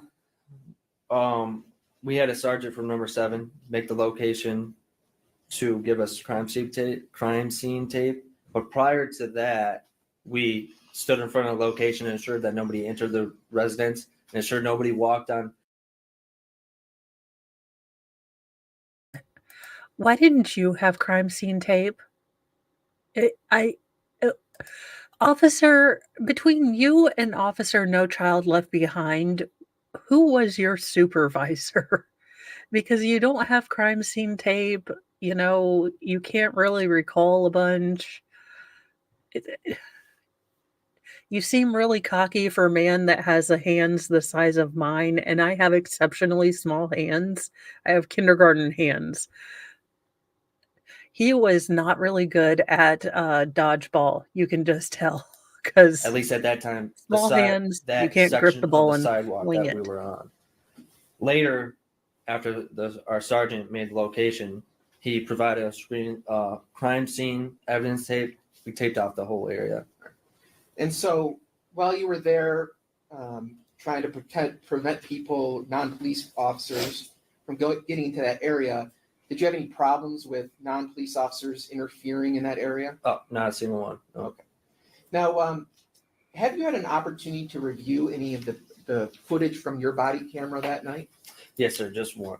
All right. And when you were able to review that footage, was it a fair and accurate representation of what you personally experienced that night? Yes, sir. Your Honor, at this point, I would move to admit people's proposed amendment. No objection. People's will be available. And at this point, Your Honor, we're going to publish it. Are the jurors okay, or do you need a restroom break? Can we see the video first? It's only a couple minutes here. We're almost going on 2 hours now, so. Your Honor, we need a break. These cops are ridiculous.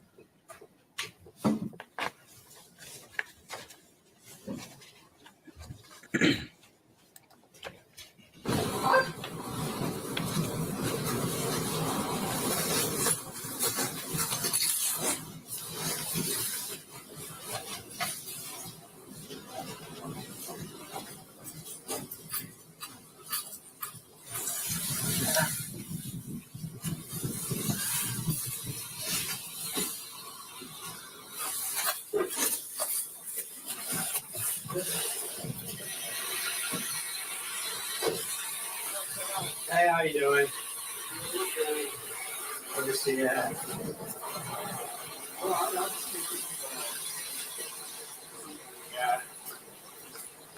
Which vinegar you use? Oh, we're gonna eight. We don't know how long. I was sure we were still walking the dog. For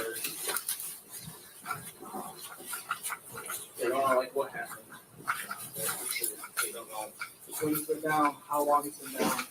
But there's if there was a blood thing. You got just like find her apartment shit right next to it. Do you have an ID? We didn't serve the tape. So like if you look on the ground with like spots of blood, yeah, you'll see there trail of blood.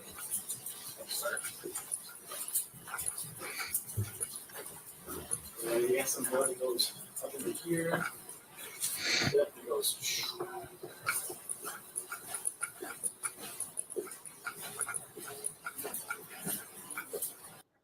In all seriousness, I hope and I know that victims advocates are generally really compassionate and kind people. I hope that they are there giving the family support.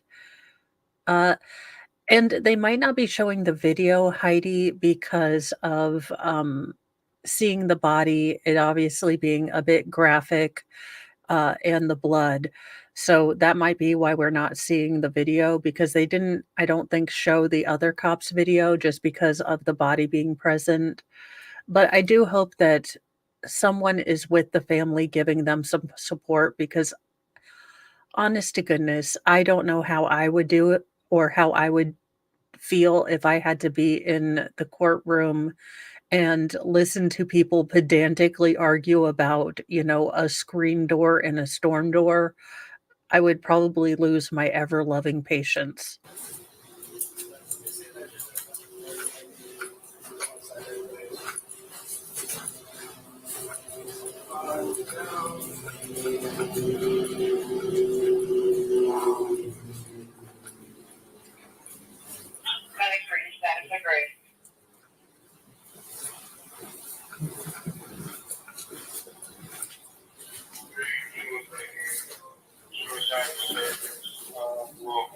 Yeah, that's her. It's her. Yeah, I ran the address. This is Wool. A little more. Yeah.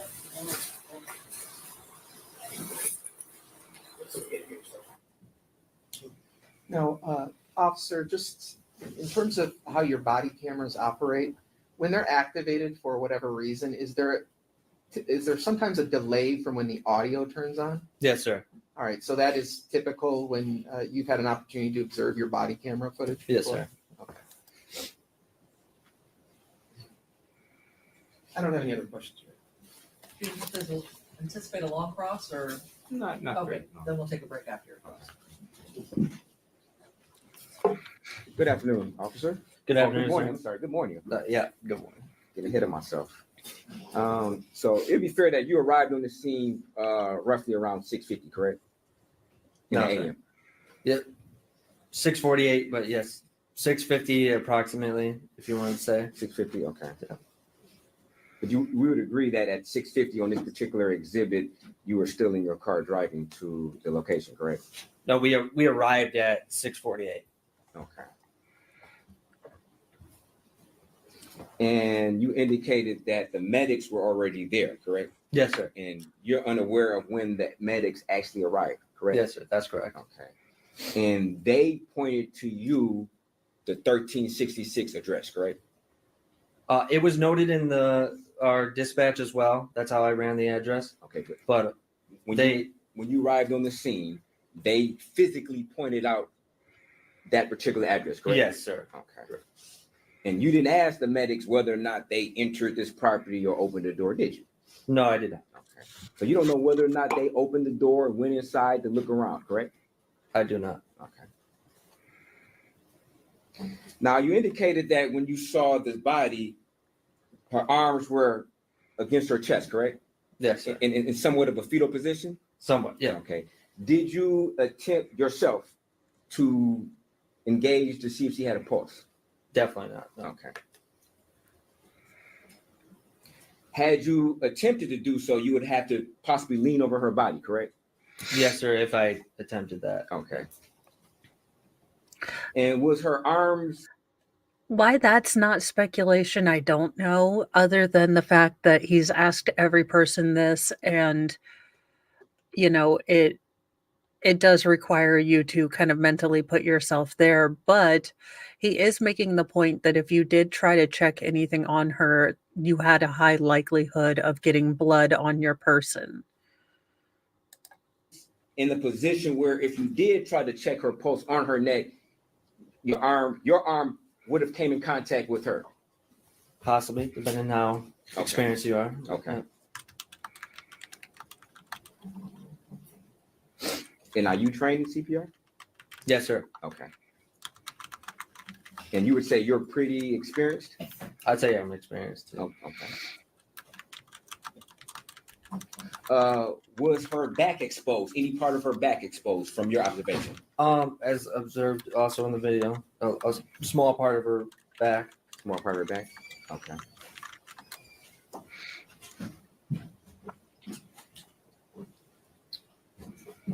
Now, you indicated that you tiptoed around this apartment, correct? Yes, sir. Okay. And it was dark on the inside other than some light you stated, correct? Yeah, and I was using my flashlight at the time. Okay.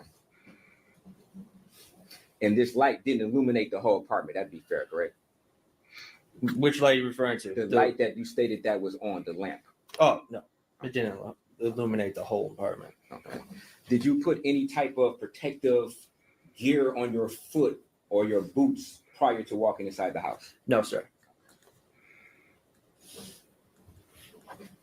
After leaving the apartment, did you ever check your boots to see whether or not you had accidentally stepped into blood?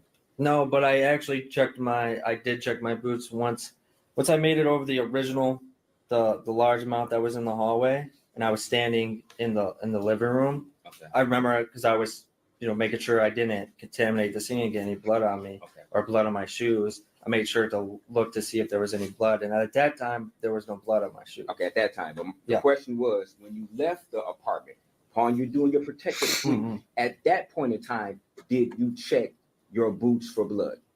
No, sir. Okay. So at that point in time, you can't definitively say whether or not you stepped in some blood by accident, correct? Well, I walked to the kitchen to prevent that, but you can't definitively say that, correct? Yes, sir. Okay. Now, you indicated that you canvassed the area, correct? Yes, sir. Okay. You didn't indicate that in your police report that you canvassed the area, did you?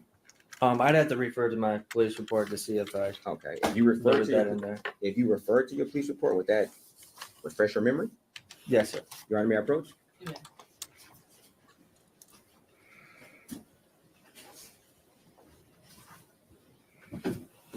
Thank you.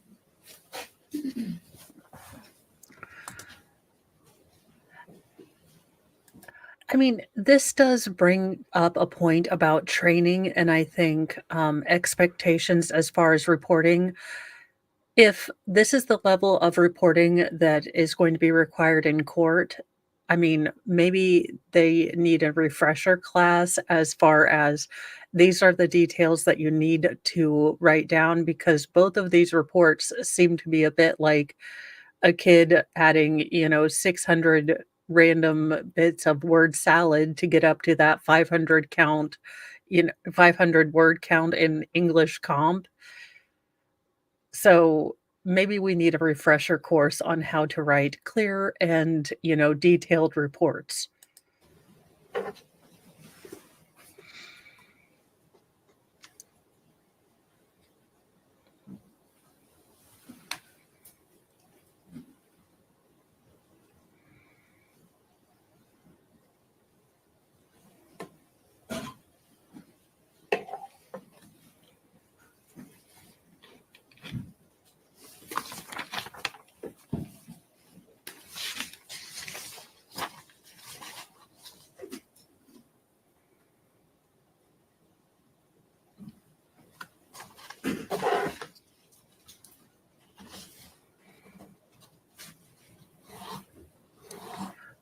Also, police officer, here's a hint. A lawyer's never going to ask you a question that he doesn't know the answer to, so you might admit that you didn't write it down.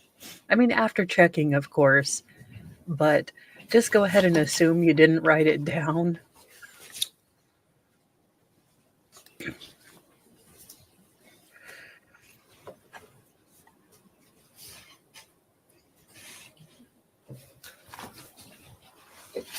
You ready? Yeah, and to be fair, can I approach, Your Honor? You may. And to be fair, I'll strike that question that is indicated there. I'll strike that question. You should be allowed to answer the Go ahead, question. ask the question. Yes, I did indicate that in the report. Okay. I referred to as scouts. Okay, fair enough. And you spoke to some witnesses, correct? Yes, sir. Okay, and you indicated that one of the witnesses was Kevin Moore, correct? Yes, sir. Okay, and Jessica Robinson, correct?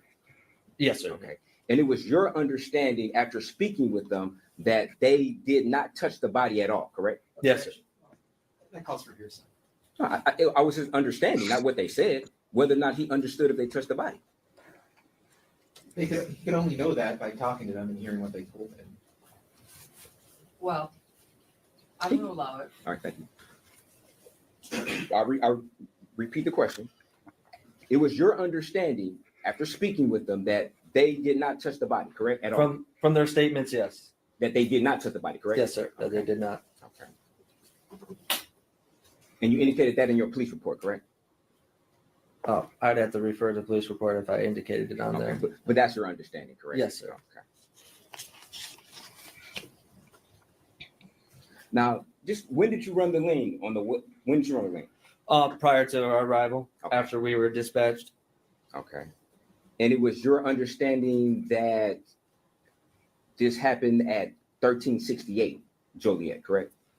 No, because the dispatch location was 1368 Juliet Place, but within the CAD notes, it stated that the victim, or I forget exactly how it stated, whether they're reporting party or victim or witness at the time. I mean, okay. But it stated that the persons that were already on scene believe that they seen the trail of blood exiting 1366 Juliet Place.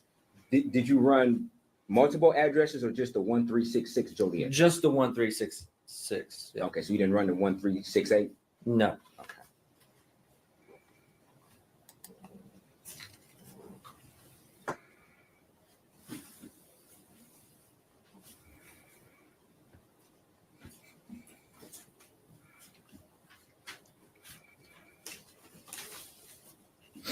Thank you, officer. No further questions. Your direct? I don't have any. Questions from the jury? Write down, counsel approach. Okay, there is a question asker on this jury, and I am here for it. Now, some of the questions are You can go through the well here, and it'll be easier than- interesting, but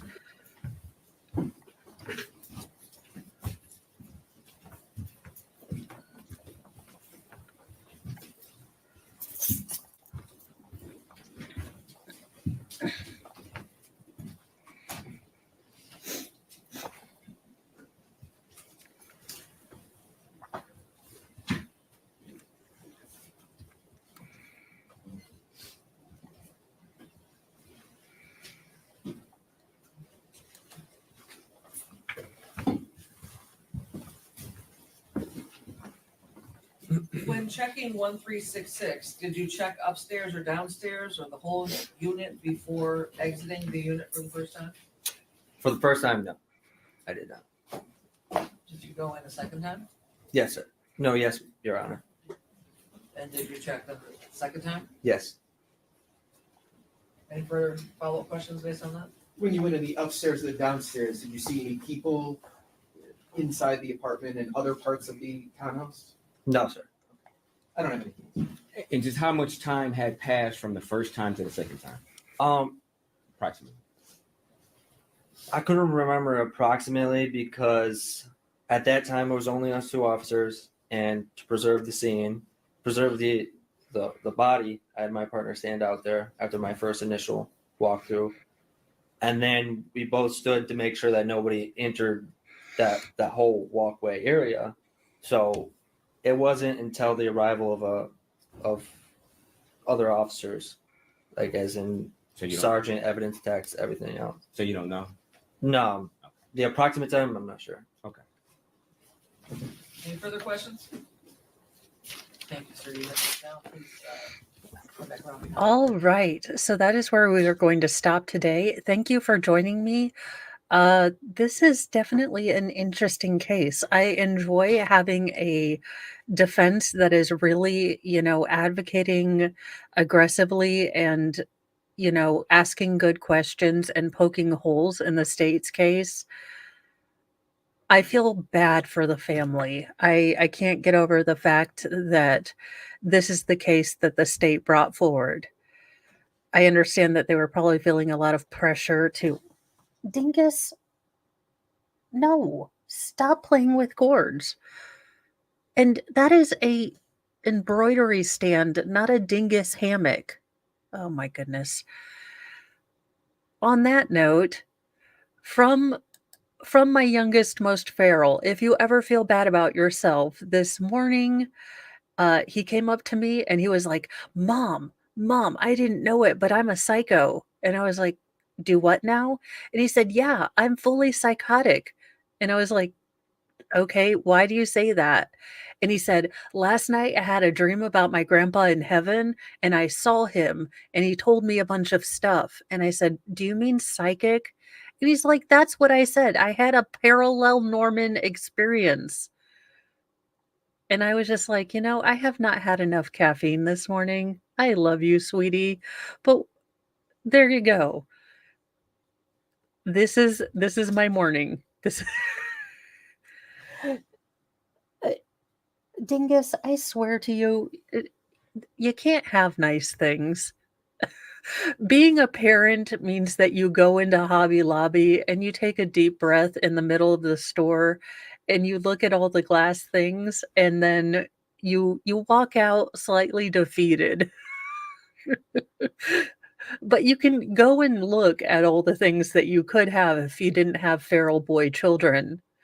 Anywho, thank you guys for joining me. I have taken, I think, 15 pages of notes. But I love taking notes. That means the murder board is going to be on fire for this case.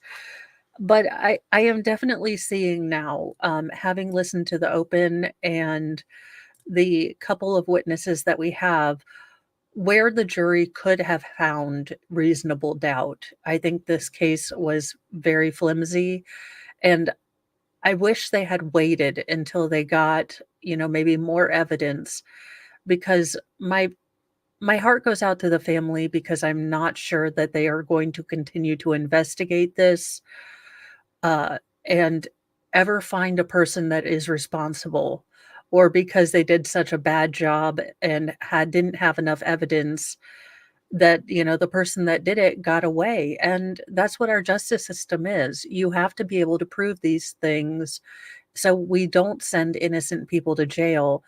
But my heart goes out to the family of the victim, Samantha. I can't imagine how heartbreaking it would be to sit through all of this, the body cam footage, having to see, their daughter's sister's friend's body on there, and go through all of this testimony, and then for it to not pan out. I can only imagine how absolutely heartbreaking that is. But, the reality is that, Chat and I were able to come up with several scenarios that also could have possibly happened. And we can't lock away someone for the rest of their lives when, we don't have enough evidence. And it is heartbreaking. So far, this case is ordering and paying for a double Whopper and ending up with a single chicken nugget. Absolutely. Y'all, I am so tempted to get a Frosty on my way to pick up the boys, but it's not particularly good for me and full of sugar, so I'll probably have a yogurt. Being an adult, I am not good at this. Thanks for joining. We will start around the same time tomorrow with this case and hopefully get done with it. And have a lovely day. I am not sending you off to anyone. You are free to roam the internets at your leisure. And don't forget tonight, no newsy news. It is date night, or I put Mr. Mo to work to help move things night. Whatever works. Romance at 13 years is different. Date night becomes honey-do list night. I will see you guys in the morning. Have a lovely evening, and we will be back with Newsy News in the morning. Bye, guys.